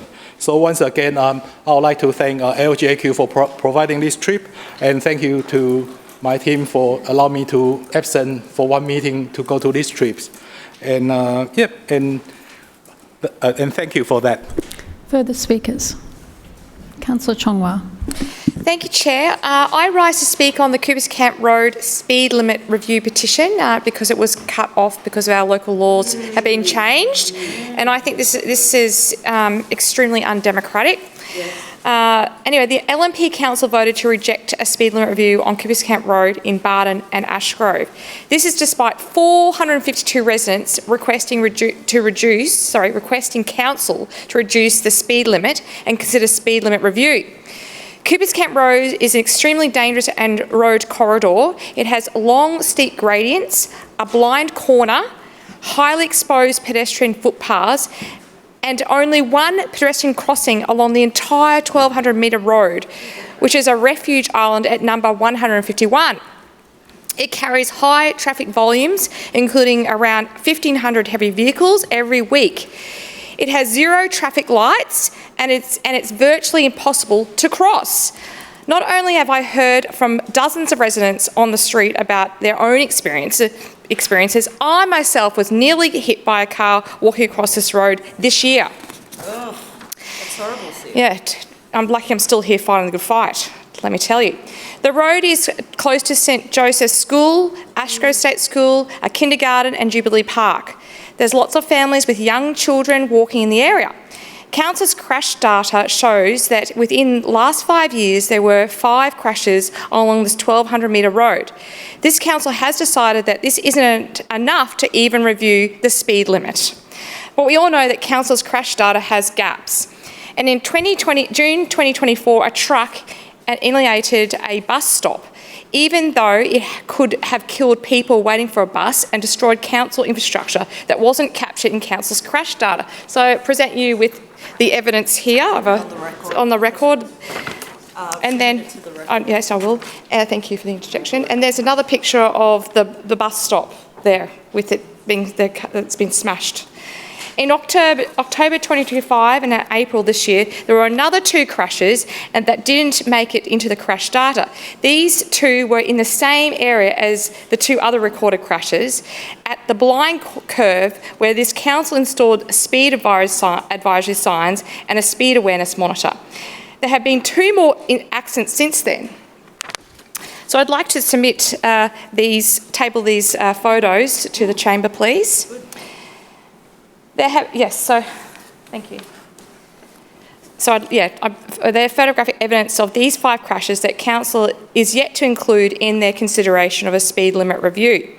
For the record, I paid for that installation on my own initiative and with my own suburban enhancement fund because residents are crying out for something to make this road safer, not this council. I've requested traffic studies and I made a suburban corridor modernisation project on this road to a top priority of my budget submission. I've been going backward and forth with the council's traffic engineers after they suggested road markings would fix this, and this council has blocked everything. This council classified Coops Camp Road as a district road, despite this council accepting 50k speed limits on other district roads like Windsor Road, Hurston Road and Enoggera Terrace. This council has refused to do the same here. That's despite this being a completely residential street and homes to dozens of young families. This LNP Council administration has spent decades putting cars ahead of people. This very Lord Mayor has called pedestrian crossings and speed humps downgrades because heaven forbid we save the lives of pedestrians or drivers by slowing down a few cars. Billions have been spent upgrading, widening main roads, but walking, riding and public transport all missed out. This built out our dangerous car-centric city. This administration won't spend money on build-outs, refuges, pedestrian crossings or anything that prioritises pedestrians. This administration is dogmatically opposed to pedestrian safety and we're all worse for it. Lastly, I want to quote from a resident in Cooper's Camp Road.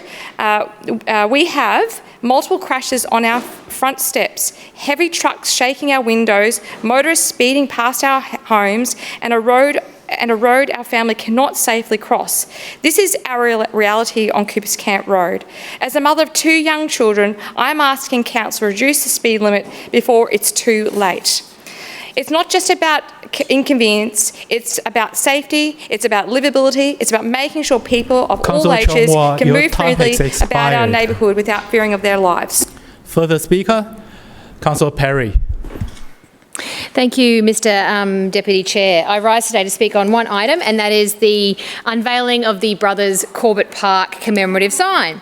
So it is a beautiful sign. Thank you for that, Councillor Davis. So on the weekend, we unveiled a commemorative sign for the former Brothers Rugby League and Corbett Park site. So for anyone who perhaps isn't aware of this this location, this is in the area of the Grange, and for a number of years, this was it was Corbett Park. It was a much-loved rugby league location. It had Crushers Rugby League Club there, and then in the late sort of mid-2010s, it closed down and made way for residential housing. So that site has undergone a lot of changes, but despite that, there is still something that exists called the Brethren, and they are the old boys and girls of Brothers. So they wanted to have a sign that helped them remember and helped other people who may be unaware of the site remember what went on there. So this all came about with my predecessor, Councillor Fiona Hammond, night, and she worked with some of the fellows from Brothers after they saw that Valley's Rugby League had a commemorative sign and they didn't have one. And there's nothing like a bit of good old-fashioned rugby league rivalry in the suburbs to really kick off a campaign, and that's exactly what happened. So after a number of years and after a petition that saw, I think, over 300 signatures, this process was put in place. Now, over the weekend, they hosted an event hosted by Padua College, who put it on for them, and through the support of many, many sponsors. And they worked with the Windsor District's Historical Society to pull together all of the information and all of the history around this site. And I wasn't aware of it because I suppose growing up in Brisbane, I wasn't that connected with the rugby league community when I was young, probably because I was a girl, probably because I played sports like water polo instead of things like rugby league, even though I might have wanted to play rugby league. And so I didn't really understand that long ongoing history. So it began as a dairy farm that was run by the Hickey family in about 1913, and there were members of the Hickey family at the event on the weekend. And the Hickey family is indeed quite a well-known family in the area. There's a number of other sporting parks or parks that are named after that family as well. And it was wonderful to have them there. And they joined in the celebrations. And from there, in 1929, it became a football club. And from there, it just grew and grew. And at the event, it was pretty remarkable to meet some pretty special people. I met Frank, who was the first ever fullback to score a try in an international game for Australia in about 1962. I met Ross, who was a race caller and commentator, rugby league commentator on 4BH and later 4IP. So if anyone who has any kind of radio nostalgia, I really wish Councillor Adderman was here because he would know all about this and he'd be able to correct me on the dates. He'd probably be able to give me their full names as well. But wonderful Ross, who was also part of the celebrations. There was also this other guy, his name was Wayne Bennett. I don't know if anyone's heard of him before, but he's kind of a big deal, and he began his career at Brothers. In fact, I spoke to my great uncle about it because he's of that vintage and he played rugby league when he was a kid, and he knew that Wayne indeed started his sort of professional playing career there and came back later to coach, and he was a very gracious man, and he said to the organisers of this event, no matter what, even though he had a game on Friday night, no matter what, I'll be there for the unveiling of the sign and to commemorate it because of what Brothers gave to him. And what I think we all know as councillors and what we all sort of work and strive for, at least I hope that we do, is to ensure that a lot of these sporting clubs continue to do what they do best, and that is look after one another, because they give so many people, men and women, they give them fun, they give them friendship, but most of all they give them purpose. And that's what's so rich about these sporting clubs. And the people in that room, many of whom were in their 80s, if not older than that, they were all there with that same sense of purpose. And even in the 60s, when this club was thriving and into the 80s, if a player fell on hard times, if something happened, no matter what it was, it's your sports club, it's your footy team that rallies behind you, whether it's a hot meal or a bed or even a fundraiser or whatever it may be, and we still see that now. I still see that today with my clubs, and I'm so proud to be a councillor and to be able to support them, and I'm so proud to have a family myself that's involved in a sporting team and sporting clubs, because I know it will give my boys that purpose. So I just want to say a few quick thank yous. I want to say thank you to David, Wright, Bruno and Paul for all of their work. They work painstakingly behind the scenes on this, and I know they're very proud of what's there. I want to thank all the sponsors. Padua, I've already mentioned. I want to thank the Windsor Historical Society for their work as well. We would be lost without them. The News Branch and Tracy Davis, Councillor Tracy Davis, there was a lot of back and forth on this. We had to get the facts right. We had to get everything perfect. Last of all, in the last 9 seconds, I need to thank my senior ward officer, Anthony Shorten. He's a gem, patience of a saint. Thank you so much. It was a wonderful day. Further general business, Councillor Johnston. Yes, I rise to speak on 3 items. First, Brothers Rugby. Second, Vietnam Veterans Day. And third, the Fairfield Library. Firstly, I'm very interested in what's happened at Brothers, and the little bit of history that the councillor forgot to mention was it used to host a lot of school dances, and I went to a lot of school dances at Brothers in the 80s. I remember the communards being very big at the time. So it's certainly got a lot of memories for a lot of people around Brisbane. But I didn't hear, I'm presuming the councillor paid for the sign? Right, yeah, good. That would have been a good thing to know. I don't think you mentioned that. So anyway, interesting about Brothers and the new sign, good on them. I love making sure community history is recorded, and we're big sign putter-uppers around Tennyson Ward as well. So congrats to all the Brothers brethren. Vietnam Veterans Day. So I was only going to make some brief remarks before, and I will for a minute now, because it is an important day for the families of Vietnam veterans. My dad was 21 when he served during the Vietnam War, and he served for 20 years. He was in the Navy, and they were based at Vung Tau Harbour, which is about an hour away from the Long Tan battlefield. And Dad said to me that they could hear the battle. So they could hear the battle from where they were, and they knew something was going on because it wasn't an area that you would normally hear. It's quite close to Saigon. It's only a few hours away by car. It's quite close to the coast. So it was an unusual place for a large battle to occur. The battle itself was in a farming area in a field. There's no little town close by. It's about half an hour to the closest little town.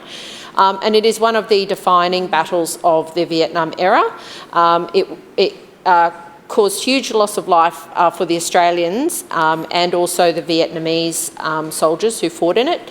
And there is a lovely memorial at the Long Tan battle site. And in the mid-2000s, knowing my own family history, I was part of an Australian delegation that went and laid a wreath.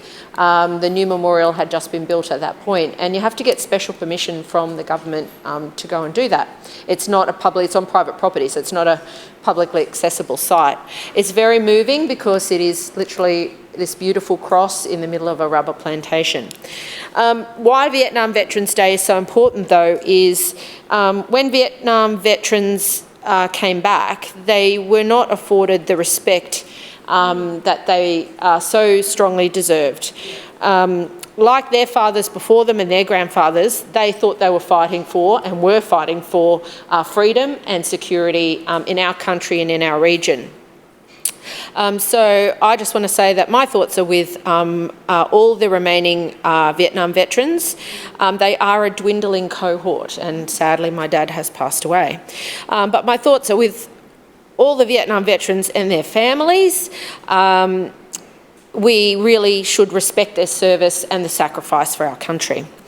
Finally, I just want to speak about the Fairfield Library petition that went through today. Yet again, we didn't get to debate any of these petitions as we do. When the petition came up to committee last week, the answer is no, Fairfield, you cannot have any library improvements. And you cannot get extended hours.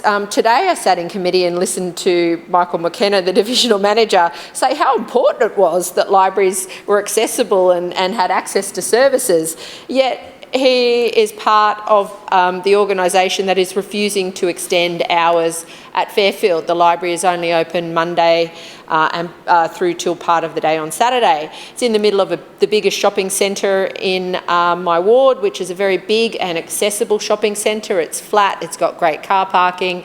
The fact it's not open on Monday is nuts, and it should be open on Sunday as well, in my view.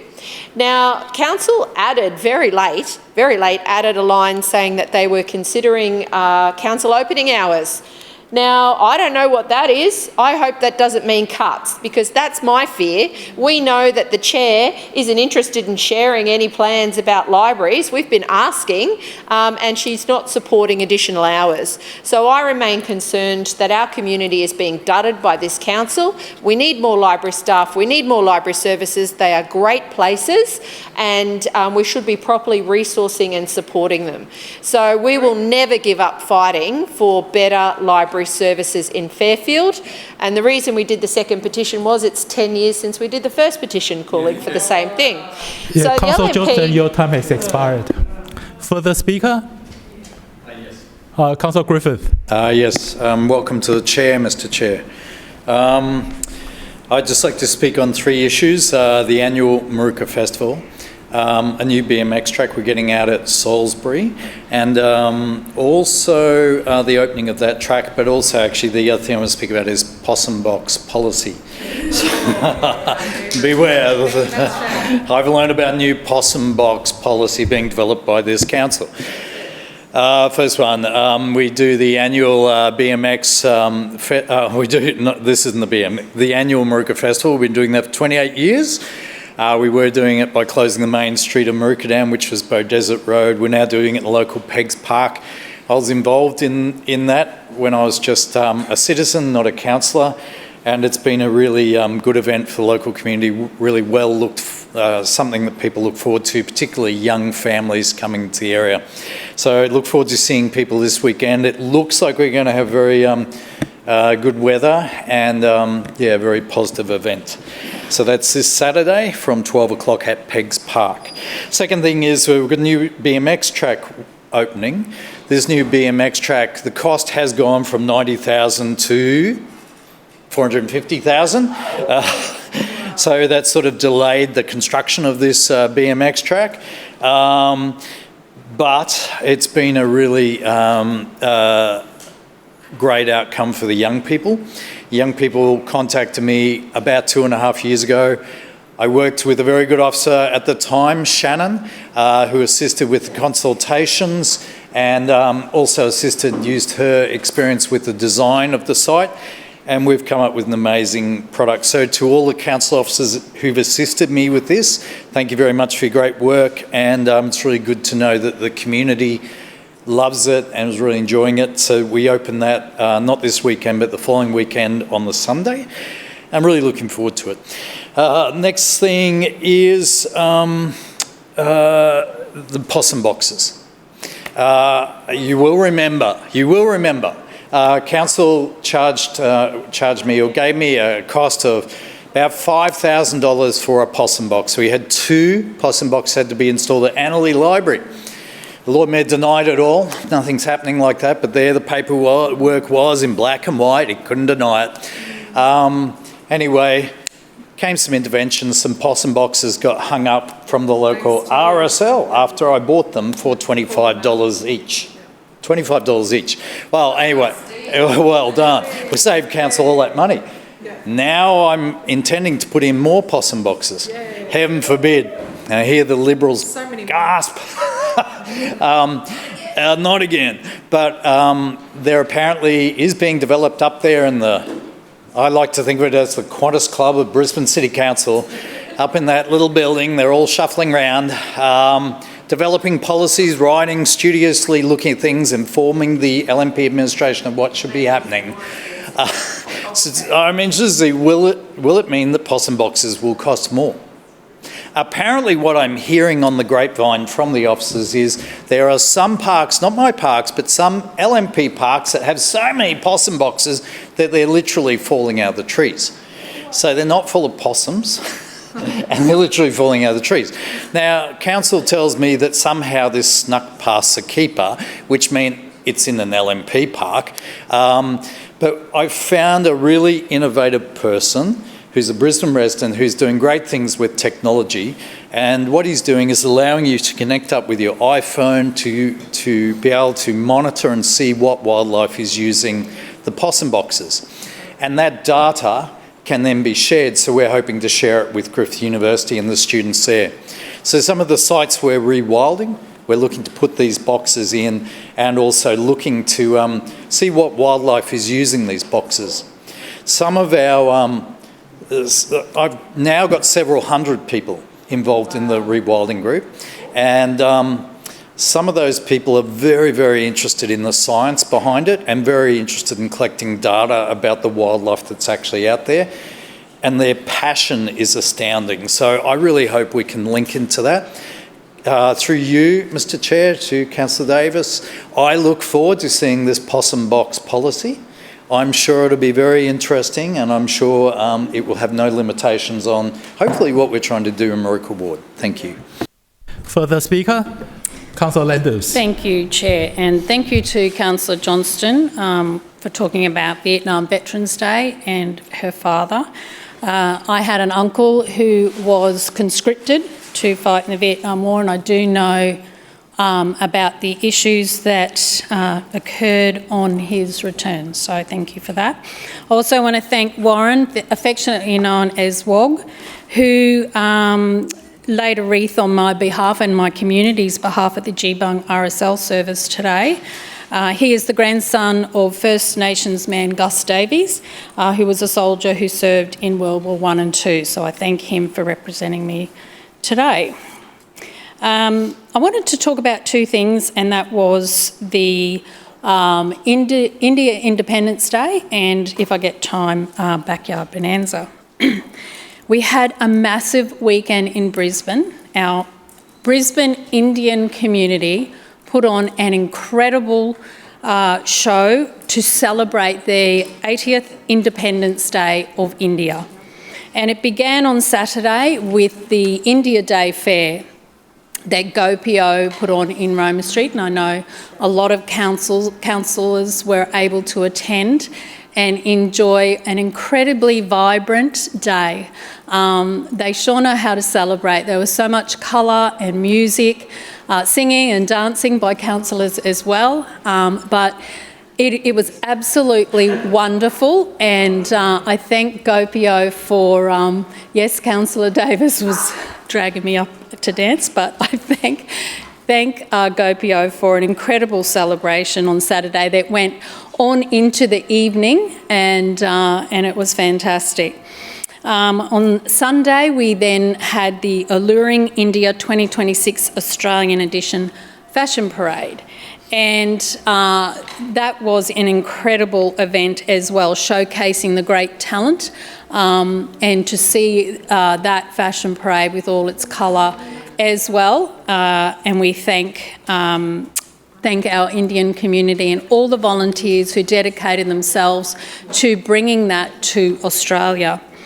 And that evening it followed with the National Day reception of India, which was hosted by the beautiful Mrs. Neetu Ji, Consul General of India to Australia. And we also had His Excellency Singh, High Commissioner of India to Australia present. So it was wonderful for our Brisbane Indian community to have him here for Independence Day. Another incredible evening, which there was more involvement from Councillor Davis, Councillor Wolfe and Councillor Hutton, who joined us there, and Councillor Hutton represented the Lord Mayor, and we got to actually showcase some of the fashion that evening as well. So that was a lovely surprise, and the Indian community was so welcoming. And I'd just like to say that we are so lucky to have such a strong and vibrant Indian community here in Brisbane, not just for these wonderful events that are so inclusive to us all, but for our community groups, for our businesses. It is incredible how hardworking these volunteers are that continue to bring us and to help us to celebrate with them their beautiful Indian culture. So I do thank all of those volunteers. Councillor Hutton particularly on the day mentioned three amazing women that she acknowledged, as well as Neetu Ji. She acknowledged Mrs. Usha Chandra OAM and her husband, who are a real driving force here in Brisbane. We are so lucky to have them. Mrs. Archana Singh, who was the former honorary consul before Mrs. Neetu Ji arrived, and Dr. Priya Jagannathan, who is now the GoPO president, who has taken over from that and continues the great success of India Day Fair for us. And just very quickly, this weekend on Sunday, 9 till 2, we have the Backyard Bonanza. I hope everyone can come and join us. Thank you. Point of order, Chair. Point of order, Yep. Councillor Dixon. Yep. Chair, I move that the meeting adjourn for a period of 1 hour, which commences only when all councillors have vacated the chamber and the doors have been locked. Seconded. It has been moved by Councillor Dixon, seconded by Councillor Gifney, that council adjourn for dinner for a period of 1 hour, which commences only when all councillors have vacated the chamber and the doors have been locked. All those in favour say aye. Aye. All those against say no. No. The ayes have it. See you back in an hour.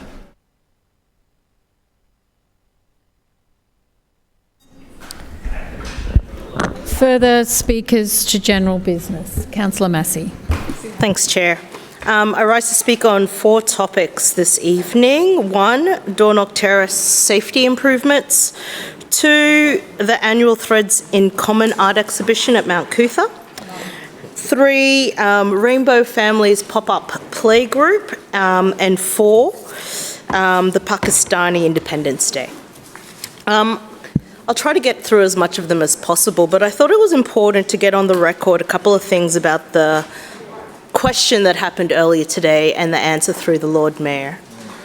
The first things first is the project that the Lord Mayor was referring to was a 2019 1.2 kilometres improvement that involved pedestrian improvements, intersection improvements, and also bike lanes.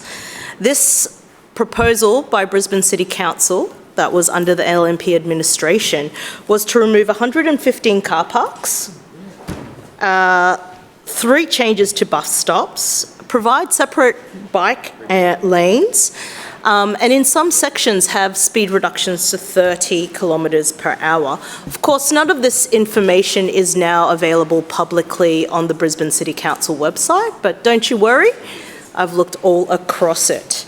Something really important to talk about when we talk about what happened for this initial 2019 project is the vote that did occur. 64% of respondents overall rejected the proposal. However, the majority of people showed strong support for pedestrian connectivity and the intersection safety elements, particularly at both intersections that were highlighted.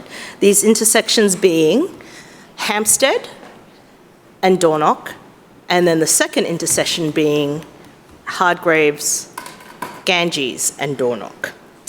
I want to also highlight that recently we had consultations in relation to a SEF improvement in the area for a refuge. There was over 100 people at our community meeting when we launched the consultation, to which of nearly 90% talked about these intersections for improvements. Further on, we had over 330 people give us feedback, with 78% of respondents approving the refuge, but also highlighting the need for these intersections. Now, while I welcome the Lord Mayor saying I should write in, isn't it crazy that council isn't doing their actual job to fund a design? Yeah. No surprises here anyway. But I just want to put those things on the record because through you, Chair, the Lord Mayor didn't actually explain what happened. People didn't answer the question. People want intersection upgrades. They want to be safe, and we should be doing the work as Brisbane City Council to stop anyone being hurt. But of course, the Lord Mayor's not here to hear this.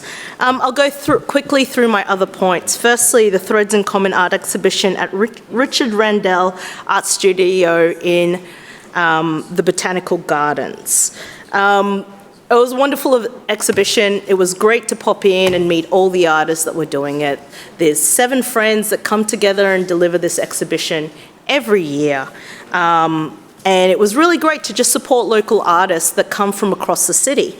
A really interesting fun fact is that actual heritage-listed art studio was originally located in South Brisbane, and it was a purpose-built residence, studio and classroom and gallery for Queensland artist Richard John Rundell before his death in 1906. We as a council actually have, I think, over 200 of his portraits. That space is really special because it's still able to do exhibitions. The Rainbow Families Pop-Up, we launched this event about a year ago in the Gabba, and it's really exciting to share that we've had our third playgroup. The next playgroup is at the United Church in West End on Monday the 19th of October. The pop-up that we had for the Rainbow Families Playgroup, though everyone is welcome, had over 15 families with their kids. So that was a really lovely event that we were able to host. And then lastly, a huge thank you to Saeed and Amber and everyone from the PACA board for a wonderful Pakistani Independence Day. I acknowledge Councillor Toomey, who was also there, along as many delegates. It was a wonderful sharing of cultures and a beautiful way to embrace our Pakistani Matthew, your community. time has expired. Further speakers, Councillor Howard. Thank you very much, Madam Chair.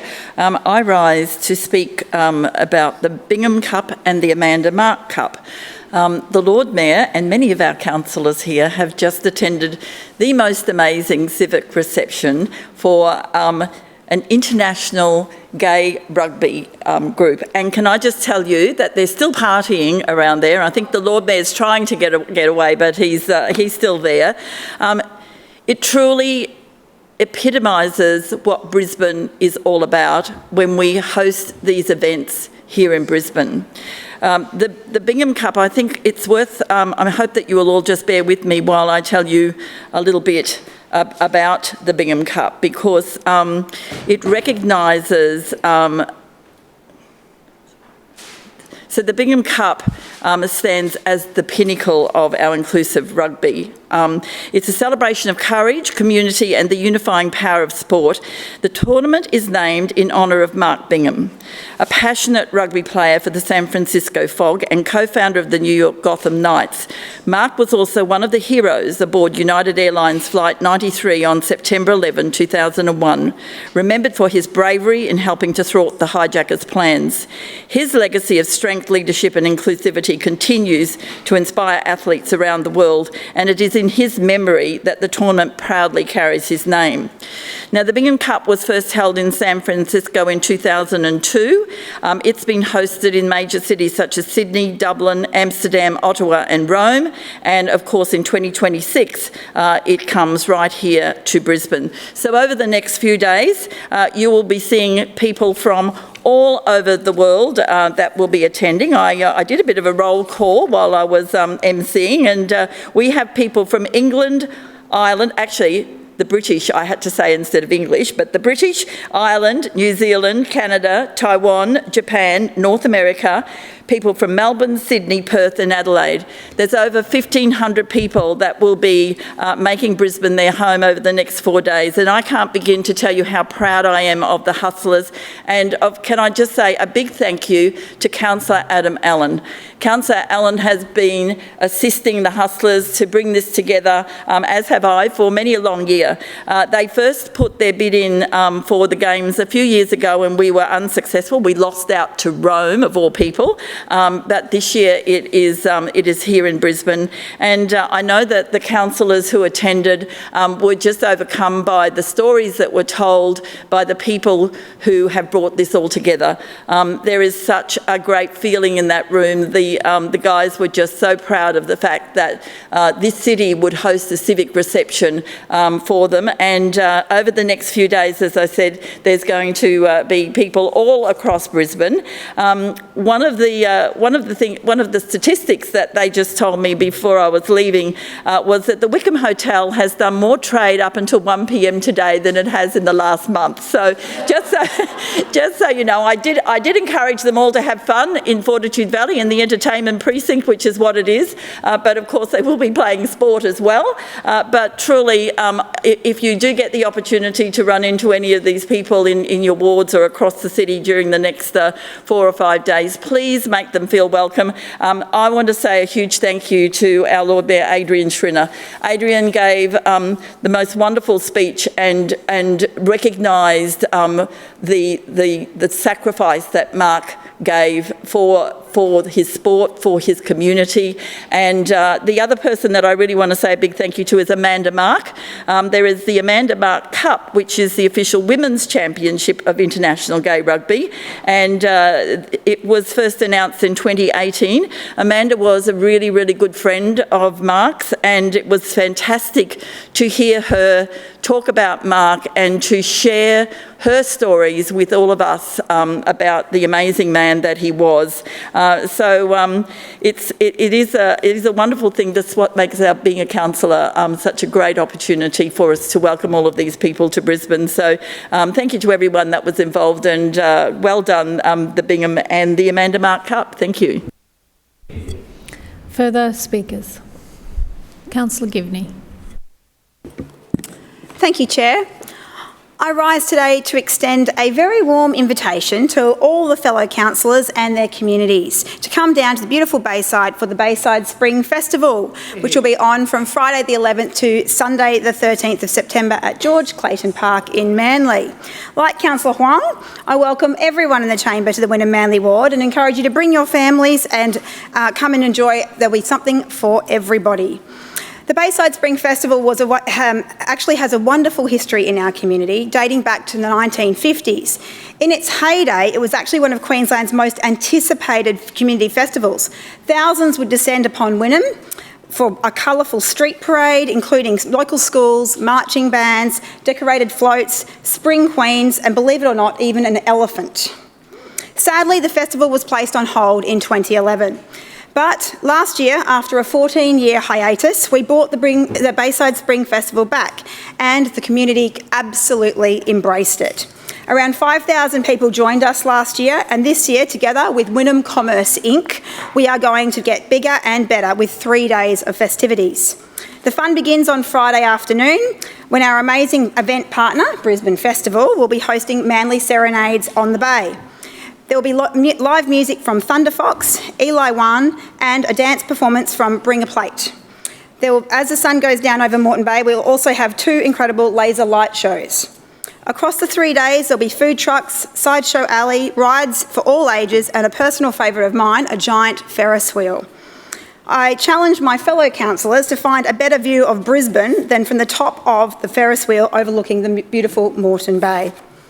On Saturday, we have a huge day planned. Ranger Stacey will be joining us as our MC. Some of us from a particular era might remember who Ranger Stacey is. We'll have a wildlife show, and we have a fantastic lineup of musicians, bands, local schools and performers throughout the day. There'll be market stalls, street art, free jumping castles, free face painting and plenty of food. Before we finish Saturday night, there'll be spectacular fireworks display over the bay. And then on Sunday, we really turn the spotlight to our local community. We are partnering with the Volkswagen Drivers Club of Queensland for their 40th day of action at George Clayton Park, so it will be filled with some fantastic Volkswagens for everyone to admire. We will also have community groups, dance schools, choirs, performers, emergency services and a petting zoo with more free activities for the kids. Chair, what I love about this festival is that it really does represent what our Bayside community is all about. It brings together our local businesses, schools, performers, community organisations, volunteers and families. It gives local talent a stage, our community groups an opportunity to showcase what they do, and our businesses a chance to welcome thousands of visitors to the Bayside. Most importantly, it gives families an opportunity to spend quality time together and enjoy their community. A huge thank you to Wynnum Commerce Inc. and the incredible volunteers on the organising committee: Paul Jones, Tony Hume, Scott Keed, Jeanette Mitchell, Steve Rickett, Eliza O'Connor, Ella Jackson, Kylie Carson, Barry Myatt, Deo Finlayson, Ingrid Flanagan, Amanda Callagher, Donna Duggan, Bernie Nayland and Shikaru from the Wynnum Manly Historical Society. Your countless hours of planning and passion are what will make this event a true success.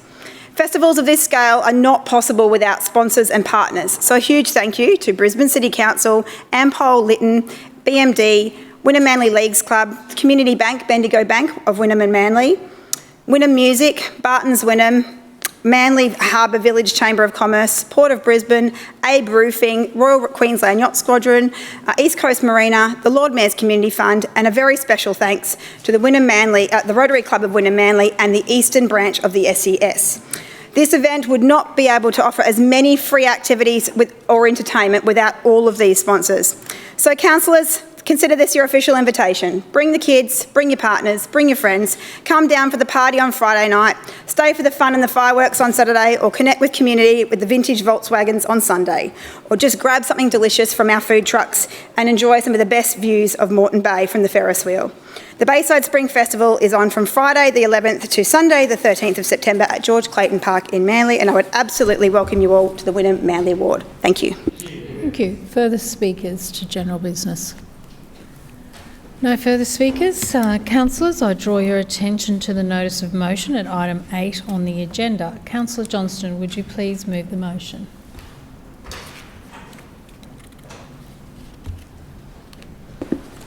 We move that Brisbane City Council establishes a community reference group comprised of key cycling, community, school, business representatives and local councillors to consult on draft designs, followed by public consultation on preferred design options for the Annerley Road Bikeway, Annerley. Seconded. It has been moved by Councillor Johnston and seconded by Councillor Massey that Brisbane City Council establishes a community reference group comprised of key cycling, community, school, businesses, representatives and local councillors to consult on draft designs, followed by a public consultation on preferred design options for the Annerley Road Bikeway, Annerley. Is there any debate?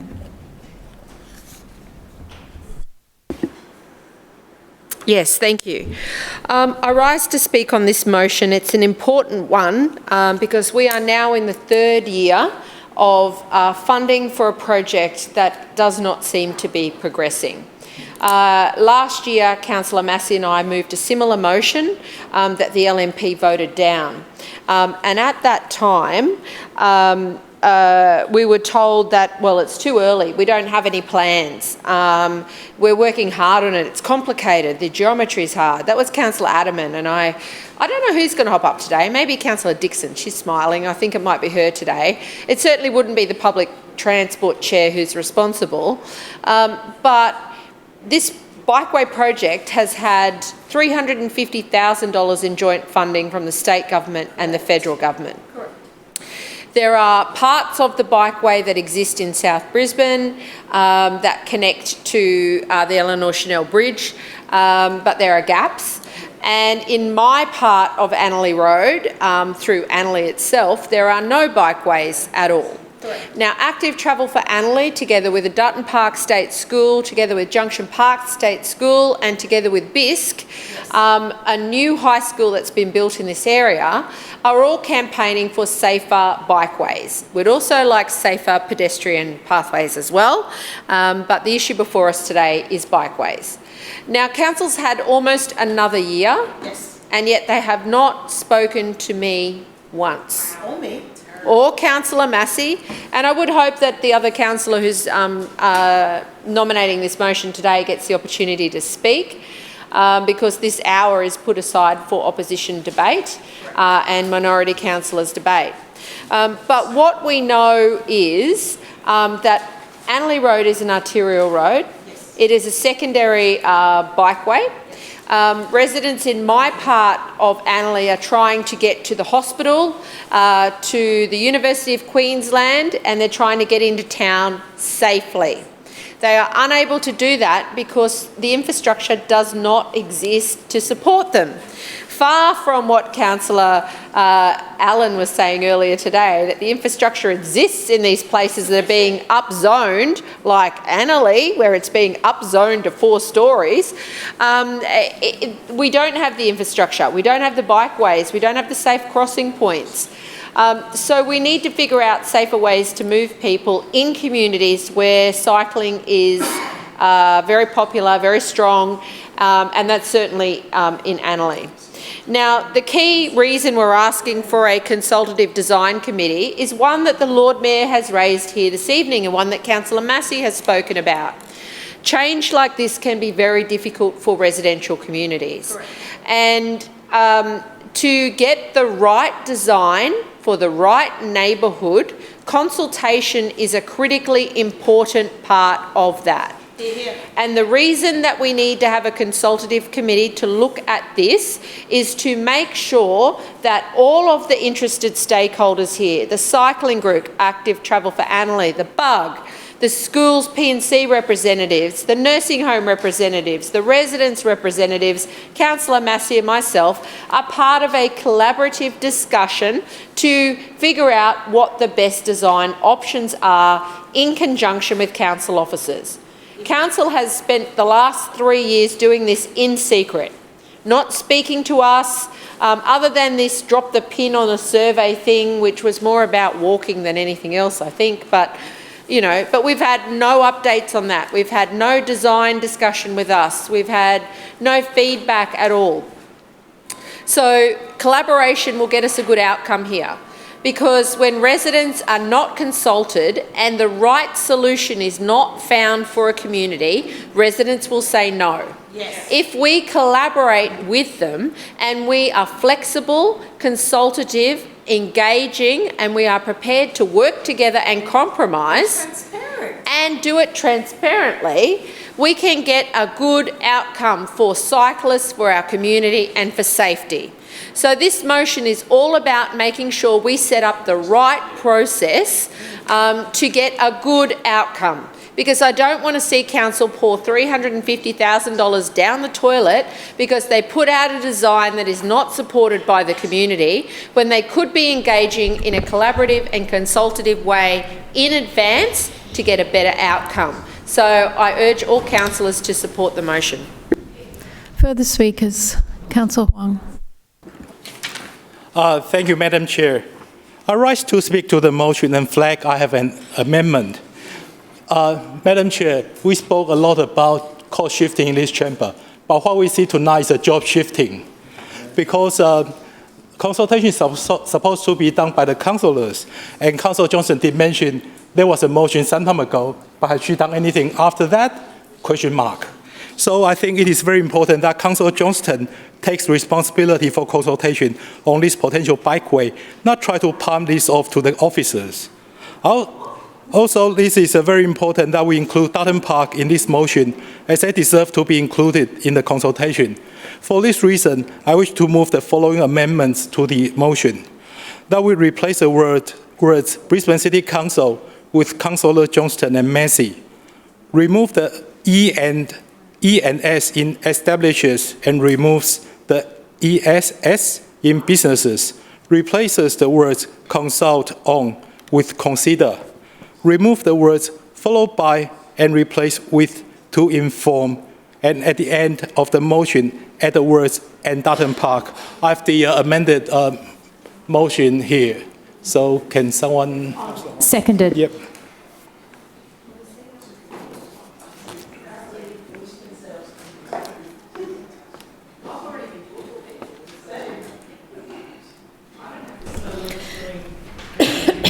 An amendment has been moved by Councillor Huang and seconded by Councillor Dixon that we replace the words Brisbane City Council with Councillors Johnston and Councillor Massey.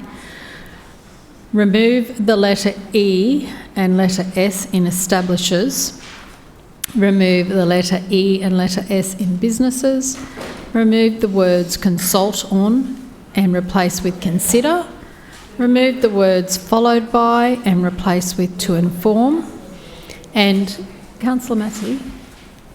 And at the end of the motion, add the words and Dutton Park. So the motion would read that Councillors Johnston and Massey establish a community reference group comprised of key cycling, community, school, business representatives and local councillors to consider draft designs to inform public consultation on preferred design options for the Annalee Road Bikeway, Annalee and Dutton Park.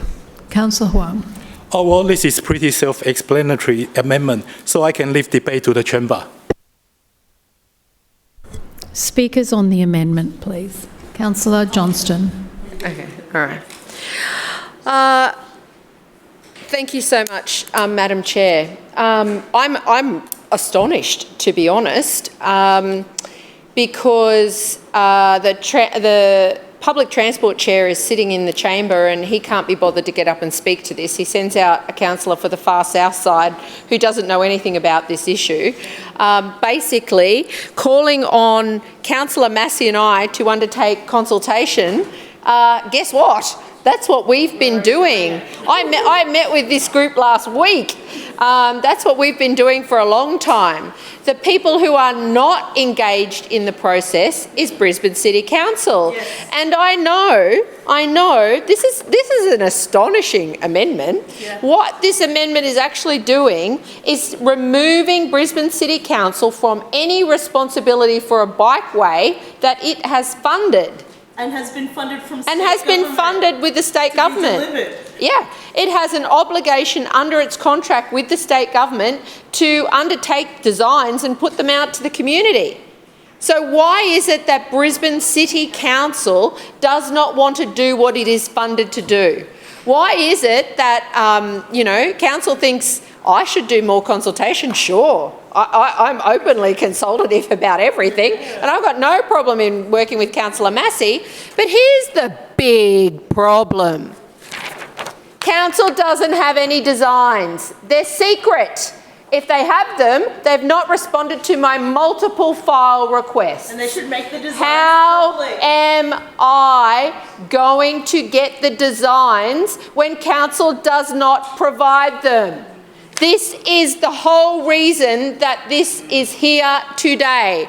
I can't do the consultation because Brisbane City Council has no plans. It's not provided the plans. It won't consult with me about the plans. So if Councillor Wong thinks I should go and do consultation on let me read this, that I should do consultation to consider the draft designs to inform public consultation. Where are they? I've been asking for them for 2 years. Where are they? Where are these designs? I haven't been briefed. Yeah, where are they, Councillor Wong? Where are these designs? That's what I'd like to know. You're expecting me, you're saying to me I've got to go out and do consultation on plans no one at council's spoken to me about. I've done multiple file requests and no one's provided the plans in the files. Now, I know there are plans because Councillor Adamman stood up a year ago and said, well, it's complicated, we're working on it. The problem with this is council hasn't been bothered to provide any plans to me or Councillor Massey or brief us or even discuss this with us for 2.5 years. Why is it that Brisbane City Council does not want to talk to people? Could it be this is the problem? Yes. I mean, my residents know I'm consultative, but guess what? The fact that Brisbane City Council does not want to speak to residents, well, we've heard that already tonight, haven't we? The Lord Mayor doesn't want to speak to residents. He doesn't answer his phone. Brisbane City Council planning officers who are funded to speak to council, who are required under their grant with the state government to do this work, they don't want to speak to council. This is a ridiculous motion, Councillor Wong. You think it's self-explanatory? Well, I don't have the plans. I'd be happy to consult. Not a single person has given me the plans despite multiple years of asking. So it's not actually possible to do what you are saying when council won't speak to me about the project, when council won't consult with me about the project. And I just want to finish by saying I plan to move a further amendment, and I'm shadowing it now, to this motion. If we do this consultation, if someone ever gives me the plans, then council has to accept the advice of the committee. Now, we heard the Lord Mayor here earlier tonight that we've just got to put it in writing and ask for him. So, yes, thank you, Councillor Wong, for putting it in writing. We will put it in writing and move another amendment as soon as this one is done, and that amendment will say the Lord Mayor has to accept the advice of the consultative committee. So thank you so much, because Councillor Murphy is going to love doing that. Love doing that. And guess what? If that committee comes up with a better plan than Councillor Murphy's, good luck. So thank you so much. The geniuses on that side have come up with a good one Johnston, tonight. your time has expired. Further speakers? Thank you, councillors. Councillor Massey.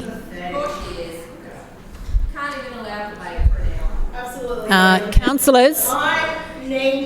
Councillor Massey, stop calling out. Councillor Dixon. Well, let's just see. I rise to speak on this amendment that Councillor Hwang has put forward. So consultation must shape the outcome, not engineer, through you, Chair, what Councillor Johnson and Councillor Massey want to engineer. It will ensure that the Annerley Road bikeway is improved through a proper community-led process, not political point scoring. It is important that residents have their say because at the end of the day, they have to live each day with the practicalities of the design. Perhaps by supporting this amendment through you, Chair, Councillors Johnson and Massey can show that in good faith they are committed to a community-led design that takes into consideration residents, businesses and other community members. Chair, through you, I'm not sure what's been happening the last year since we last debated this, but Councillor Johnson, through you, Chair, if you need help to keep Brisbane moving, we're here to help. I support this amendment and let debate follow the chamber. Further speakers? Councillor Massey. Thank you, Chair. Great. I'm happy that we are debating this amendment. And the reason that I'm happy that we are debating this amendment is because I want to highlight a few things. Councillor Johnston, through you, Chair, and myself, are already consulting.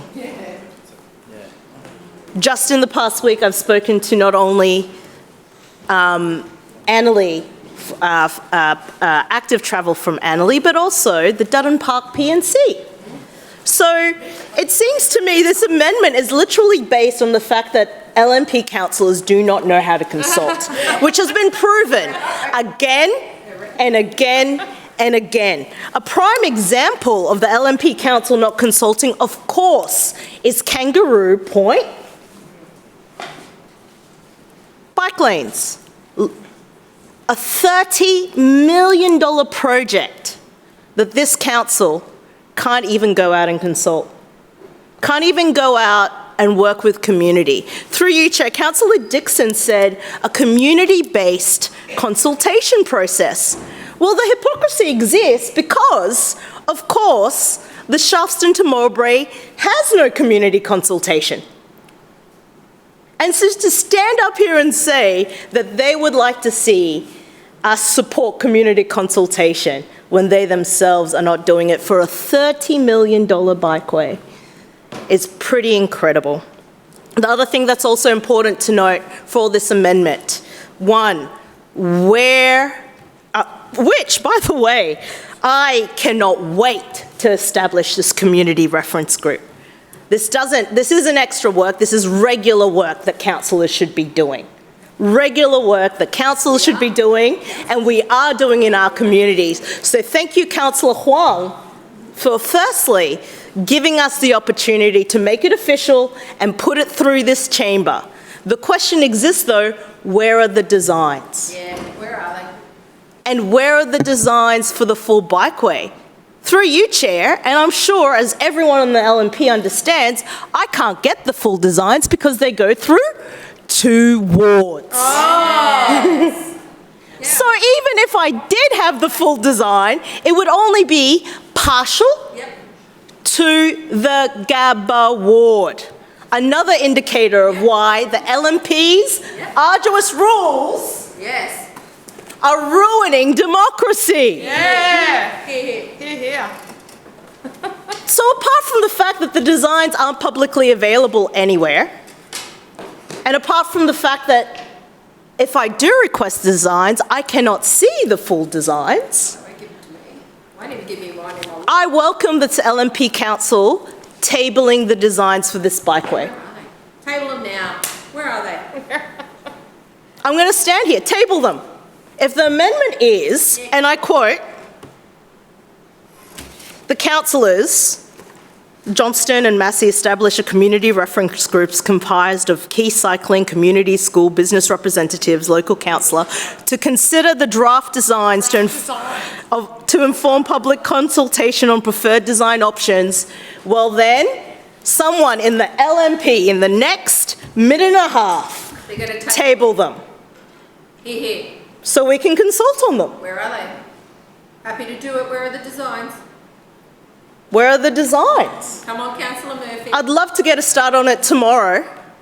Where are these designs that we, through the LNP, have just moved?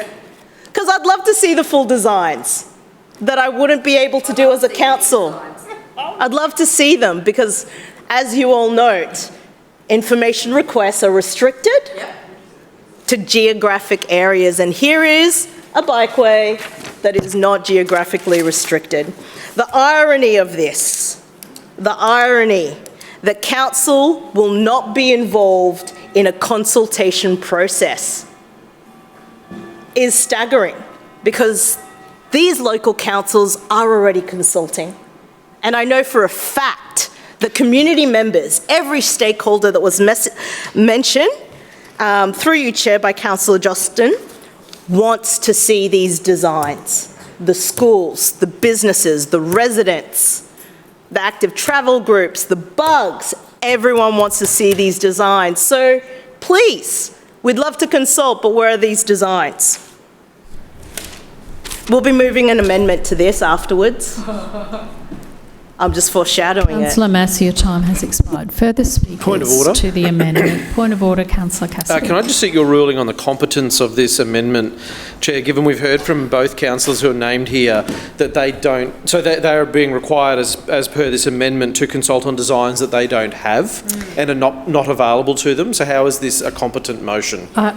Look, the motion, I believe it is competent, Councillor, and the intent, or the identity, I should say, of the motion is still relevant.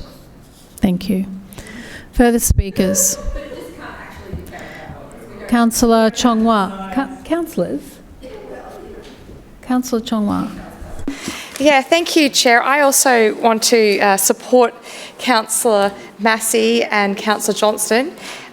This is crazy.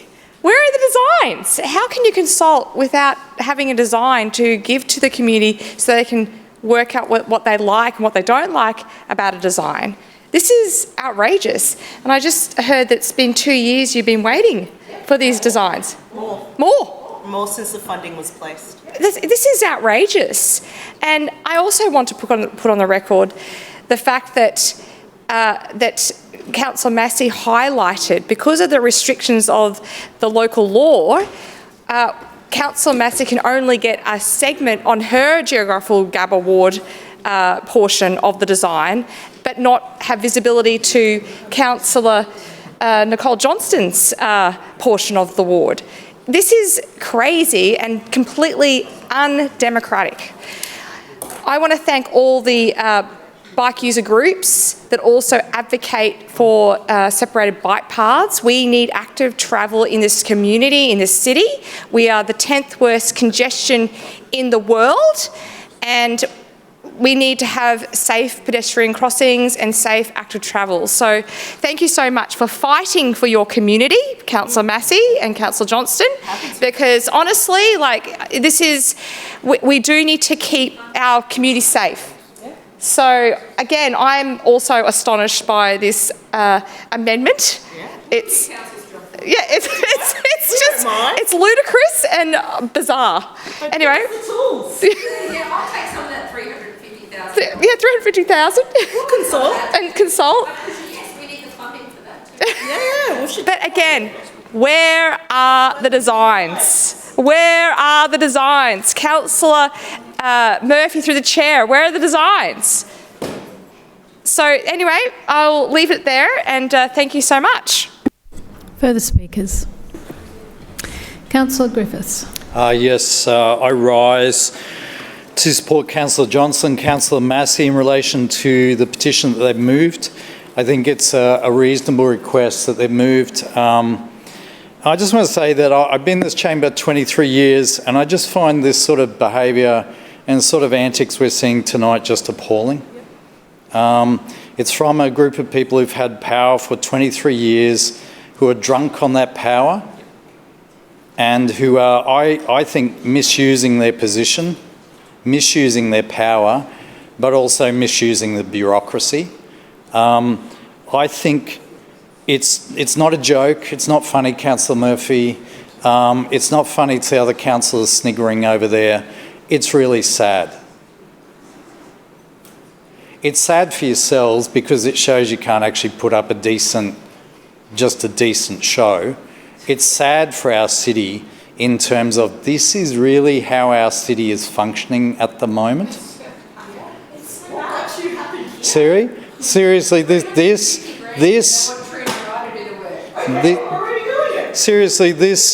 is the best our city can produce.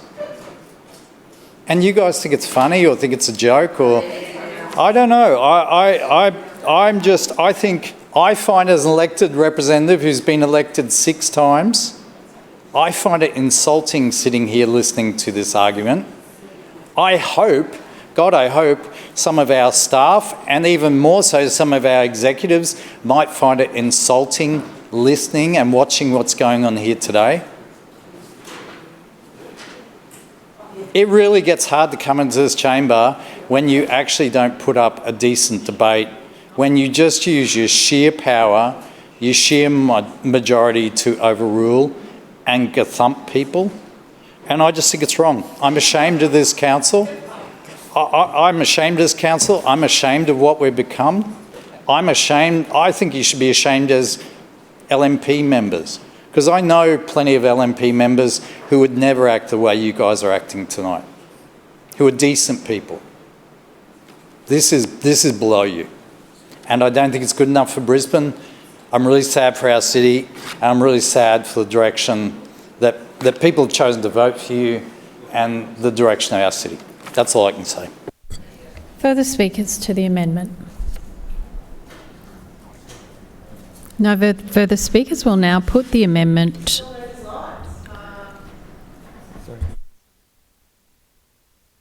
Councillor Wong, you get a right of reply. Sorry, nearly jumped the gun. Thank you, Madam Chair.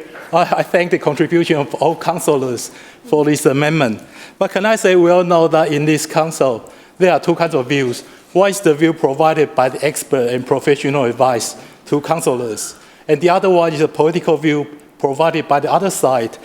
And you know, like basically everything has to be their view, the view they agree to. Otherwise, it is not democracy. But anyway. Well, when we talk about, when Councillor Massey talked about she did consultation, I think she only mentioned about the Darling Park School PNC and no one else. I think this motion Point is simply of order, misrepresentation. You weren't listening Please, this week. Councillor Huang. I note your point of misrepresentation, Councillor Massey. Yeah. Councillors, just one moment, Councillor Huang. We'll wait till people stop being rude. Councillor Huang. I think the original motion was just to cover for their inaction. So I urge all the councillors to support this amendment. We will now put the amendment to the vote. Chair, my misrepresentation. Sorry, Councillor. Yep, you're right. Councillor Massey, please, your point through you, of Chair, Councillor misrepresentation. Huang just said that I'd mentioned 2 things that I consulted with this week. That wasn't the fully exclusive list that we have suggested for consultation. That was just 2 that we consulted with this week, and it's only Tuesday. We'll now put that to the vote. All those in favour say aye. Aye. Those against, no. The ayes have it. Division called by Councillor Johnston and seconded by Councillor Massey. Ayes to my right, noes to my left. Clerks, please ring the bells.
Clerks, please read the results. Madam Chair, the ayes have it, the voting being 16 in favour and 7 abstentions. That is carried. Councillors, please resume your seats. Point of order, Chair. Point of order, Councillor Massey. I just want to note that there is $63,000 in the Brisbane City Council budget for this bikeway in this year, and I would like to move an amendment to the current... Councillor, you were debating. You just wait till I call for debate, please. I'm not debating. I'd like to move an amendment. That wasn't what you said, Councillor. Wait till you are in debate. I haven't even called for the debate on the amended motion yet.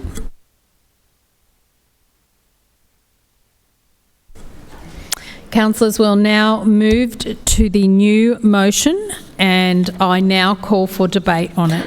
Point of order, Chair.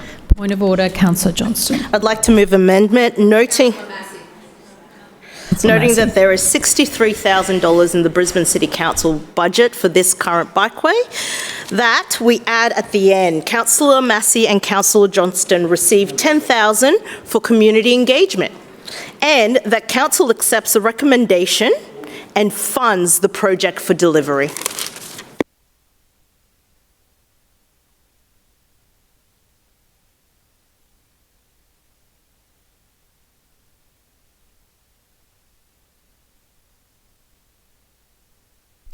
Has been moved by Councillor Massey and seconded by Councillor Johnston. Point of order, Madam Chair. Point of order, Councillor Murphy. Madam Chair, could you just check whether this motion is competently worded, giving councillor money? I know that it's not supposed to include those budgetary things, but I'm reading it out. I'm going through the motion. Councillor Massey and Councillor Johnston receive $10,000 to share for community engagement, and that council accepts the recommendations and funds the project for delivery. Sorry. Councillor Massey. Point of order, Madam Chair. Point of order, Councillor Adams. Could we have a hard copy of the motion that we are apparently being asked to debate? That's the point of order, Madam Chair. We are responding Johnston. to an amendment moved by the LNP that was not notified in advance. So we have provided you with a written copy, and it wasn't possible to provide hard copies for everybody because we've only just been told about this. One moment, please.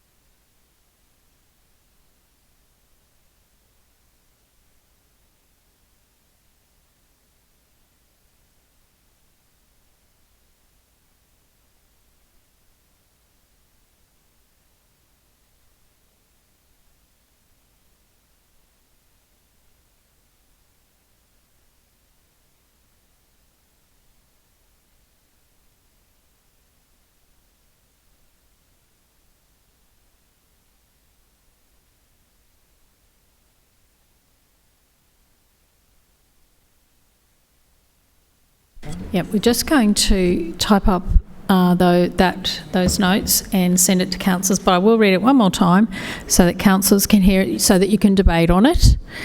That Councillor Massey and Councillor Johnston received $10,000 to share for community engagement, and that council accepts the recommendations and funds the project for delivery. So we'll try and get that to you now, just for practicalities. Thank you. Point of order, Madam Chair. Point of order, Councillor Murphy. Madam Chair, the way this motion is worded leaves no ambiguity. Councillor Massey and Councillor Johnston must excuse themselves from the chamber as the way this is worded. They have a material conflict of interest as they'll be receiving funds, money, if this motion were to be passed by the council. They must leave the chamber. One moment, councillors.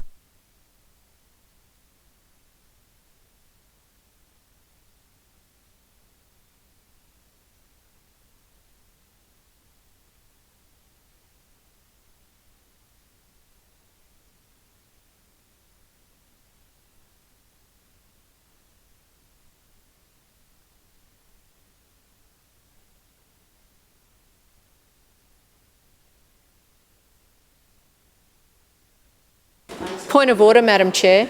If it helps, I have no personal interest in this matter whatsoever. Point of order also, Chair. I haven't what we're called trying to do either is of you deliver for a point engagement of that order council yet, councillors. I have not called either of you for a point of order. Just wait.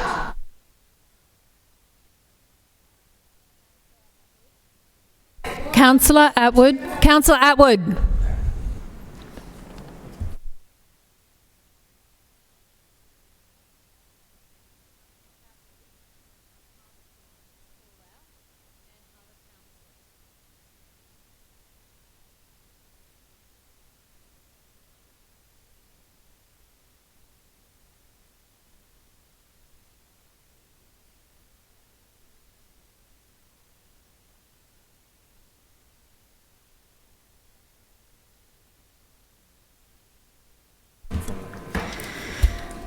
Councillor Murphy, in regards to what you have raised as a point of order, which is what we are addressing, councillors, we have not come to you as of yet. In Division 4, Section 13, Material Personal Interest, number 1, councillors are ultimately responsible for managing and declaring any material personal interest in matters to be discussed at a council meeting, other than interest in matters prescribed under Section 177A of the City of Brisbane Act 2010. Further speakers? Thanks, Chair. I move this amendment because we know that council, the LNP council, and every single councillor that voted for that amendment has abandoned their position in bikeways, in delivering for community, and have said too hard for community consultation. I'm moving this amendment because Brisbane City Council, which through my experience, through a council project, will spend thousands and thousands of dollars to provide website updates, FAQs, information, flyers across a demographic. We know that this happened at Kangaroo Point. We know that this happened in Kangaroo Point and various other suburbs, has announced tonight that they're not going to do this for Dutton Park. They're not going to do this for Annalee. And they're not going to do it for anyone else that is connected. They want to keep the $63,000. Maybe they just want to keep the $63,000. So this motion is being moved, amendment is moving for that one reason. But there's a second reason here too. Because consultation should mean action. And so should, which we're going to do the consultation and we take that on. Of course, once we have designs, how can you consult on something that doesn't have a design? We are happy to consult. I can't speak for Councillor Johnston, but of course, any consultation and the recommendations that come from it must not only be considered by council, but must be delivered in funding for the bikeway. Isn't that the whole point? It is. Isn't that the whole point of these bikeways that we're talking about? We talk on and on and on, and I don't know who thought this was a got ya. Yeah. Because this is fantastic. We literally have a prime example right now of council, every LNP councillor abandoning their post. Yep. And of course, the major person abandoning their post, through you, Chair, Councillor Ryan Murphy, who's decided that this bikeway is too hard to consult with community. We have a conflict of interest now. Who's decided that it's too much work to stand in front of residents and actually have a chat. But I knew this already because Councillor Murphy, through you, Chair, is unwilling to talk to a single resident about the Kangaroo Point CityLink 3 bikeway. Councillor Murphy will stand in here eventually, hopefully when this is delivered, and go on about how great it is, but not actually speak to a single person, have a difficult conversation. Maybe we should be elected in history. I'd love to. I would love to. And so this amendment is here not only about the fact that council, when it does do consultation, regularly provides for digital digital distribution, physical distribution, pop-ups with staff. And the LNP council and some sort of gotcha was like, make Councillor Johnston and Massey do it. Well, if you want us to do it, give us the tools. So not only just the actual designs, but give us the tools that Brisbane City Council regularly uses for consultation for design, so we can show you how consultation is done better and properly, and actually deliver recommendations that the LNP Council will take on board and not just shelf, but then also fund, should that be the recommendations. That's the amendment. I hope that no one from the LNP is going to be hypocritical and vote against this. I'm sure. The money's in the budget. Because the money's in the budget. And if Brisbane City Council won't do it, then we will. I'm sure no one will be hypocritical. They would want myself, and through you, Chair, Councillor Johnston, to have the best success to deliver the consultation. I'm sure you wouldn't want us to not do that. You would want us to make sure that all the residents, as you do through standardised consultation by Brisbane City Council, do to replicate. Anything less than that is literally showing that you don't actually believe in the amendments that you're moving, and it's just vindictive. Councillor Massey, your time has expired. Further speakers? Councillor Johnston. Yes, Madam Chair, I rise to speak briefly on the motion. I agree completely with Councillor Massey and what she said here. I have no idea who the Brains Trust was that came up with this, but Councillor Murphy, you and your staff, I think it's the biggest own goal of the day. I thought it was the Lord Mayor earlier when he said, yes, his phone's still being answered, but that's not true. It's definitely Councillor Murphy, who, after voting to say, we want you and Councillor Massey to do this, when we say, right, we will do it, we accept that you've done this, we'll have to do it now. We say, okay, well, this is what we need to make sure it's done properly and make sure we get a good outcome at the end of the day. And what happens? Councillor Ryan Murphy stands up and tries to stop us by saying we've got a conflict of interest to do something that he just forced us to do. That's how smart Councillor Murphy and Councillor Wong are. I mean, honestly, you must have had fun at the dinner break because you blokes are geniuses. What can I say? Now, Councillor Massey made some excellent points here. I want to say this. I consult anyway. I don't have a problem. I can't consult on plans I don't have. And I've made a third file request to Council, and I'm presuming now, because we are being forced to do this, whatever I get back, if I don't get those plans back in the third file request that I've made, then it's off to the CCC with a lot of you, because you can't force us to do something and then not provide the plans for us to do. And they better be in my office tomorrow voluntarily, number one. Number two, they better not be marked confidential or official or anything else, because we can't do any consultation about anything that this administration want to keep secret. Number three, the lack of transparency is a good one. Number three, it's not unreasonable to ask for a little bit of funding. Council has $63,000 out of the $350,000 they've had for the past 3 years. And all we're asking for is a little bit of money so we can deliver it. I presume we'll also have to engage an engineer who can come out and speak to the meeting, because Brisbane City Council have been removed completely from this.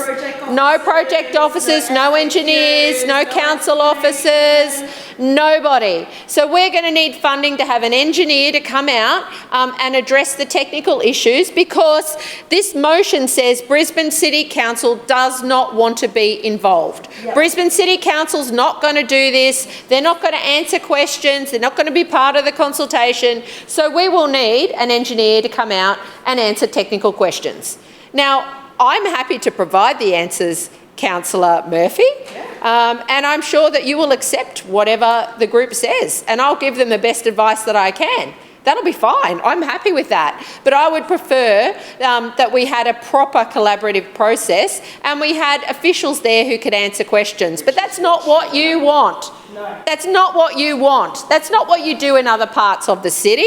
Lovely glossy flyers go out with the Lord Mayor's face all over it, and it says you can go online, or you can come to a pop-up, or you can write to us, drop a pin. You can do all of that, but you're not prepared to consult on plans. Yes. So we need a little bit of money to make sure we can do it properly. We need an engineer to get it right. Absolutely. We need to get to everyone. We need to get to everybody. And we need to do multiple consultations. Absolutely. I'm down. Now, the second thing in the amendment before us now, which I presume the LNP are just going to vote for, because I don't think they are all hypocrites. I don't think they're going to force us to do something and then say, well, we're going to keep the money for this very purpose. Let's be clear, council's money is for consultation. That is part of the process. That is part of what the state government gave council money for, and there's $63,000 sitting there.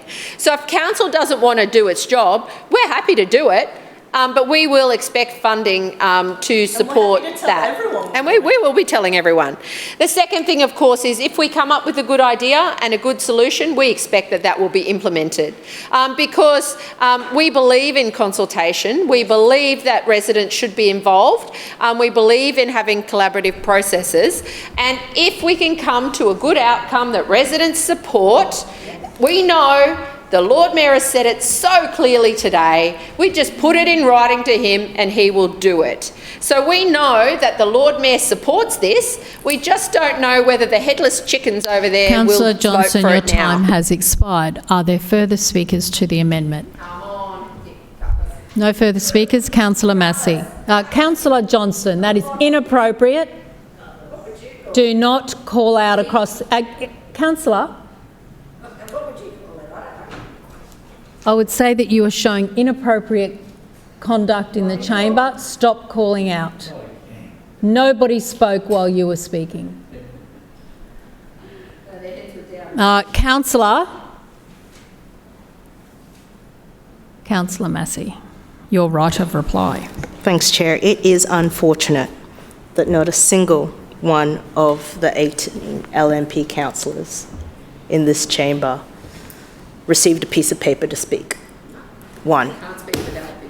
Two, it is absolutely shameful that even the chair of transport, Councillor Ryan Murphy, didn't have the gumption to stand up and speak on this. What should be one of the most important bikeways to connect the South. It is an absolute disappointment. The council who have chosen to do this, you're the ones that are making it do this, and I'm absolutely okay with that. Full council decision. Full council decision, I'm down. It is absolutely a shame that this LNP council tonight, just earlier, literally said, too hard. We're not going to do it. Not for us. Not for us to consult. And so, since this is the decision that the LNP Council has made, which implicates every single one of you. Every single one of the councillors here in the chamber from the LNP. It is only fair and right that Councillor Johnston and I not only get the designs we're supposed to consult on, but also have the tools to deliver the consultation. And that includes marketing, that includes flyers, it includes experts, since council has decided that no project managers or anyone working on this project will be involved because Brisbane City Council has put out, what a disgrace also, to the project officers that have probably worked hard on this bikeway. If there is a design, what a complete disgrace to them that they won't even be a part of this. Their hard work, if there is a design. If there is a design. And so I think it would only be hypocritical for not everyone in this chamber to accept this amendment, noting that this would only be initially enabling us to do the job that you have forced us to do. So I commend this amendment to the chamber, but I do have to say again, how disappointing that not a single member of the LNP, all 18, chose not to speak to this amendment. Where's Councillor Wong when you need him? And of course, the Lord Mayor isn't here. I mean, it's not like a citywide bikeway. It's not like this is a really important bikeway that Brisbane City applied for funding from state government as a priority. Wow. If anything, I mean, maybe they have given it us because we'll actually do it better than they can. Council has abandoned this bikeway. Council has abandoned its responsibility for its bikeway to state government and its obligation. Adam last year, read a bit of that, just the second paragraph. Noting that last year, Councillor Alderman said, I stress all of this work was initiated and delivered by this administration. Abandoned? Not true. Abandoned. We're progressing the project and the timing of this motion is curious. We know the Greens had the same opportunity with door knock, something we've talked about today, which through you, the Lord Mayor has actually said to me, write me a letter. Write me a letter, Councillor Massey. And I guess that's the point here. I just want to stress this. All of this work was initiated and delivered by this administration. Well, tonight, you've just let go of this project and shown you don't want to be a part of it. You've shown that you can't walk your walk, you can't stand up, you can't keep Brisbane moving, you can't consult. And it's only fair that, since you have made us, happily, I haven't complained about it, do the consultation that you give us the proper tools. And the two tools that are currently missing is one, the actual design, and secondly, what is fair to be able to consult not only two suburbs, but many suburbs and many Brisbane-wide residents who would be using this bikeway. We'll now put the amendment to the vote. All those in favour say aye. All those against? No? No. The noes have it. Division. Division called by Councillor Massey and seconded by Councillor Johnston. Ayes to my right, noes to my left. Clerks, please ring the bells. 10 out of 10.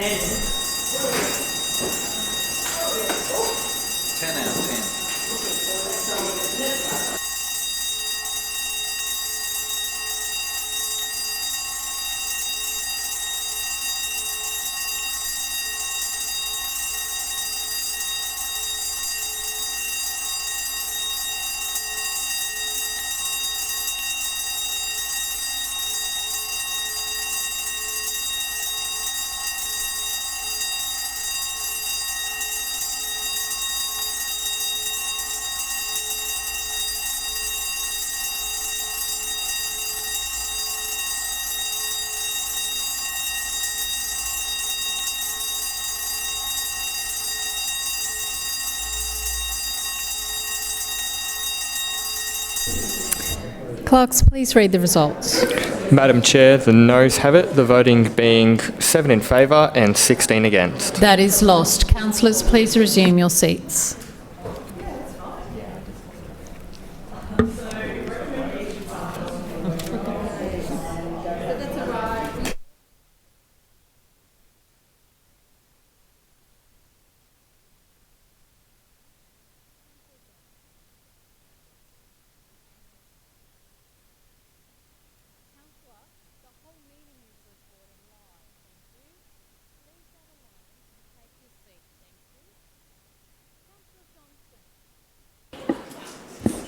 Point of order, Madam Chair.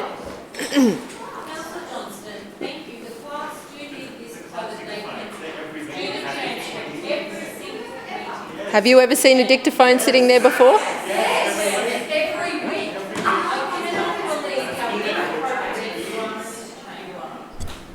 Again, inappropriate behaviour for a councillor in Brisbane City Council to behave in the chamber as you are doing.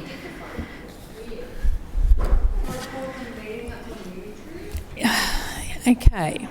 Councillors, we are now going to return to the substantive motion. Everyone, next speaker, further speakers to the substantive motion. Councillor Toomey. Thank you, Madam Chairman. And I think the last 25 minutes, from what we've heard here, is we understand that most of the councillors who have spoken on the other side of the chamber have absolutely no idea what a reference group is for, which is at the heart of this motion. Reference groups are established to come up with the terms of reference for the design. It's not the design itself, it's not the draft design, it's the terms of reference. And we heard Councillor Griffiths say that, you know, this is an erosion of power. What this motion actually does, Madam Chairman, it actually gives a lot of the reference group power back to the councillors. They get to choose which cycling groups. They get to choose which community groups. They get to choose the schools. They get to choose the business owners that make up the reference group that feeds into the design. What I also find surprising is that Councillor Johnson, through you, Madam Chair, has been in this place for an extremely long period of time. And for her not to know this at the core of her motion is really a reflection on her ability to be a Brisbane City Councillor. This is a poor outcome for a councillor to actually ask that Brisbane City Council, and mind you, I will add that we are talking about one of the councillors who continually gets up in this place and talks about things being outsourced or jobs being delegated. And here we have, in her original motion, delegating her job out to council officers. So what we see here is a failure of the Council for Tennyson actually wanting to do her job. So I find that absolutely reprehensible that, you know, Councillor Johnson seems to want to remove her ability as a local councillor and delegate Madam Chair. Delegate out her job One to moment, the please, officers. Councillor Toomey, microphone. Point of order, Councillor Johnston. Claim to be misrepresented. No, he's not talking about your speech or misquoting. Talked about how you welcome. Of course. Madam Chair, he's just stood up and said, I'm trying to delegate my responsibility to officers. And that's not what I've said in my speech. Thanks very much. That's a straight out representation. Fine, Councillor. Let me just remind you, Councillor Massey, as well, that everyone else in the chamber was quiet while you had your debate. So, and didn't react to things that were probably insulting and attacking people's character. They still didn't get upset and respond to you. They gave you the right to debate and say what you needed to say. So can I just remind you of that and ask you to please allow the debate and for other councillors to also have that ability. Councillor Toomey. Thank you, Madam Chairman. I also want to put on the record that Councillor Johnson and Councillor Massey had noted in their speeches that they had been consulting each other already. They had been consulting each other around the terms of reference for the draft design, and that they had been... Point of order. One moment, please, Councillor Toomey. Point of order, Councillor Massey. That's a misrepresentation. Point of order, Madam Chair. Not even finished with that one. I note your claim of misrepresentation, Councillor Massey. Claim to be point of order. Point of order. Claim to be misrepresented. I note your claim. Councillor Toomey. Thank you, Madam Chairman. I appreciate being asked to step back up and speak again. The councillors who are part of this motion also said that they had been collaborating with residents to form their reference group. So from... Point of order. One moment, please, Councillor Toomey. I haven't called you yet, Councillor Massey. Point of order, Councillor Massey. Misrepresentation. I note your claim. Point of order, Madam Chair. Point of order, Councillor Johnston. Yeah, I definitely claim to be misrepresented. Note your claim. Sorry, Councillor Toomey, but under the provisions of section 41(13) of the meeting's local law and the expiration of the period allowed for debate of all notified motions, I shall now put the current motion to the meeting without further amendment or debate. But before I do, councillors, I'll allow Councillor Massey to do her 2 points of misrepresentation. Councillor Massey. The first point of misrepresentation, through you, Chair, is that Councillor Toomey stated that we were colluding about a reference group. That is not anything that was stated. Both of us, well, me, very clearly said that I was already consulting with my community groups and other people. Secondly, Councillor Toomey suggested that we were, what was the word? Collaborating on the terms of reference. We want to consult on designs. Which is absolutely not what we talked about. And we never stated that. Councillor. What we stated over and over again, because it is a part of our practice, is that we are consulting already. So just to explain, as I had said, you know, when they're saying that you are doing something, they're not misquoting what you said. That is not a point of misrepresentation. But anyhow, Councillor Johnston, I believe you had 2 points of misrepresentation that you believe you were misquoted. 3, Madam Chair. Go ahead. Yep. The first being that Councillor Toomey stated that I was trying to avoid doing my job and that I was trying to outsource my job to council.